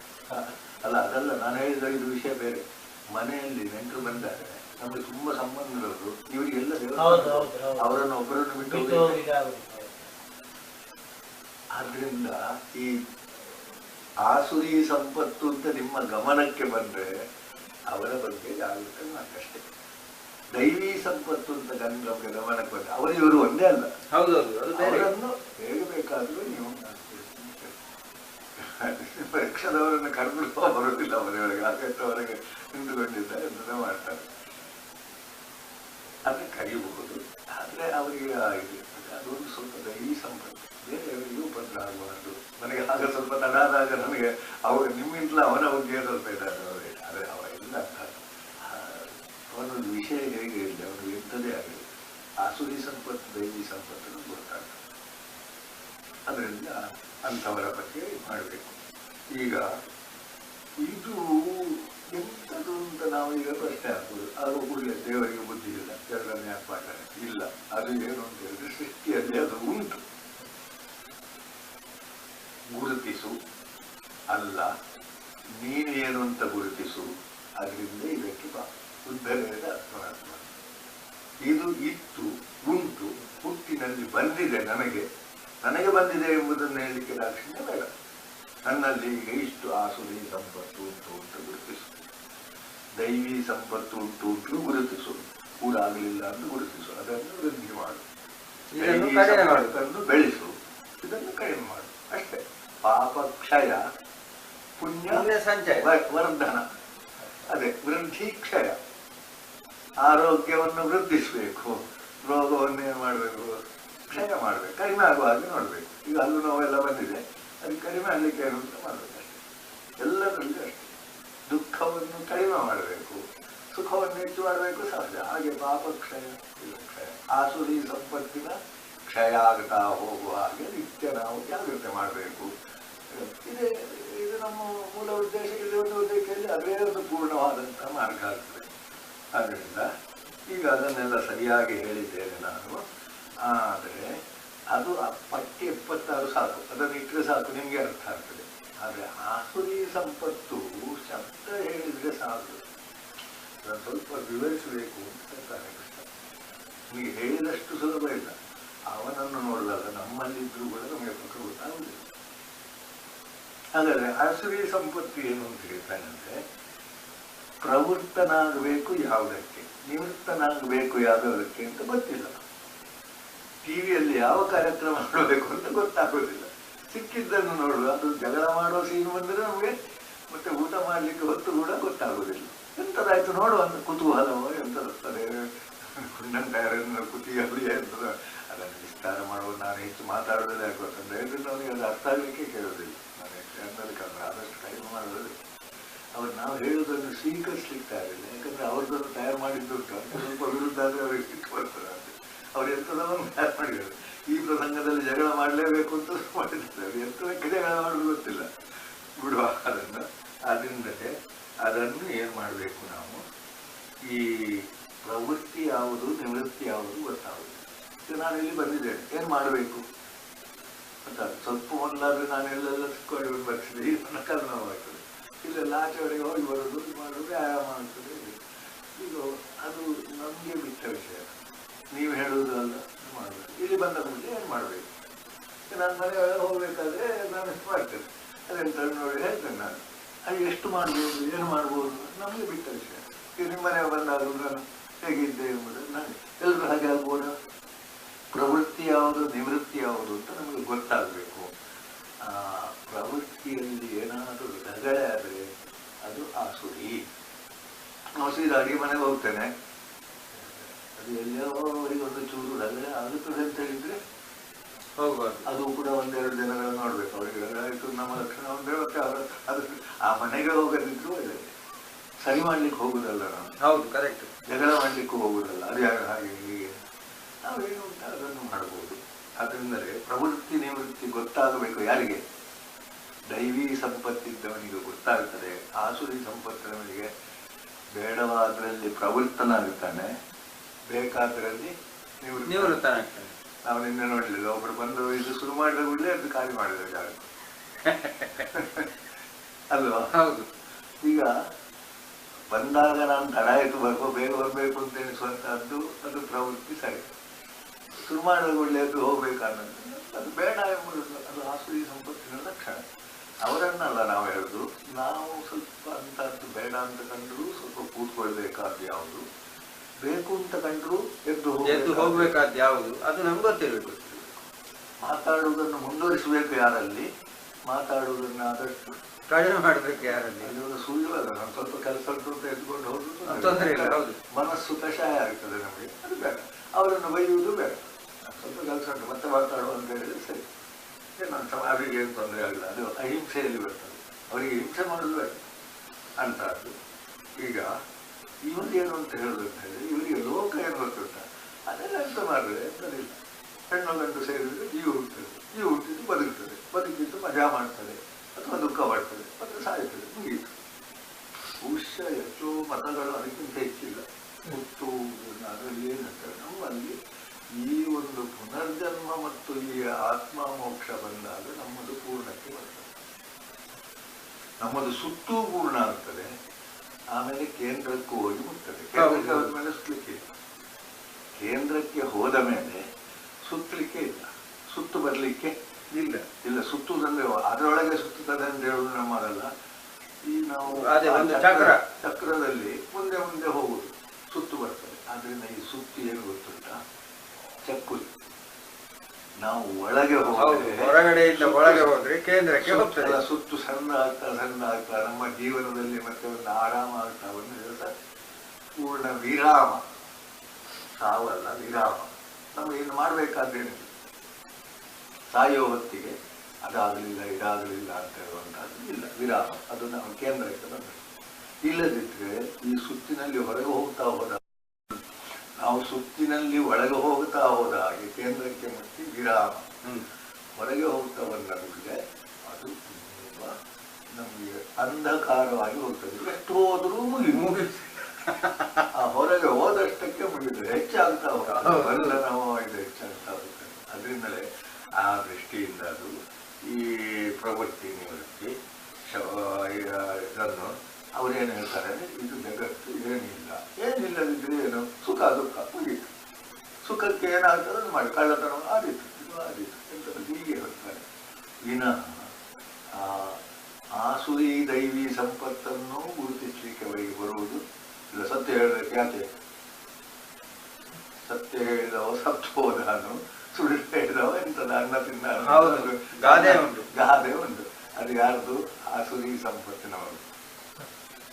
ನಾವು ಅದನ್ನು ಒಪ್ಪುವುದಿಲ್ಲ, ಆದ್ರೆ ಒಪ್ಪಬೇಕು ಅಂತ ಪಕ್ಕ ಕಂಡು ಬಿಡ್ತದೆ, ಹೌದು ಅಂತ ಕಾಣ್ತದೆ. ಈಗ ಮತ್ತೆ ನಾವು ಪ್ರಸಾರ ಮಾಡಕ್ಕಾಗಲ್ಲ, ಅಪಸ್ಪ್ರಸಂಗ ಮನ್ಯತೆ. ಇದಕ್ಕೆ ಕಾರಣವಿಲ್ಲ, ದೇವರಂತೂ ಇಲ್ಲವೇ ಇಲ್ಲ. ದೇವರಿದ್ರೆ ನೋಡ ಬರ್ಲಿ, ನೋಡುವ ಎಲ್ಲದಕ್ಕೂ ಕಾರಣ ದೇವರು. ಬರ್ಲಿ ಒಮ್ಮೆ ಎಲ್ಲಿ ಬರ್ತಾನೆ, ಬರ್ತಾನ ಏತಾಂ ದೃಷ್ಟಿ ಮಾಡ್ತಾನ. ಇವರಿಗೆ ಆತ್ಮನಷ್ಟ ಆಗುವುದಿಲ್ಲ, ಆತ್ಮಜ್ಞಾನ ಬರುವುದೇ ಇಲ್ಲ. ನಷ್ಟ ಅಂದ್ರೆ ಇವನಿಗೆ ಬರುವುದಿಲ್ಲ ಅಂತಷ್ಟೇ. ಹೌದು, ನಾನು ಅದನ್ನು ನನ್ನ ಕಿವಿಯಾರೆ ಕೇಳಿದ್ದೇನೆ. ಒಬ್ರು ದೇವರ ಇತ್ತು ಮಲ್ಪಾಡಿ ಬರಡು ಯಾರೇ ಬರಡು ದೇವರು ಮಲ್ಪಾಡಿ ಇವ ಯಾರು ದೇವರು ಅಲ್ಲ. ಇದು ಆಸುರಿ ಸಂಪತ್ತು ಹೆಚ್ಚಾದಾಗಿ ಅರ್ಥ ಮಾತು ನಮ್ಮ ಬಾಯಲ್ಲಿ ಬರ್ತದೆ. ಆಮೇಲೆ ಕೆಲವರು ದೇವರ ಸಾಲಿಗ್ರಹವನ್ನು ಎತ್ತಿ ಅಲ್ಲಪ್ಪ, ಏನು ಮಾಡ್ಬೋದು? ಈಗ ಕಣ್ಣಪ್ಪ ತನ್ನ ಕಣ್ಣು ತೆಗೆದು ದೇವರಿಗೆ ಇಟ್ಟದಕ್ಕೂ ಇದನ್ನು ಒಡೆಯುವುದಕ್ಕೂ ಸಂಪತ್ತು ವಿಭಾಗ ಮಾತ್ರ. ಹೌದು, ಕರೆಕ್ಟ್. ಅವನಲ್ಲಿ ಯಾವುದೋ ಅಜ್ಞಾನದಲ್ಲಿಯೂ ಆ ದೈವಿ ಸಂಪತ್ತಿತ್ತು. ನನಗೆ ಕಷ್ಟ ಆದ್ರೂ ಚಿಂತಿಲ್ಲ, ದೇವರಿಗೆ ಕಷ್ಟ ಆಗಬಾರ್ದು, ದೇವರ ಕಣ್ಣಲ್ಲಿ ನೀರು ಬರಬಾರ್ದು. ಅದು ಭಾವುಕತೆಯ ಅಥವಾ ದೈವಿ ಸಂಪತ್ತು ಹೌದಲ್ಲ? ಹೌದು, ಕರೆಕ್ಟ್. ಮೂಢತನ ಇಲ್ಲಿ ದೈವಿ ಸಂಪತ್ತಲ್ಲ. ದೇವರಿಗೆ ಕಷ್ಟ ಆಗಬಾರ್ದು, ನನ್ಗೆ ಕಷ್ಟ ಆಗುತ್ತೆ, ನನ್ನ ಕಣ್ಣು ಹೋಗಿ. ಅದು ಒಂದು ಅದ್ಭುತವಾದಂಥ ಅದು ನಡೆ, ದೈವಿ ಸಂಪತ್ತು ಮತ್ತು ಆಸುರಿ ಸಂಪತ್ತಿನ ನಡೆ ಅಷ್ಟೇ. ಮತ್ತೆ ಜ್ಞಾನ ಅಜ್ಞಾನ ವ್ಯತ್ಯಾಸ ಇರುವುದರಲ್ಲಿ ದೇವರು ಅದನ್ನು ನೋಡದೇ ಇಲ್ಲ. ಆದ್ರಿಂದ ಆ ದೃಷ್ಟಿಯಲ್ಲಿ ಹೇಳೋದು ಪರಸ್ಪರ ಇವರೆಲ್ಲ ನಷ್ಟಾತ್ಮರು. ನಷ್ಟಾತ್ಮರಂದ್ರೆ ಜೀವನ ವ್ಯರ್ಥ ಅಂತಷ್ಟೇ, ಮತ್ತೆ ಆತ್ಮನಷ್ಟ ಆಗೋದಿಲ್ಲ. ನಷ್ಟಾತ್ಮನ ಅಂದ್ರೆ ಬುದ್ಧಿಯಲ್ಲಿ ನಿಮಗೆ ಅಷ್ಟು ಶಕ್ತಿ ಉಂಟು, ಒಂದು ಉಪಯೋಗಿಸಲಿಲ್ಲ. ದೇಹದಲ್ಲಿ ಅಷ್ಟು ಶಕ್ತಿ ಉಂಟು, ಉಪಯೋಗಿಸೋದಿಲ್ಲ. ಕರೆಕ್ಟ್. ಈಗ ನನಗೆ ಎಷ್ಟೋ ಸಲ ಈ ವೆಹಿಕಲ್ ಹೆಚ್ಚು ಡಿಪೆಂಡ್ ಆದಾಗ ನನ್ನ ಕಾರಣ ಸುಮ್ಮನೆ ನಡಿಲಿಕ್ಕಾಗ್ತಾ ಇಲ್ಲ. ನನಗೆ ನಡೆಯುತ್ತೆ ಶ್ರೀರಾಜು ಸ್ವಲ್ಪ ಹೆಚ್ಚಾಗಿ ಇಲ್ಲಿಂದ ಎಮ್ಮರಿಗೆ ಹೋಗ್ಲಿಕ್ಕೆ ನಮಗೆ ನಡಿಲಿಕ್ಕಾಗುದಿಲ್ಲ. ಆದರೆ ವೆಹಿಕಲ್ ಬಂದ ಮರು ದಿವಸ ನಮಗೆ ಇಲ್ಲಿಂದ ಅಲ್ಲಿ ಹೋಗ್ಬೇಕಾದ್ರೆ ಅದು ನಮ್ಮಲ್ಲಿ ಒಂದು ರೀತಿಯ ಎಂಥದ್ದು ಸಂಪತ್ತಿನ ಒಂದು ಲೋಪ ಉಂಟಲ್ವಾ ಹೋಗುವ. ಈಗ ಸೌಕರ್ಯಗಳು ಹೆಚ್ಚಾದಂತೆ ಮನುಷ್ಯನ ಅವನತಿಗೆ ಅಧೋಗತಿಗೆ ಕಾರಣ. ಹಾಗಾದ್ರೆ ಈ ಸೌಕರ್ಯ ಬೇಡುವ ಉಪಯೋಗಿಸುವ ರೀತಿ ಸರಿಯಿಲ್ಲ. ಟಿವಿಯ ಉಪಯೋಗಿಸುವ ರೀತಿ ಸರಿಯಿಲ್ಲ, ಈ ಫೋನಿನ ಉಪಯೋಗಿಸುವ ರೀತಿ ಸರಿಯಿಲ್ಲ. ಅದರಿಂದ ಅದು ತಪ್ಪು ಅಲ್ಲ, ಸರಿ. ಸೌಕರ್ಯಗಳನ್ನು ನಾವು ತಪ್ಪು ಹೇಳುವುದು ಬೇಡ, ಸರಿ. ಉಪಯೋಗಿಸುವವನು ಅದನ್ನು ಹೇಗೆ ಉಪಯೋಗಿಸಬೇಕು. ಈಗ ನನಗೆ ಪುರುಸೋತುಂಟು, ಈಗ ಅವಸರದಲ್ಲಿ ಹೋಗ್ಬೇಕು, ವೆಹಿಕಲಲ್ಲಿ ಹೋಗ್ಬೇಕು, ಪುರುಸೋತುಂಟು. ಅದೇ ಯಾರೋ ರಮೇಶ್ ನಾಯ್ಡು ಒಮ್ಮೆ ಸೈಕಲಲ್ಲಿ ಬಂದರೆ ನಮ್ಮ ಹತ್ರ ಸೈಕಲ್ ಇರುವಾಗ ಸೈಕಲಲ್ಲಿ ಬರ್ತೀವಿ, ಅಲ್ಲಿ ಬಂದು ನಡ್ಕೊಂಡು ಬರ್ತಿದ್ದೆವು ದೂರಕ್ಕೂ. ನಾವೇನು ಇರುವಾಗ ಹೋಗುವುದು ಅಗತ್ಯ ಅನಗತ್ಯ ನೋಡಬೇಕು. ಆದರೆ ಅದನ್ನೇ ಹೆಚ್ಚು ನಾವು ಉಂಟು ಅಂತ ಉಪಯೋಗಿಸುವುದು ಬೇಡ. ತಿನ್ನಲಿಕ್ಕೆ ಉಂಟು ಅಂತ ಹೆಚ್ಚು ತಿನ್ನುವುದು ಬೇಡ, ಬೇಕಾದಷ್ಟೇ ಉಪಯೋಗಿಸ್ಲಿಕ್ಕೆ ಉಂಟು ಅಂತ ಹೆಚ್ಚು ಉಪಯೋಗಿಸುವುದು ಬೇಡ. ಆಗ ನಾವು ಇದರ ನಿಮಗೆ ನಡೆದುಕೊಂಡು ಹೋದ್ರೆ ಮಾರಾಯ ಲಾಭ ಇತ್ತು. ಅದು ಪೆಟ್ರೋಲ್ ಖರ್ಚು ಆಗಲ್ಲ. ಪೆಟ್ರೋಲ್ ನನ್ನ ಹತ್ರ ದುಡ್ಡು ಉಂಟು, ನೋಡು ದೇಶಕ್ಕೆ ಎಷ್ಟು ಅಷ್ಟ ಆಯ್ತು. ಈಗೆಲ್ಲ ಏನೇನೋ ನಾವು ವಾದವನ್ನು ಮಂಡಿಸ್ಬೋದು, ಅದು ಸಾಧುವಾದವೇ. ಆದರೆ ಅಷ್ಟು ನಮ್ಮ ತಲೆ ಕೆಲಸ ಮಾಡೋದಿಲ್ಲ. ನಾನು ಹೇಳಬೇಕಾಗಿಲ್ಲ, ಅವನಿಗೆ ಹೇಗೆ ಯೋಚನೆ ಮಾಡುವುದಲ್ಲ. ಈಗ ನಾನು ಇಲ್ಲಿಂದ ಅಲ್ಲಿಗೆ ಹೋದರೆ ಪೆಟ್ರೋಲ್ ಉಳಿತಾಯ ಆಯ್ತಲ್ಲ, ನನಗೇನಾಯಿತು ವ್ಯಾಯಾಮ ಆಯ್ತಲ್ಲ. ಹಾಗೆ ಯೋಚಿಸುವಾಗ ಇದು ನಷ್ಟ ಎಂಬುದನ್ನು ದುಡ್ಡು ಹಾಕಬೇಡಿ, ಒಂದು ಲೆಕ್ಕದಲ್ಲಿ ನಷ್ಟ ಅಲ್ಲ ಮಾಡಿದ್ರೆ ಪೊಲ್ಯೂಷನ್ ಆಯಿತು, ಕಾರು ಹೋದಾಗ ಏನಾಯಿತು ಪೊಲ್ಯೂಷನ್ ಆಯಿತು ಅಂತ ಅವ ಹೇಳ್ತಾನೆ, ಅದು ಸರಿ ಅಲ್ಲ. ಈಗ ಸೈಕಲನ್ನು ಮೂವ್ಮೆಂಟ್ ಇದ್ರೆ ಸೈಕಲ್ಗಿಂತ ನಡೆಯುವುದು ವಾಸಿ ಅಲ್ಲ, ಅದನ್ನು ನಾವು ಹೀಗೆ ಹೇಳಬಾರ್ದು. ಕಾನೂನಲ್ಲೇ ದೈವಿ ಮತ್ತು ಆಸುತಿ. ನನ್ನ ದುಡ್ಡು ಅವರಿಗೇನು, ನೀವ್ಯಾರು ಕೇಳಲಿಕ್ಕೆ, ಅದೆಲ್ಲ ದಮ್ಮ ದರ್ಪ ಅಭಿಮಾನ ಇದೆ. ನಾವು ಬುದ್ಧಿಯನ್ನು ಹಾಗೆ ಉಪಯೋಗಿಸಬೇಕು, ಬುದ್ಧಿಯೋಗ ಅಂತಲ್ಲಿ ಬಂದದ್ದು ಅದೇ. ಆದ್ದರಿಂದ ನಷ್ಟಾತ್ಮ ಅವರು ಏನಾಗ್ತಾರೆ ಅಂತ ಹೇಳಿದ್ರೆ ಆಸುರಿ ಸಂಪತ್ತಿನವರು ಕ್ಷಯ ಆಗ್ತಾರೆ, ಅವರ ಆತ್ಮ ನಷ್ಟ ಆಗ್ತದೆ, ಲೋಕಕ್ಕಷ್ಟು ಪೀಡೆ ಕೊಡ್ತಾರೆ. ಈಗ ನಮ್ಮ ಕಾಡು ಕಡ್ದವರೆಲ್ಲ, ಈ ಕಾಡು ಕಡ್ದು ದುಡ್ಡು ಮಾಡಿದವರು ರಾಜಕಾರಣಿಗಳೆಲ್ಲ ಯಾವುದಕ್ಕೆ ಅಹಿತ ಮಾಡಿದ್ರು, ಲೋಕಕ್ಕೆ. ಹೌದು. ಈಗ ಇನ್ನು ನಾವು ಈ ಲೋಕ ಸಸ್ಯ ನಡಬೇಕು ಎಂತೆಂತಲೂ ಈ ಲಂಚ ತೆಗೆದುಕೊಟ್ಟವ ಏನು ಮಾಡಿದ, ಫರ್ಮಿನಿಂದ ಹಿಡಿದು ಎಲ್ಲದಕ್ಕೂ. ಅವರಂತೂ ಹಾಳಾದಲ್ಲ, ಅವ ಉದ್ಧಾರ ಆಗುವ ಇದಿಲ್ಲಲ್ಲ, ಯಾಕಂತ ಹೇಳಿದ್ರೆ ಅವರದಲ್ಲದನ್ನು ತೆಗೆದುಕೊಂಡಿದ್ದಾರಲ್ಲ, ಅವನ ಉದ್ಧಾರ ಆಗುವುದನ್ನು ಹೋಗ್ಲಿ ಅವ, ಆದ್ರೆ ಯಾರಿಗೂ ತೊಂದರೆ ಆಯ್ತು, ಸಮಾಜಕ್ಕೆ ತೊಂದರೆ ಆಯ್ತು.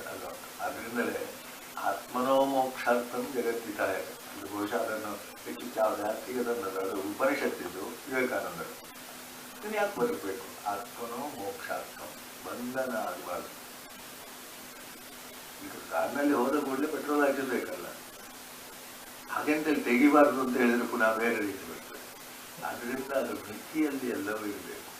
ನಡೆದುಕೊಂಡು ಹೋದ್ರೆ ಏನಾಯಿತು, ವ್ಯಾಯಾಮ ಆಗಿ ಆರೋಗ್ಯ ಒಳ್ಳೆದಾಯ್ತಲ್ಲ, ಹೀಗೆ ಯೋಚಿಸುವಂತಹದ್ದು ಅದೆಲ್ಲ ಇದು ಬರ್ತದೆ. ಅದರಿಂದ ಲೋಕಕ್ಕೆ ಅಹಿತ, ಅವನಿಗೆ ನಾಶ, ಕ್ಷಯ, ಪಾಪ ಎಲ್ಲ. ಇದನ್ನು ದೈವಿ ಆಸುರಿ ಸಂಪತ್ತಿನಲ್ಲಿ ನೋಡಬೇಕು. ಆಸುರಿ ಸಂಪತ್ತಿಗೆ ಕಾರಣ ಯಾವುದು, ಪುನಃ ಕಾಮ, ಬಯಕೆ. ನಾನು ನಡ್ಕೊಂಡು ಹೋದ್ರೆ ನಾನು ಹೇಳಿದ ಪುಣಿ ಒಬ್ಬ ದೊಡ್ಡ ಸಂಗತಿ ನಡ್ಕೊಂಡು ಹೋಗ್ಬಿಟ್ಟಾರೆ, ನಾಚಿಕೆ ಆಗ್ತದೆ ನಮಗೆ, ಎಲ್ಲರೂ ಕೇಳ್ತಾ ಇದ್ದಾರೆ. ಅಥವಾ ಆರಾಮಾಗಿ ಹೋಗುವ, ನಡೆಯುವುದು ಕಷ್ಟ ಯಾಕೆ, ಅದು ಬೇರೆ. ಇದೊಂದು ನನ್ನ ಮರ್ಯಾದೆಗೆ ಕಡಿಮೆ ಆಗ್ತದೆ ಅಲ್ವಾ. ಈ ವಾಚ್ ಕಟ್ಟುವುದಿಲ್ಲ ಡ್ರೆಸ್ಸಿನಲ್ಲಿ. ಈಗ ಡ್ರೆಸ್ಸಿಗೆ ಎಷ್ಟು ಖರ್ಚು ಮಾಡಬೇಕಾಗಿ ಹೇಳಿದ್ರೆ ಎಷ್ಟೋ ಸಲ ಏನು ಅಂತ ಹೇಳಿದ್ರೆ ಅದೊಂದು ರೀತಿಯ ಕಾಮ. ಕಾಮ ಎಂಥದ್ದು, ನಾನು ಚೆಂದ ಕಾಣಬೇಕು. ಯಾರಿಗೆ, ನನಗಲ್ಲಲ್ಲ, ನನಗೆ ಯಾವ ಡ್ರೆಸ್ ಹಾಕಿದ್ರು ಒಂದಿಲ್ಲ, ಅದ ಏನು ಡ್ರೆಸ್ ಇಲ್ಲದಿದ್ರು ಒಂದಿಲ್ಲ, ನಾನೇ ಮಾತ್ರ ನೋಡುವುದಿದ್ರೆ ಅದಕ್ಕೆ ಆದರೆ ಏನೋ ಇಲ್ಲದೆ ಹೆಚ್ಚಿಲ್ಲದೆ ಅಥವಾ ಸ್ವಲ್ಪ ಇದು ಮಾಡಲಿಕ್ಕೆ ಆಗ್ತದೆ.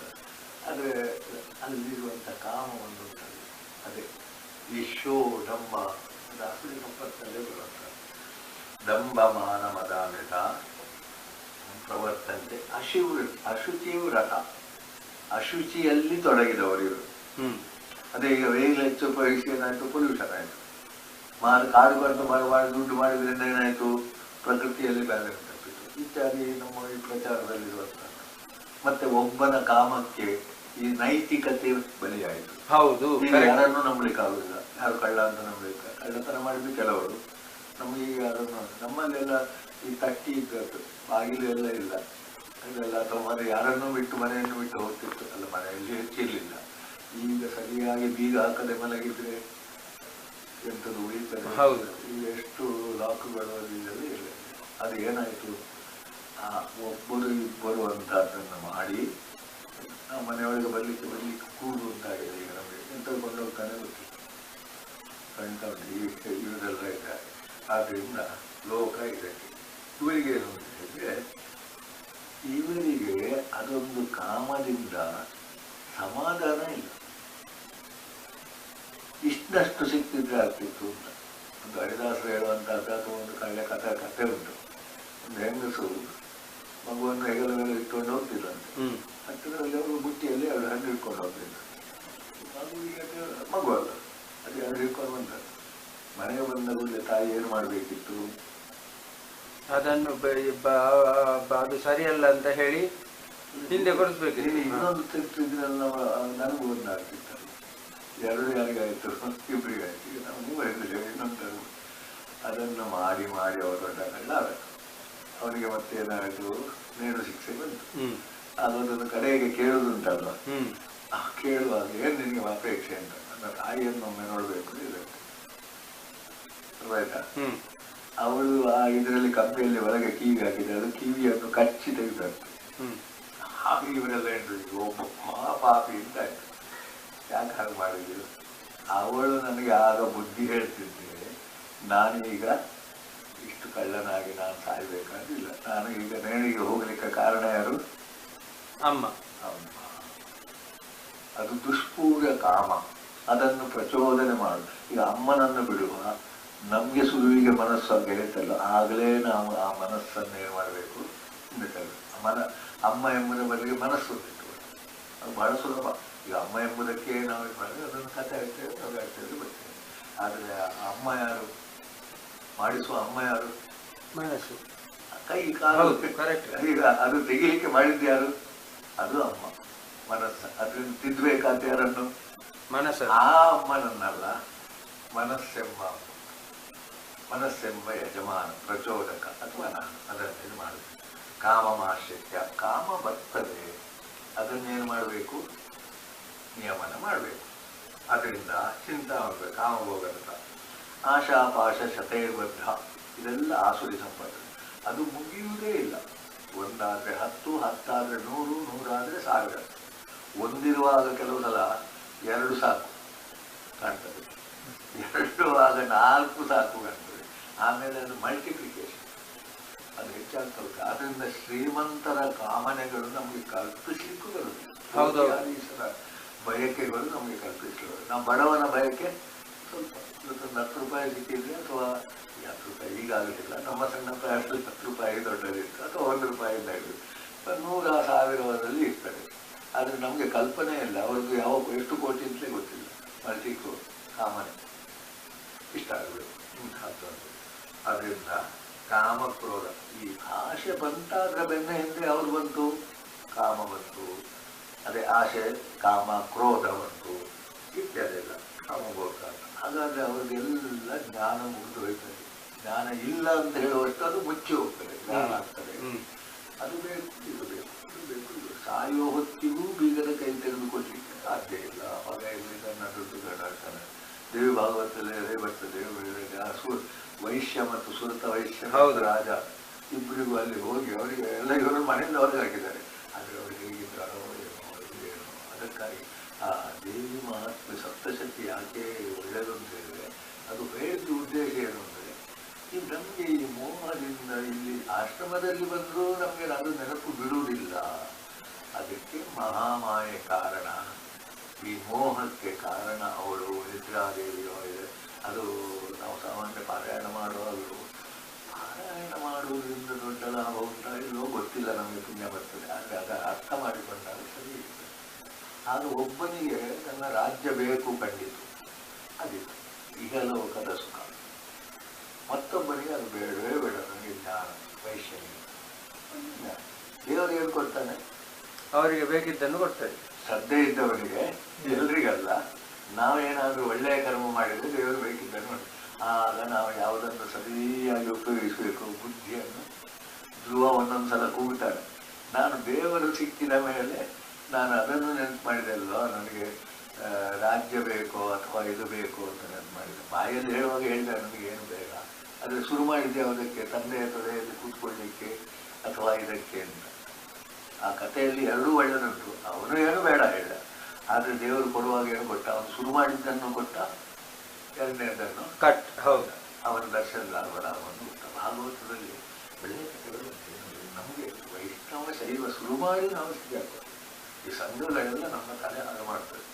ನನಗೆ ಎಷ್ಟೋ ಸಲ ಕಂಡದ್ದು, ನಮ್ಮ ಈ ಸಂಘಗಳಿಂದಾಗಿ ನಾವು ಹಾಳಾಗಿದ್ದೇವೆ. ನಾವು ಎಲ್ಲವನ್ನು ಬಿಡಬಾರ್ದು, ಬದಲಾಯಿಸಬೇಕು. ಸ್ಥಿತಿ ಬದಲಾವಣೆ ಆಗುವುದು ಲೋಕಕ್ರಮ. ನಾವು ಅದರೊಂದಿಗೆ ಹೋಗಬೇಕು. ಹಾಗೆ ಅಂತೇಳಿ ನಮಗೆ ಗೊತ್ತಿರಬೇಕು ನಾನು ಏನು ಅಂತ. ಅದನ್ನು ಇದು ಸಾಕೋದು, ಅದನ್ನು ಮಾಡಿದರೆ ನಾವು ಹೋಗಾಕ ಅನ್ಯಾಯ ನ್ಯಾಯ ಹೋಗಿಬಿಡ್ತದೆ. ದೈವಿ ಸಂಪತ್ತಿನವರಿಗೆ ನ್ಯಾಯ ಅನ್ಯಾಯ ಬೇಕು. ಆಸುರಿ ಸಂಪತ್ತಿನವರು ಹೆಚ್ಚಾಗ್ತಾ ಹೋದ ಹಾಗೆ ನ್ಯಾಯ ಅನ್ಯಾಯ ಇಲ್ಲ. ಕೊಂದ್ರೇನು ಅಂತಲೇ ಬರ್ತದೆ. ಕೊಂದ್ರೇನು, ಅವ್ರ ಹತ್ರ ಏನು ದುಡ್ಡು ನನಗೆ ಎಷ್ಟು ಸಿಕ್ಕಿದ್ರೆ ಸರಿ. ತರವಡೆ ಮಾಡುವವರು, ತಲೆ ಹೊಡೆಯುವವರು, ಅವರನ್ನು ನನಗೆ ಬೈಲಿಕ್ಕೆ ಸ್ವಲ್ಪ ಬೇಸರ ಆಗುತ್ತೆ. ಯಾಕಂದರೆ ಅವರು ಮುಂದೆ ಹೋಗಿ ಆಗಿದೆ. ಬೈಬಲ್ನಲ್ಲಿ ಒಂದು ಕಥೆ ಉಂಟು. ಅಂಥದ್ದು ಒಂದು ಹೆಣದ ಮೇಲೆ ಒಂದು ಹದ್ದು ಕೂತ್ಕೊಂಡಿದ್ದಾರೆ, ಗಾಟಿ ಕೂತ್ಕೊಂಡು ಮಾಂಸ ತಿಂತದೆ. ಅದಕ್ಕೂ ಗೊತ್ತುಂಟು, ತುಂಬ ಪ್ರಭಾತ ಉಂಟು, ಇನ್ನೂ ಸ್ವಲ್ಪ ತಿನ್ನುವ ಆಮೇಲೆ ಪೂರ ವೇಗದಲ್ಲಿ ಹೋಗುದಲ್ಲ, ಅದು ಇದು ಎಲ್ಲಿ ಬಿದ್ದು ಸತ್ತೇವೆ. ಬಿಡಿಸಿಕೊಳ್ಳಬೇಕು ಎಷ್ಟು ಬೇಕೋ ಅಷ್ಟು. ಅದೇ ನಾವು ಹಲಸಿನ ಹಣ್ಣು ನೋಡ, ಹಲಸಿನ ಹಣ್ಣು ತಿನ್ನುವ ಹಾಗೆ ನಾವು ಅದರಲ್ಲಿ ಅಂಟಿಕೊಳ್ಳುವ. ಅಸಂಗ ಶಸ್ತ್ರೇಣ ಬೇಡ ಅಂತ ಯಾವುದನ್ನೂ ಹೇಳಿಲ್ಲ. ಧರ್ಮ ಅವಿರುದ್ಧೋ ಕಾಮ. ಕಾಮ ಅಂದರೆ ಬಯಕೆ ಎಂಬುದಕ್ಕೆ ಇದು ಮಾಡುವ. ನನಗೀಗ ಒಳ್ಳೆ ಊಟ ಬೇಕೇ ಉಂಟು, ಏನು ತೊಂದರೆ ಇಲ್ಲ. ಹಾಗಂತೇಳಿ ಒಳ್ಳೆ ಊಟ ಮಾಡುವಂತಲ್ಲಿ ಅವನ ಕಡೆಯಲ್ಲಿ ಸಿಕ್ಕಿ ಬೀಳುವಂಥದ್ದಿದೆ. ಅದು ನಮ್ಮ ಬಯಕೆಯು ಸಾಧ್ಯ ಸಾಧು ಈ ಎರಡರ ಮಧ್ಯದಲ್ಲಿ ಇರಬೇಕು. ಆದ್ದರಿಂದ ಅದನ್ನು ಇದು ಮಾಡಿದರೆ ಇವರಿಗೆಲ್ಲ ಇವರದ್ದು ಇನ್ನೂ ಸಹ ಮಾರ್ಗವನ್ನು ಸ್ವಲ್ಪ ಸ್ವಲ್ಪ ಹೇಳ್ತಾನೆ. ಅವನಿಗೆ ನನಗೆ ನಾನು ಇವತ್ತು ಇಷ್ಟು ಮಾಡಿದೆ, ಇನ್ನಿಷ್ಟು ಆಗಬೇಕು, ಇದೆಲ್ಲ ಅಸೌಮಯ ಆಗುತ್ತೆ. ನನ್ನ ಶತ್ರುವನ್ನು ನಾಶ ಮಾಡಿದೆ, ಇಂಥವರನ್ನು ಬಿಡಬೇಕು, ನಾನು ಮಾತ್ರ ಉಳಿಬೇಕು. ಈಶ್ವರೋಹಂ, ನಾನು ಏನು ಬೇಕಾದರೂ ಮಾಡ್ತೇನೆ, ನಾನು ಇದು. ಅದು ಮತ್ತೆ ನಮಗೀಗ ಹೇಳುವಾಗ ತಮಾಷೆ ಕಾಣ್ತದೆ, ಅಲ್ಲಿ ಹೋದ ಮೇಲೆ ಹಾಗೆ ಕಾಣುದು. ಹೌದು, ಆ ಸ್ಥಿತಿಯಲ್ಲಿ ಮತ್ತೆ ಹಿಂದೆ ಬರಲಿಕ್ಕೆ ಬಹಳ ಕಷ್ಟ. ಅದರಿಂದ ನಿಮಗೆ ಜಾಗೃತಿ ಇಷ್ಟು ಹೇಳಿದೆ, ಯಾಕಂದರೆ ಅದರಲ್ಲಿ ಸಿಕ್ಕಿಕೊಂಡ ಕೂಡಲೇ ಆದಷ್ಟು ಬಿಡಿಸ್ಕೊಳ್ಳಿ. ಸಿಕ್ಕಿಕೊಳ್ತದೆ ಅಂತ ಕಂಡ ಕೂಡಲೇ ಬಿಡ್ತಾರೆ. ಅದು ನಮ್ಮ ಅಮ್ಮ ಆರು ಬುದ್ಧಿ, ಮನಸ್ಸು. ಅಮ್ಮ ನಮಗೆ ಬುದ್ಧಿ ಕಲಿಸಬೇಕು. ಇಂದ್ರಿಯಗಳು ಕಲೀಲಿಕ್ಕೆ ತಯಾರೇ ಇಲ್ಲ, ಮಗುವಿಗೆ ಗೊತ್ತಾಗುವುದೇ ಇಲ್ಲ. ಆದರೆ ಯಾರು ಬುದ್ಧಿ ಕಲಿಸಬೇಕು? ಅಮ್ಮ. ಅದು ಇಂದ್ರಿಯಗಳು ಮತ್ತು ಇದನ್ನು ಹೇಳುವಾಗ ಹಾಗೆ ಆಢ್ಯೋಭಿ ಜನವಾರಸ್ಮೆ, ನನ್ನ ಹಾಗೆ ಯಾರಿದ್ದಾರೆ, ನಾನೀಗ ಅದು ಮಾಡಿದ್ದೇನೆ, ಇದು ಮಾಡಿದ್ದೇನೆ, ಅಲ್ಲಿ ನನ್ನ ಹೆಸರು ಉಂಟು, ಇಲ್ಲಿ ಹೆಸರು ನೋಡಿ, ಈ ದೇವಸ್ಥಾನದಲ್ಲಿ ನೋಡಿ, ಅಲ್ಲಿ ನನ್ನ ಮೇಲೆ ಹೆಸರು ಯಾರು ಗೊತ್ತುಂಟ ನಿಮಗೆ? ಇದೆಲ್ಲ ಇದಕ್ಕೆ ವಿಭ್ರಾಂತ. ನನಗೆ ಅದೇ ಬಿಲ್ಡಿಂಗ್ ಕಟ್ಟುವಾಗ ಕಾಣೋದು. ಮತ್ತೊಂದು ಕಡೆಯಲ್ಲಿ ಯಾರೋ ಸಮಾಧಾನ ಅಂತಾರೆ, ಅವನ ಇದು ಮತ್ತೆ ಯಾವ್ಯಾವ ಹೋಗ್ತಿತ್ತು, ಈಗ ಒಂದು ಕಟ್ಟಡ ಕಟ್ಟಿ ಹಾಕಿದಲ್ಲ, ಸಿಗಲಿ ಕಟ್ಟಡ ಕಟ್ಟಿ ಹಾಕಿ ಉಪಯೋಗ ಇಲ್ಲ, ಬೇಡ, ಆ ಕೆಲಸದವರಿಗೆ ಅಷ್ಟೆಲ್ಲ ಕೆಲಸ ಸಿಕ್ಕಿತಲ್ಲ. ಹೌದು, ಇತ್ಯಾದಿಗಳೆಲ್ಲ. ಒಂದೊಂದ್ಸಲ ಹಣವನ್ನೇ ಏನು ಮಾಡೋದು ಗೊತ್ತಾಗುತ್ತೆ. ಜಾಗತಿಕ ಹಾಕೋದು ಬಂಗಾರ ತೆಗೆದುಕೊಳ್ಳೋದಕ್ಕೂ ಕೂಡ ಒಂದು ಔಚಿತ್ಯ ಉಂಟು. ಇಲ್ಲದಿದ್ರೆ ಅವ ಏನು ಮಾಡ್ತಾರೆ, ದುರುಪಯೋಗ ಮಾಡ್ತಾರೆ. ಇದೊಂದು ಹುಚ್ಚುಂಟಲ್ಲ, ಈ ಬಂಗಾರದ್ದು ಎಲ್ಲ ತೆಗೆದುಕೊಂಡಿದ್ದಾರೆ. ಅವರು ಬೇರೆದ್ದಕ್ಕೆ ದುರುಪಯೋಗಕ್ಕೆ ಸ್ವಲ್ಪ ಕಡಿಮೆ ಆಗ್ತದೆ. ಇದು ಇರ್ತದೆ ಅಲ್ಲಿ, ಅವರಿಗೆ ಸ್ವಲ್ಪ ಒಡ್ಡಾರ ಆಗಲಿಕ್ಕಿಲ್ಲ, ಇದು ಇರ್ತದೆ. ಅದರಿಂದಲೇ ಈ ಕೆಲಸ ಮಾಡಿಸುವುದು ಅದು ಒಳ್ಳೆ ರೀತಿಯಲ್ಲಿ ಉಂಟು. ಅವರಿಗೆ ಉಪಕಾರ ಮಾಡಿ ಧರ್ಮಕ್ಕೆ ದುಡ್ಡು ಕೊಡಬೇಕು, ಕೆಲಸ ಮಾಡಿಸಿಕೊಡಿ ಅಂತದೆ. ಈಶ್ವರಚಂದ್ರ ವಿದ್ಯಾಸಾಗರ ಕಥೆಯಲ್ಲಿ ಆ ದೃಷ್ಟಿಯಲ್ಲಿ ಅದನ್ನು ಈಶ್ವರಚಂದ್ರ ವಿದ್ಯಾಸಾಗರ ಕಥೆಯನ್ನು ಇಲ್ಲಿ ಹೇಳ್ಬೋದು. ಬೇಡವನ್ನಂತೆ ಒಂದೊಂದು ಕಾಲ ಒಂದು ಪೈಸೆ ಇರ್ತದೆ, ಎಂತ ಮಾಡ್ತೀವಿ, ಸಿಕ್ಕಿದೆ ನನಗೆ ಸ್ವಲ್ಪ ತಿಂಡಿ, ನನ್ನ ಅಮ್ಮ ಅಲ್ಲಿದ್ದಾರೆ, ಸ್ವಲ್ಪ ತಿಂಡಿ, 4 ಆನೆ ಕೊಟ್ಟರೆ ಏನು ಮಾಡ್ತೀವಿ? 4 ದಿವಸಕ್ಕೆ ನಮಗೆ ಮತ್ತೆ ಗಟ್ಟೆ ಇಲ್ಲ, 1 ರೂಪಾಯಿ ಕೊಟ್ಟರೆ ಏನು ಮಾಡ್ತೀವಿ? 4 ಆನೆ ಎಷ್ಟು ಖರ್ಚು ಮಾಡ್ತೇನೆ. ಮತ್ತೆ ಇದನ್ನು ನಾನು ಒಂದು ಸಣ್ಣ ಇದಕ್ಕೆ ಅಂಗಡಿಲಿಕ್ಕೆ ವ್ಯಾಪಾರಕ್ಕೆ ತೊಡಗಿಸ್ತೇನೆ ಮಾಡಿ ಸ್ವಲ್ಪ ಹೆಚ್ಚು ಸಿಕ್ಕಿದ್ರೆ ಅದನ್ನು ಏನು ಮಾಡಬೇಕು? ಬಡವನಿಗೆ ದೋಷ ಇಲ್ಲ, ಹಾಗೆ ಅವನಿಗೆ ಊಟಕ್ಕೆ ಗತಿ ಇಲ್ಲ, ಅದು ಮುಗಿಯಿತು. ಹೇಗೆ ಇವತ್ತು 3 ಹೊತ್ತು ಊಟಕ್ಕೆ ಸಿಗುವುದು ಅಂತ ಮಾಡ್ತಾರೆ. ದಾನ ಎಲ್ಲಿ ಮಾಡೋದು, ಧರ್ಮ ಎಲ್ಲಿ ಮಾಡೋದು. ಊಟಕ್ಕೆ ಆದ ಮೇಲೆ ನಾವೇನು ಹೇಳಿದ್ರು, ನನಗೆ ಊಟಕ್ಕೊಟ್ಟು ಬರುವ ವರ್ಷಕ್ಕೂ ತೆಗೆದಿರಬೇಕು, ಆಮೇಲೆ ಮಕ್ಕಳ ಆಗಬೇಕು, ಮನೆ ಆಗಬೇಕು, ಮನೆಗೆ ಉಪ್ಪರಿಗೆ ಆಗಬೇಕು, ಉಪ್ಪರಿಗೆ ಬೇಕು. ಅದು ನಾನು ಹೇಳುವಾಗ ಒಂದೊಂದು ಸಲ ತಪ್ಪು ಅಂತ ಎಲ್ಲರನ್ನು ಹೇಳ್ತೇನೆ. ಅವನು ಮಾಡುವ ಉದ್ದೇಶದ ಬಗ್ಗೆ ಬೇಕುಗಳನ್ನು ಕಡಿಮೆ ಮಾಡಿ, ಸ್ವಲ್ಪ ಹೆಚ್ಚು ದಾನ ಮಾಡಿ. ಹಾಗಾದ್ರೆ ಕೆಲಸ ಕೊಡುವುದು ದಾನ ಅಂತ ತಿಳ್ಕೊಂಡು ಮಾಡಿದ್ರೆ ಅದು ತಪ್ಪಿಲ್ಲಲ್ಲ. ಕರೆಕ್ಟ್. ನೀನು ಯಾಕೆ ತೋಟ ಮಾಡೋದು, ನನ್ನ ಹತ್ರ ದುಡ್ಡು ಉಂಟಲ್ಲ, ಅಷ್ಟೇ ಕೆಲಸ ಕೊಡ್ತೇನೆ. ಅದೊಂದು ಇಕನಾಮಿಕ್ಸ್ನಲ್ಲಿ ಒಳ್ಳೆ ಕೇಳಿ ಉಂಟು. ಧರ್ಮಕ್ಕೆ ದುಡ್ಡು ಕೊಟ್ಟರೆ ಎಂತ ಮಾಡ್ತಾನೆ ಅವನಿಗೂ ಇದಾಗ್ತದೆ. ಅದರಿಂದಲೇ ನಾವು ಯಾವುದೇ ಒಂದು ದಾನ ಎಂಬುದಕ್ಕೆ ನಾವು ಸರಿಯಾಗಿ ಅರ್ಥ ಮಾಡಿಕೊಳ್ಳಿ ಗೊತ್ತಿಲ್ಲ. ಹೋಮ ಮಾಡಿಸಿ ಊಟ ಹಾಕಿ ದಕ್ಷಿಣ ಬಡಿಸಿ, ಸುಮ್ಮನೆ ಬ್ರಾಹ್ಮಣರಿಗೆ ದಕ್ಷಿಣ. ಈಗ ಕಟ್ಟೆಗೆ 100,000 ಕೊಡುವಾಗ ಅದು ಆಸುರಿ ಅಥವಾ ವಿಚಾರಹೀನ, ಅವಿಚಾರ ಕಾರ್ಯ. ದೇವರಿಗೆ ಸೇವೆ ಮಾಡಿ ಹೋಮ ಮಾಡಿಸಿ ದಕ್ಷಿಣ ಕೊಟ್ಟರೆ ಅದಕ್ಕೊಂದು ಅರ್ಥ ಉಂಟು. ಹೋಮದ ಮೇಲೆ ಪೂರ್ವ ವಿಶ್ವಾಸ ಇಲ್ಲ, ಆದರೂ ಹೋಮ ಮಾಡಿದ್ರಿಂದ ಕೆಟ್ಟದಾಗಲಿಕ್ಕಿಲ್ಲ ಅಂತ ಒಂದಾದರೂ ಗೊತ್ತುಂಟ.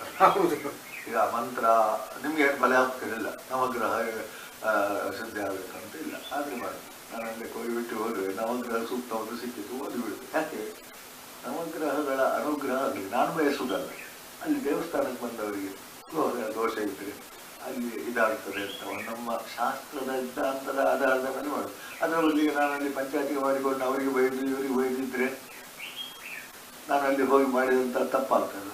ಓದಿಕೊಂಡಿದ್ರೆ ನನ್ನ ಉದ್ದೇಶ ಅಲ್ಲ, ಅದೇ ನೀವು ಬಿಲ್ಡಿಂಗ್ ಕಟ್ಟಾಗಿದ್ರೆ ನಿಮಗೆ ಅಗತ್ಯ ಇಲ್ಲಿದ್ರು ಕಟ್ಟಿ ಹಾಕಿಸಿದ್ರೆ ಅಂಥದ್ದು ಯೋಚನೆ. ಅದರಿಂದ ಇದೆಲ್ಲ ಒಳ್ಳೆಯದು ತಪ್ಪಿರುವುದೆಲ್ಲಿ ನಮ್ಮ ಬುದ್ಧಿಯಲ್ಲಿ.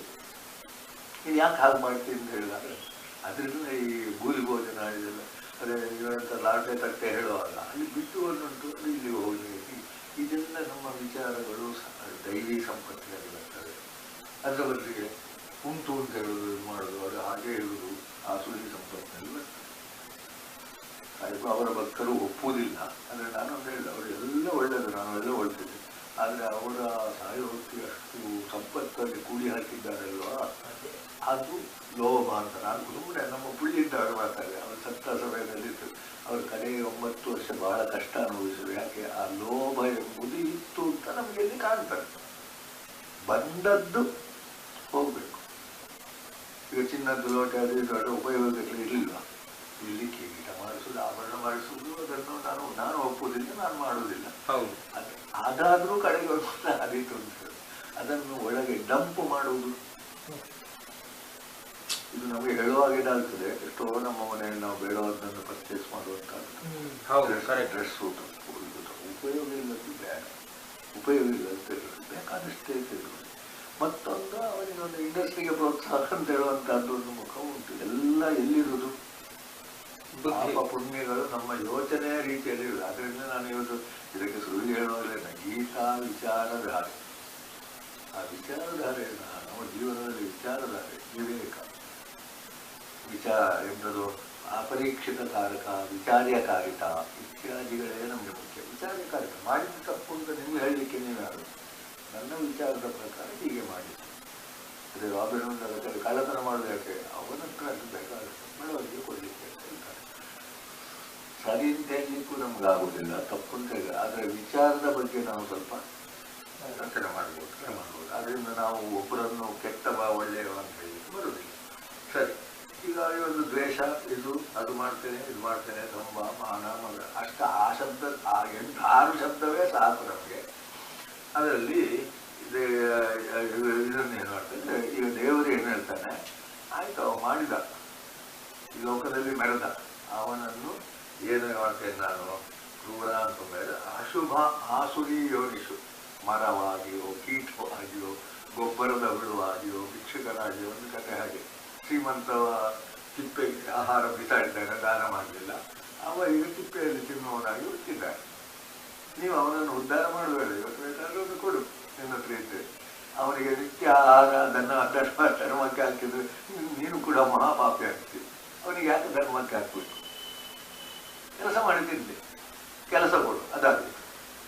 ಕೆಲಸ ಕೊಡ್ತೇನೆ ಅಂತ ಹೇಳಿದಾಗ ಆದಿತ್ತು. ಅದರಿಂದ ಎಲ್ಲವೂ ಬುದ್ಧಿಯೋಗ. ಒಂದು ಕಡೆಯಲ್ಲಿ ಭಗವದ್ಗೀತೆಯನ್ನು ಬುದ್ಧಿಯೋಗ ಅಂತ ಹೇಳಿ, ನಮ್ಮ ಬುದ್ಧಿ ನಮ್ಮನ್ನು ಪಾಪ ಪುಣ್ಯಕ್ಕೆ ಗುರಿ ಮಾಡುವುದಿಲ್ಲ ವಿಷಯ ಅಲ್ಲ. ಆಮೇಲೆ ಕೃಷ್ಣನ ಮದುವೆ ಆದ ಯಾಕೆ ಅಂತ ಹೇಳಿದ್ರೆ ಅವನಿಗೆ ಒಂದು ಮದುವೆ ಆಗಬೇಕು ಅಂತ ಇರಲಿಲ್ಲ, ಬಂದವರನ್ನು ಬಿಡ್ಲಿಕ್ಕಾಗೋದಿಲ್ಲ, ಅಷ್ಟು ಮದುವೆ ಆದ. ಈಗ ರುಕ್ಮಿಣಿ ಅವ ಬಯಸಿದ್ದೇ ಅಲ್ಲ, ಬಂದ ಅದನ್ನು ಹೇಳುವಾಗ ಅದರಿಂದ ಅವನೇನು ಅಂತ ಹೇಳಿದ್ರೆ ಬಳಸಿ ಬ್ರಹ್ಮಚಾರಿ, ಅಷ್ಟು ಹೆಂಡತಿಯರನ್ನು ಚೆನ್ನಾಗಿ ನೋಡಿಕೊಂಡಿದ್ದಾನೆ. ಆದರೆ ಅವನು ಬ್ರಹ್ಮಚಾರಿ, ಅವನ ಬಯಕೆಯಾಗಿ ಅಲ್ಲ. ಅವರು ಬಂದಿದ್ದಾರೆ, ಅವರಿಗೆ ಅದು ಸ್ವಲ್ಪ ಹೆಚ್ಚು ಮೇಲೆ ಉಂಟದು. ಅದರಿಂದ ನಾವು ಆ ರೀತಿಯಲ್ಲಿ ಯೋಚನೆ ಮಾಡಿದಾಗ ಕೃಷ್ಣ ದೇವರಾಗ್ತಾರೆ. ನಾವು ಈ ರೀತಿ ಸ್ತ್ರೀ ಬೈಯುವಂಥದ್ರಲ್ಲಿ ಅದು ಹಾಗೆ ಆಗ್ತದೆ. ಅದರಿಂದ ನಾವು ಎರಡನ್ನು ಅರ್ಥ ಮಾಡಿಕೊಳ್ಬೇಕು. ಈಗ ಇನ್ನು ಈ 6 ಆಗ ಹೇಳ್ತಲ್ಲ, ಅದನ್ನು ಪುನಃ 3ಕ್ಕೆ ಇರಿಸುವ. ತ್ರಿವಿಧಂ ನರಕಸ್ಯೇತಂದಾರವು ಕಾಮ ಕ್ರೋಧ ತಥಾ ಲೋಭ.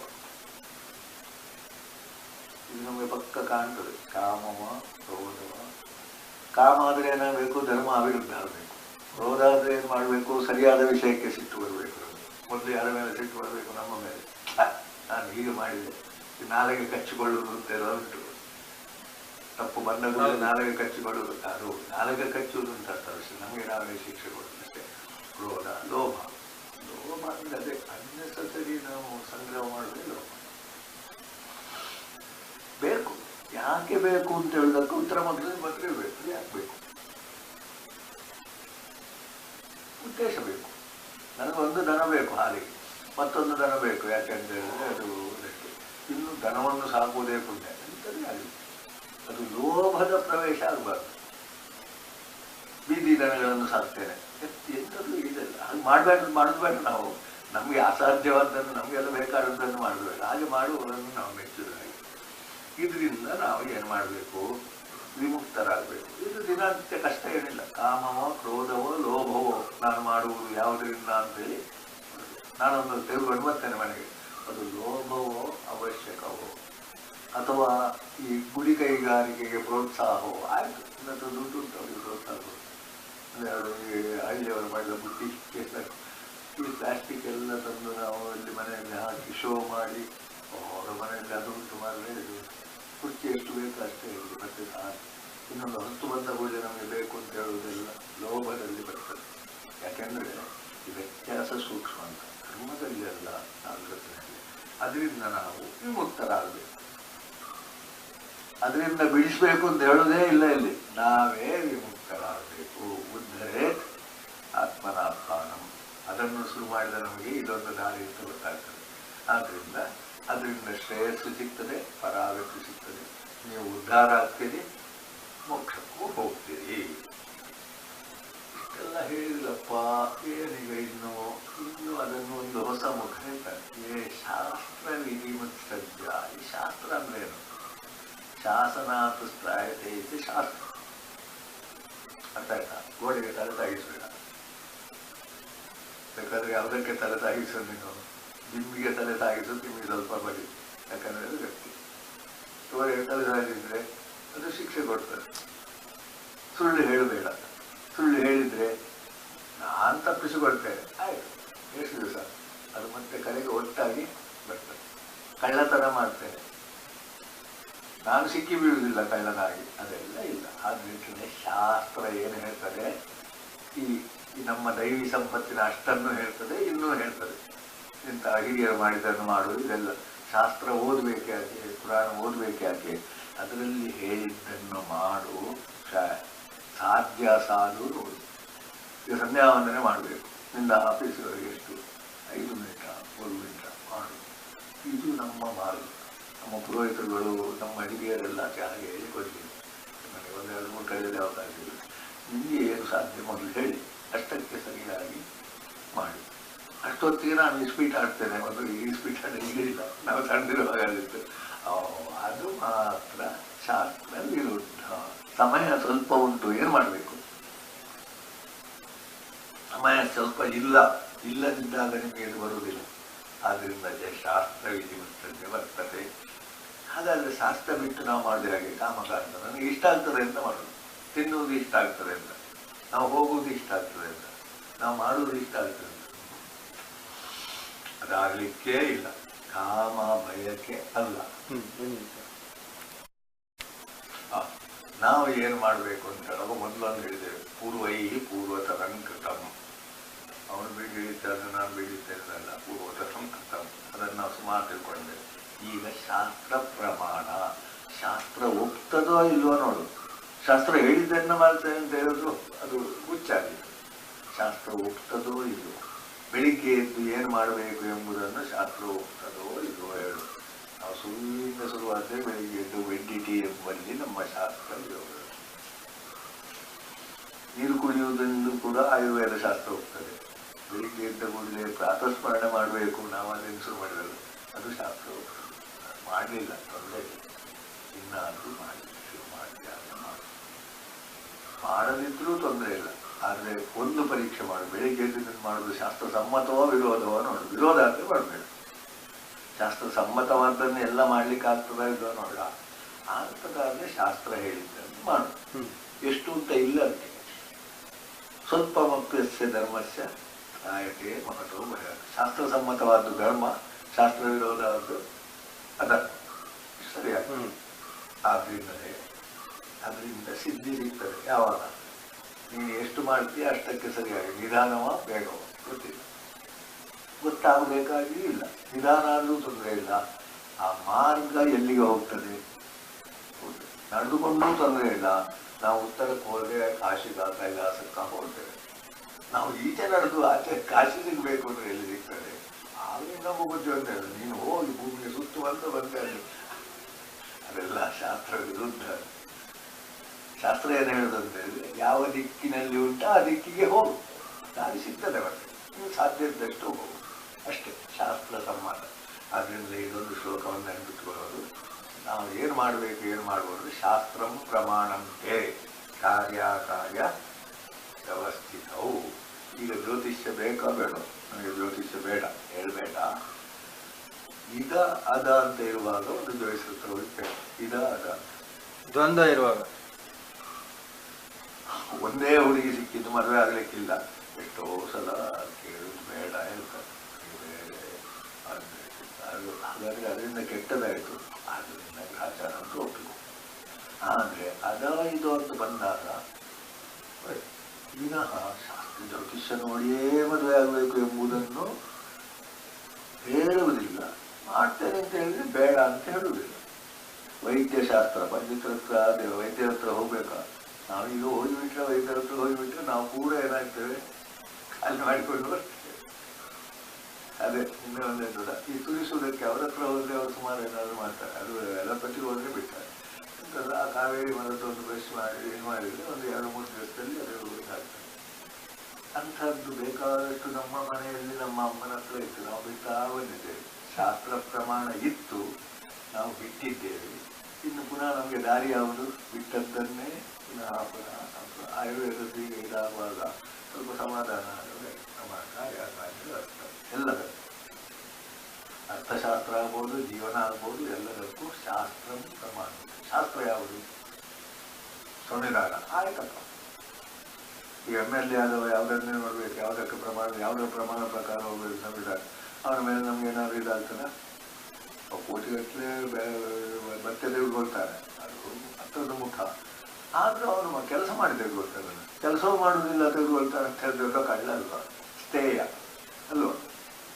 ನಮ್ಮ ರಾಜಕೀಯದವರು ಹೆಚ್ಚು ಸ್ಥೇಯರು, ಆಫೀಸ್ನಲ್ಲಿಯೂ ಇದ್ದಾರೆ. ನಾವು ಎಲ್ಲಿದ್ದೇವೋ ಅಲ್ಲಿ ಅಂಥದ್ದು ಬರಬಾರ್ದು ಅಂತ ನೋಡಿದ್ರೆ ಸರಿ. ಹೆಚ್ಚು ಕಡಿಮೆ ಎಂಬುದು ಬೇರೆ ವಿಷಯ, ಹೆಚ್ಚು ಕಡಿಮೆ ಎಂಬುದು ಬೇರೆ ವಿಷಯ. ಆದರೆ ಅದು ಕಳ್ಳತನವೋ ಅಥವಾ ಸರಿಯಾದ ಮಾತು. MLA ಇವರಿಗೆಲ್ಲ ದುಡ್ಡು ಕೊಡ್ತಾರೆ ಅಂತ ಹೇಳೋದು, ಹಾಗೆ ಹೆಚ್ಚಿನವರಿಗೆ ಅದು ಕಾಂಟ್ರಾಕ್ಟ್. ಆದ್ದರಿಂದ ಶಾಸ್ತ್ರ ಎಂಬುದನ್ನು ವಿಸ್ತಾರ ಮಾಡಿಕೊಳ್ಬೇಕು. ವೇದ ಪುರಾಣ ಅಥವಾ ನಮ್ಮ ಈ ಶಾಸ್ತ್ರ ಎಂಬುದಕ್ಕಿಂತಲೂ ಎಲ್ಲಿಯೂ ಇರುವ ನಿಯಮಗಳೇ ಶಾಸ್ತ್ರ. ಹೆಚ್ಚು ಮಾತಾಡಿದ್ರೆ ಒಳಗೆ ತಲೆ ಬಡಿಬಾರದು ಅಂತ ಹೇಳುದು ಶಾಸ್ತ್ರ. ಹೌದೌದು, ರೂಢಿಯಲ್ಲಿರೋದು ಕೂಡ ಶಾಸ್ತ್ರವೇ. ಅದು ಶಾಸ್ತ್ರವೇ. ತಲೆ ಬಡಿದ್ರೆ ಅದು ಗೋಡೆಗೆ ಇದಾಗ್ತದೆ. ಅಥವಾ ಯಾವುದನ್ನು ನಾವು ಹೆಚ್ಚು ಇದು ಮಾಡ್ತೀವಿ, ಇದೊಂದು ದುರ್ಬಲವಾದ ಮರವನ್ನು ಸಸ್ಯವನ್ನು ಹಿಡಿದು ಹೇಳ್ಕೊಂಡು ಹೋಗಬಾರ್ದು ಅಂತ ಶಾಸ್ತ್ರವೇ. ತೆಂಗಿನ ಮರಕ್ಕೆ ನೀವು ಎಷ್ಟು ಬೇಕಾದ್ರೆ ಆಧಾರ ಕೊಡಿ, ಆಧಾರ ಹಾಕಿ ನೀವು ಅದನ್ನು ಹಗ್ಗ ಹಾಕಿ ಎಳೆದು ಎಲ್ಲ ಆಧಾರ ಮಾಡಿ ಆದರೆ ಒಂದು ಹೂವಿನ ಗಿಡ ಮಾಡಿದರೆ ಅದು ಹೋಗ್ತದೆ. ಶಾಸ್ತ್ರ ಎಂಬುದು ಫಲಾಫಲಗಳ ಬಗ್ಗೆ ಇರುವಂಥ ಅನುಭವದಿಂದ ಬಂದದ್ದು. ಸ್ವಂತ ಆಗ್ಬೋದು, ಹಿರಿಯರು ಹೇಳಿದ್ದು ಕಾರ್ಯ ಯಾವುದು ಹಿರಿಯರು ಮಾಡಿದ್ದಾರೆ ಮಾಡಬೇಕು. ನಾನು ಇಲ್ಲಿ ಹುಟ್ಟಿದ್ದನ್ನು ಮಾಡಿ, ಈಗ ನಮ್ಮ ಊರ ದೇವಸ್ಥಾನಕ್ಕೆ ಮೊದಲು ಹೋಗಬೇಕು. ನಾನು ಊರಿನ ದೇವಸ್ಥಾನಕ್ಕೆ ಹೋಗೋದಿಲ್ಲ, ನಾನು ಕಾಶಿಗೆ ಮಾತ್ರ ಹೋಗೋದು. ಇದೆಲ್ಲ ಶಾಸ್ತ್ರ ವಿರುದ್ಧ. ಇನ್ನು ಕಾಶಿಗೆ ಯಾಕೆ ಹೋಗ್ತೀವಿ ದೇವರನ್ನು ನೋಡಲಿಕ್ಕೆ? ಆಗ ಜ್ಞಾನಿಗೆ ಮತ್ತೆ ಹೇಳ್ತಾನೆ, ನಿಮ್ಮ ಮನೆಯಲ್ಲಿಲ್ವಾ ಇದರಲ್ಲಿಲ್ವಾ ಅಂತ ಹೇಳಿ, ಅದು ಪುನಃ ಬೇರೆ. ಆದರೆ ಸಾಮಾನ್ಯವಾದಂತಹ ಶಾಸ್ತ್ರದ ಅರ್ಥವನ್ನು ಸರಿತಿರುವುದು. ಶಿಕ್ಷೆಗೆ ಕಾರಣವಾಗುವುದು ಶಾಸ್ತ್ರ ವಿರೋಧಿ, ಶಿಕ್ಷೆಯಿಂದ ರಕ್ಷಿಸುವಂತಹದ್ದು ಶಾಸ್ತ್ರ. ಶಾಸನಾತ್ ತ್ರಾಯತೆ, ಶಾಸನ ಅಂದರೆ ಶಿಕ್ಷೆ, ಅದರಿಂದ ತ್ರಾಯತೆ. ಶಿಕ್ಷೆ ಬೈಯುವುದು ಎಲ್ಲ ಶಾಸನ. ಅಜ್ಜನೇಂದ್ರ ಹೀಗೆ ಮಾಡಿದರೆ ಅವರು ಬೈತಾರೆ, ಅದು ಶಾಸನ. ಶಿಕ್ಷೆ ಶಾಸನ. ಈ ನಮ್ಮ ಕ್ಷಣ ಕ್ಷಣಕ್ಕೆ ಅದು ನಮಗೆ ಗೊತ್ತಾಗಬೇಕು. ಶಾಸನ ತ್ರಾಯತೆ, ಶಾಸ್ತ್ರ ಪ್ರಮಾಣ ಅಂತೆ. ಮತ್ತೆ ನಾವು ರೂಢಿಯಲ್ಲಿರುವಂಥದ್ದನ್ನು ಒಪ್ಪುವ. ಈಗ ಯಾಕೆ ಒಪ್ಪಬೇಕು ಅಂದರೆ ಜ್ಯೋತಿಷ್ಯ, ವೈದ್ಯ ಇದೆಲ್ಲವೂ ಶಾಸ್ತ್ರ. ಈಗ ಧನುರ್ವೇದ ಈಗ ಹೋಗಿಬಿಟ್ಟಿದೆ. ಯಾಕಂದರೆ ಹಿಂದೆ ಅದು ಯಜುರ್ವೇದದಲ್ಲಿ ನಮ್ಮ ಯಕ್ಷಗಾನಕ್ಕೆ ಮಾತ್ರ ಸೀಮಿತವಾಗಿದೆ, ಅದು ಹೋಗಿದೆ. ಎಷ್ಟೋ ಶಾಸ್ತ್ರಗಳು ಎಷ್ಟೋ ಒಂದು ದಾರಿಗಳು ಹೋಗಿಬಿಟ್ಟಿವೆ. ಈಗ ಆಯುರ್ವೇದ ಶಾಸ್ತ್ರ ಹೋಗ್ತಾ ಇತ್ತು, ಈಗ ಪುನಃ ಅದು ಬರ್ತಾ ಹಾಗೇ ಒಂದು ಧನುರ್ವೇದ ಇತ್ಯಾದಿಗಳು ಬರ್ಬೋದೋ ಏನೋ. ಯಾರೋ ಹೇಳ್ತಾರಲ್ಲ, ಈಗ ಸಂಪೂರ್ಣ ನಾಶ ಆದ್ಮೇಲೆ ಪುನಃ ಕೋರು ಕತ್ತಿ ಎಲ್ಲ ಬರ್ತದೆ ಅಂತ. ಅದು ನಮಗೆ ಬೇಡ. ಈಗ ಇರುವ ಸ್ಥಳಗಳಲ್ಲಿ ನಾವು ಬೆಳೆಸುವ ಇದೊಂದು ಎರಡು ಶಾಸ್ತ್ರಗಳಿದ್ದು ಏನು ಪ್ರಮಾಣ, ಶಾಸ್ತ್ರ ಪ್ರಮಾಣ. ಆದ್ದರಿಂದ ನಾವು ಏನು ಮಾಡಬೇಕು, ನಮಗೆ ಸಂದೇಹ ಬಂದಾಗ ಶಾಸ್ತ್ರವನ್ನು ನೋಡಿಕೊಂಡು ಮುಂದೆ ಹೋಗಬೇಕು. ಇದಾದ್ಮೇಲೆ ಇನ್ನು ಶ್ರದ್ಧಾತ್ರಯ ಜ್ಞಾನ ಇದು ಹೇಳುವುದು ಅದನ್ನು. ಈಗ ನಾವು ಇವತ್ತು ಹೇಳಿದ್ದು ಹೊಸ್ತಲ್ವ, ಹೌದು, ಆದರೆ ವಿಷಯ ಮಾತ್ರ ಉದ್ಧಾರ, ಜ್ಞಾನ, ಅಜ್ಞಾನ ಇಷ್ಟೇ ವಿನಃ ಮತ್ತೇನೂ ಇಲ್ಲ. ಕಾರ್ಯಕಾರ್ಯದಲ್ಲಿ ನಮಗೆ ಒಂದು ಸ್ಪಷ್ಟವಾದಂತಹ ನಾನು ಮಾಡಬೇಕು ಬೇಡ ಎಂಬುದು ನಮಗೆ ಕಾಣಬೇಕು. ಬೇರೆಯವರು ಹೇಳಿದ್ದನ್ನು ಕೇಳಬೇಕು, ಆದರೆ ಅದು ಮಾಡುವಕ್ಕೆ ಹೋಗುವಾಗ ನನಗೆ ಕಾಣಬೇಕು. ಇದು ಅರ್ಜುನನಿಗೂ ಕೃಷ್ಣನ ಇದರಲ್ಲಿ ಬರೆಯಿದೆ ನೋಡಿ, ಹೀಗೆ ಮಹಾರಾಯ ನಿಮಗೇನು ಕಾಣ್ತದೆ ಹಂಗೆ ಮಾಡು. ಭಗವದ್ಗೀತೆ ಒಂದು ಸರಿ ಹಿರಿಮೆ ಇರುವುದ ಹೀಗೆ ಕೇಳಿದ್ದಕ್ಕೆಲ್ಲ ಹೇಳೋದು ನಾವು, ಆದರೆ ಮಾಡುವುದು ನಾವು. ಇಂಥ ಒಂದು ಆತ್ಮದ ಪಾರಮ್ಯ ನಾನು ಎಂಬುದರ ಮಹತ್ವವನ್ನು ತಿಳಿಸಿ ಅದನ್ನು ಪತನಕ್ಕೆ ಹೋಗದಾಗ ಮಾಡುವುದೇ ಇದು. ಎಲ್ಲ ಪ್ರಾರಂಭದಿಂದಲೂ ಕೊನೆಯವರೆಗೂ ಅದೇ. ಇನ್ನು ಅದನ್ನು ಬೇರೆ ರೀತಿಯಲ್ಲಿ ಹೇಳುವುದು ಯಾಕೆಂದರೆ ಸಮಾಧಾನ ಆಗುವವರೆಗೆ ಒಂದು ದೃಷ್ಟಿಯಲ್ಲಿ ಪ್ರವಚನ ಮುಗಿಬಹುದು, ಆದರೆ ಅಧ್ಯಯನ ಜೀವನದ ಉದ್ದಕ್ಕೆ ನಡೀಬೇಕು. ಅದಕ್ಕೆ ಇದು ಬೀಜ.